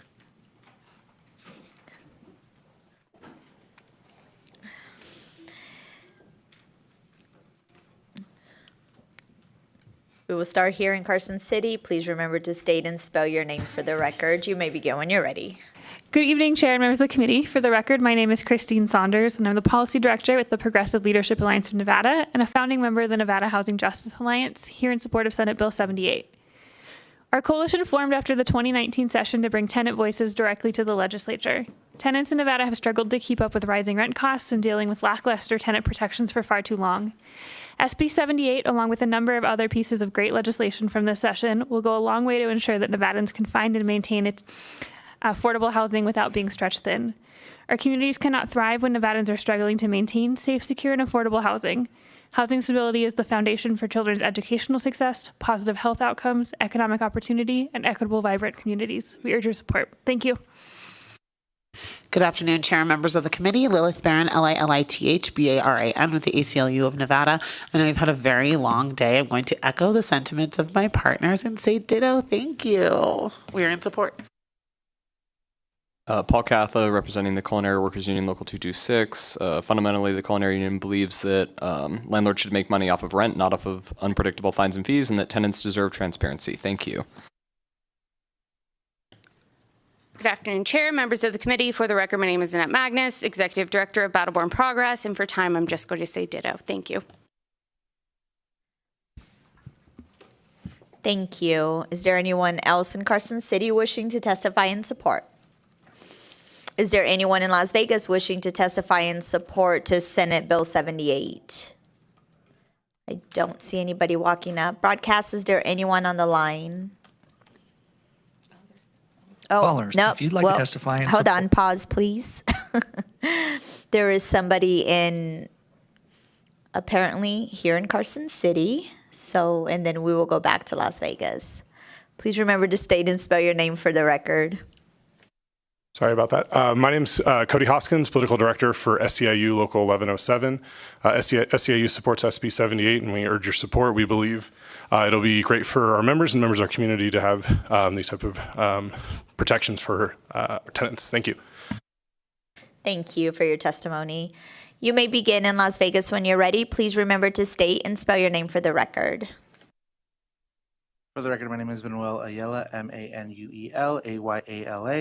I am the Digital Content Manager with For Our Future Nevada, but today I'm reading testimony from a community member here in Las Vegas. For the record, my name is Humberto Sandoval. I am new to the Las Vegas Valley, and in the short time I have been here, I've already experienced what it means to be a renter in Nevada. It means paying exorbitant rents and bracing myself for hidden excessive fees with little to no notice from landlords. The only contact that I has received is often just to remind me about the high late fees, fee of 80% of my total rent, nearly doubling the $1,700 that is already difficult to afford. My landlord has also made it so that the only way to pay rent is by using a cashier's check. This creates an additional and unnecessary burden that often delays my ability to pay rent. By passing SB 78 and cracking down on these unnecessary fees, my neighbors and I will no longer be subjected to this exploitative system that so many landlords have created in Nevada. Landlords should not be able to hold such high fees over our heads while adding more and more obstacles for paying rent. We need to pass SB 78 to end the exploitation of Nevada renters and hold these landlords accountable. Thank you. Thank you for your testimony. Is there anyone else in the room with you, sir?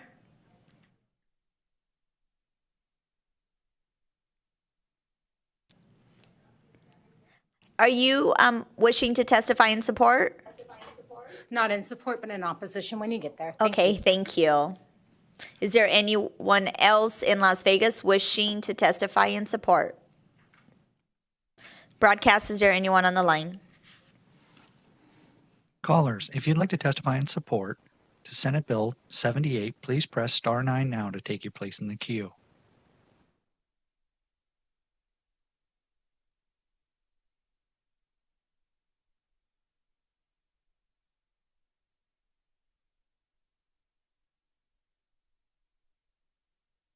Good afternoon, Madam Chair and members of the committee. My name is Shelley Speck. That's Shellly Speck. I live in Gardnerville, Nevada, and I am providing testimony today on behalf of the Children's Advocacy Alliance and the Nevada Strong Start Coalition in support of SB 78. The housing climate in Nevada has become increasingly difficult for working families, with prices rising significantly over the last several years. In addition to the attached fees and deposits required to secure housing, the basic housing needs are becoming more difficult to maintain. Additionally, landlords and property owners are able to evict non-lease tenants in just 30 days and then delay the rightful refund of deposits to terminated tenants. It is plain to see that working families are being left behind. With SB 78, landlords will be limited to charging only necessary application fees to keep them from profiting off those in search of housing. They care for renters and requiring all applicable monthly fees to be listed clearly on the first page of the rental agreement, allowing applicants and new tenants a clear understanding of exactly what they will be paying each month. SB 78 will also benefit Nevadans by extending the no-cause eviction process for non-lease holders to 60 days from 30 and 90 days for seniors and the disabled to allow those tenants time to find new housing rather than leaving them without a roof over their heads. SB 78 will benefit residents and families of Nevada, urban and rural. The bill provides multiple safety nets for tenants in order to find housing, provide cost clarity, and keep Nevadans from finding themselves in a position where they are forced to leave their homes without another option in place. Please consider these factors and provide your support today for SB 78. Thank you for your time and attention. Chair, there are no more callers in support at this time. Thank you. We will move to testimony in opposition to Senate Bill 78. Is there anyone here in Carson City wishing to testify in opposition? I don't see anybody walking up. I do see someone in Las Vegas. Please remember to state and spell your name for the record. You may begin when you're ready. Good afternoon, Madam Chair, members of the committee. My name is Attorney Roberta Olinger Johnson. That is OHLINGER-Johnson, standard spelling. I am chair of the Legislative Committee of the Creditors' Rights Attorney Association. We oppose Section 8.5, subsections 1 and 2 of SB 78. We take no position on the other parts of the bill. We oppose Section 8.5 in the reprint because we believe it will hurt those it is intended to help and will overburden courts. CRAN attorneys advise that upwards of half of their landlord-tenant cases settle without a lawsuit. But as amended, 8.5 subsection 1 will hurt those who know they owe some money and are attempting to take care of it because it will shorten the amount of time available for payment arrangements and require suit regardless of payment status solely to protect the statute of limitations. That will overburden the courts with unnecessary suits. We also oppose Section 8.5, subsection 2. Of the cases that do go to suit currently, another half require service by publication, and that is not available in small claims court. So the reason why they require publication is because a former tenant may have skipped, which is left without leaving a forwarding address. So this will create an administrative burden as claims are filed in small claims as required with concurrent jurisdiction and transferred to justice court. Additionally, the bill requires proof of damages as causation, and there are some cases where expert testimony will be required, such as to prove impact caused a water break rather than a maintenance or product defect. So these will also require transfers to justice court. For the foregoing reasons, we oppose SB 78, Section 8.5, and again, we take no position on the other parts of the bill. Thank you. Thank you for your testimony. Is there anyone else in the room with you? I don't see anyone who's wishing to testify. Okay, perfect. No. Thank you so much. Broadcast, is there anyone on the line wishing to testify in opposition to Senate Bill 78? If you'd like to testify in opposition to Senate Bill 78, please press star 9 now to take your place in the queue.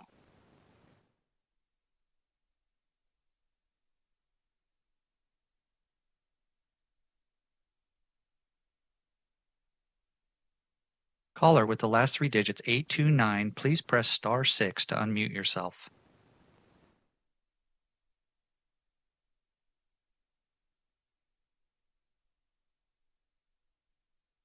Hello, my name is Susan Prophet. I'm with the Nevada Republican Club.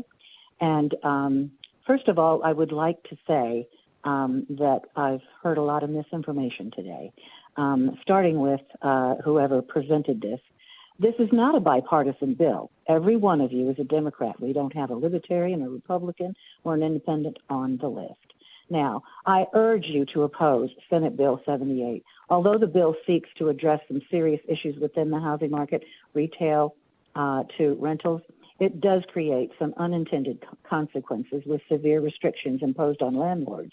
The adverse effect on already high rental markets will disintegrate the rental market, which will lead to higher prices and cause more housing affordable issues.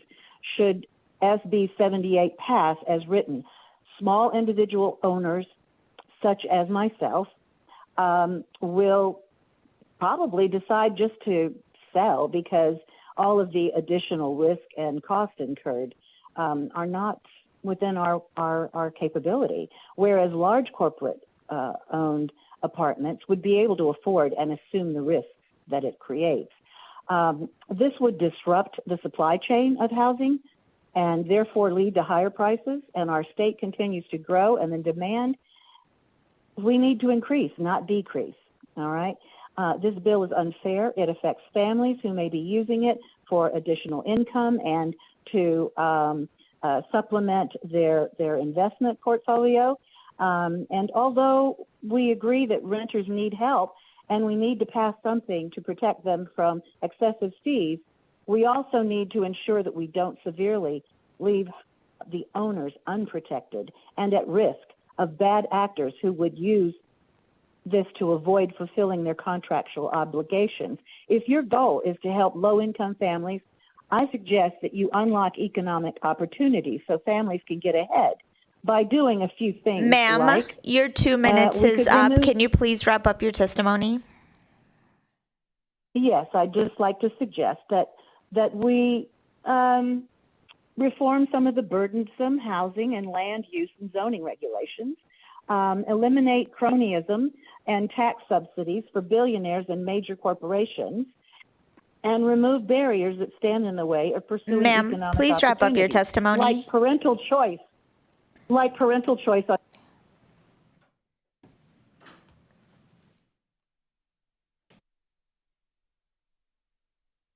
We lost that caller. Chair, we have one more caller left in opposition. Stand by, please.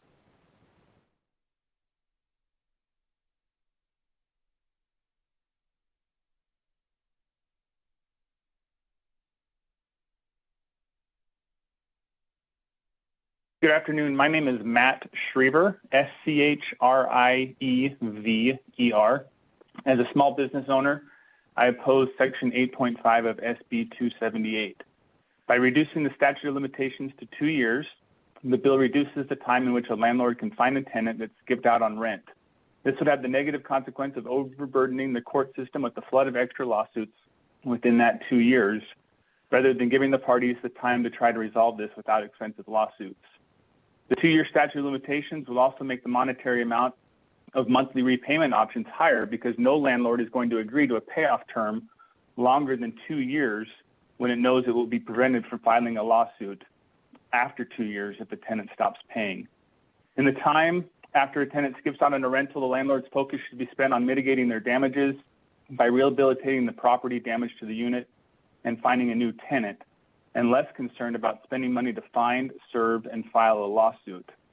By requiring these cases to be filed in the small claims court, landlords who do file litigation will no longer get their attorney's fees reimbursed because small claims does not allow an award of attorney's fees. So the landlord will be out on rent and attorney's fees, even though the rental contract says that the attorney's fees are recoverable.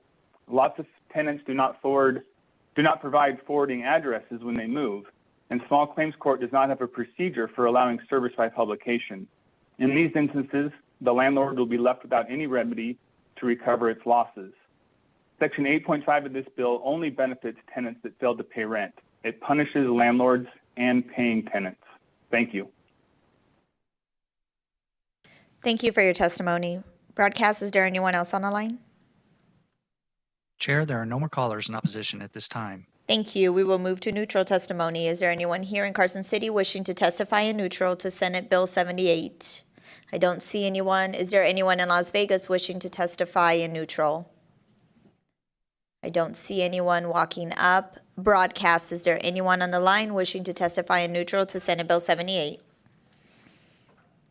If you'd like to testify in neutral for Senate Bill 78, please press star 9 now to take your place in the queue. Chair, we have no callers to testify in neutral at this time. Thank you. Senator, would you like to give any closing remarks? Sure. Thank you so much. I do want to have Mr. Norman just clarify a few of the concerns that we had in opposition.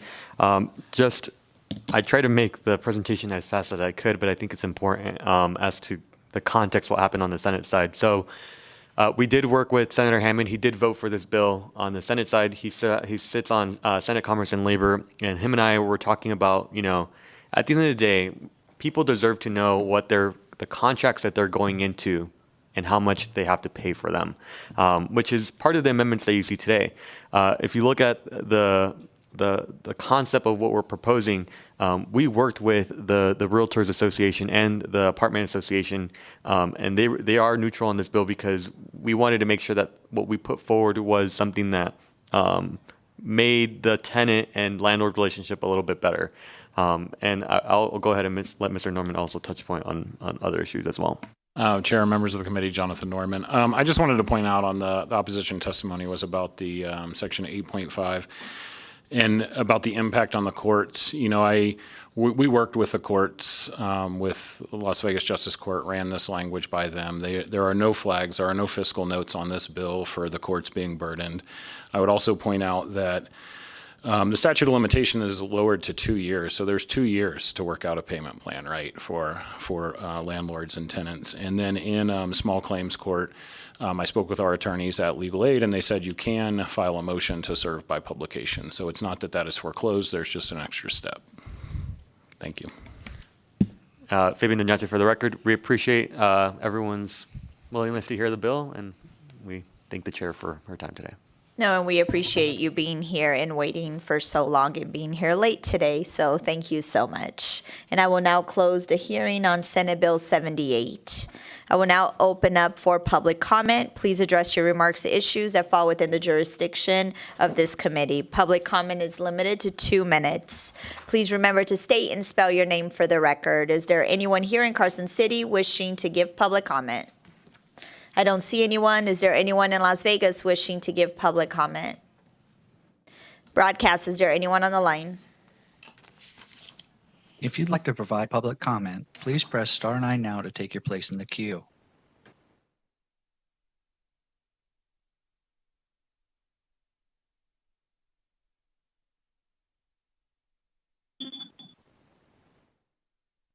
Hi, my name is Stephanie Kinsley, Kinsley, and I would just like for my public comment is for everyone to use common sense, look at these people and what they're voting for. None of this is good. It is all nefarious.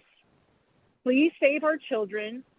Please limit the government control that these people are reaching on. And to the pretty blonde lady who's pregnant and supports late-term abortion, Nicole, the level of evil that means to have a baby in you and you're pushing for other people, probably minorities, to go kill their baby. I just want to say that's a level of evil that will never be. Evil is evil, and murdering babies is evil. Nicole, you're an evil woman. Thank you, guys.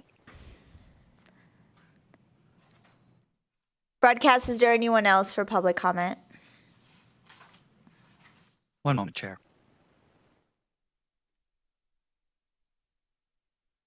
Hello, this is Susan Prophet, and I'm with the Nevada Republican Club.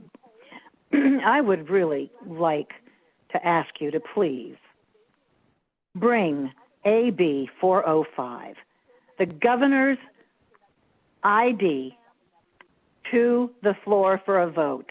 You are passing so many bills that we all oppose, and over 75, 85, 95% oppose, yet you won't even bring the voter ID bill the governor brought because we asked for it. And I don't understand how you can do this against the will of the people. It is so insulting. It's insulting to your constituents. It's an insult to the governor of Nevada that you will not even allow his bill to be heard. Shame on you. And shame on you for interrupting so many times and being rude to the objections that people had to being called names today. This was not a good day in the legislature, but I do appreciate your time. And hopefully tomorrow will be better. Thank you. And we appreciate your public comment. Broadcast, is there anyone else on the line? Chair, there are no more callers to provide public comment. Thank you. This will conclude our meeting for today. Thank you, committee members. Our next meeting will be Friday, May 19th at 1:30. This meeting's adjourned.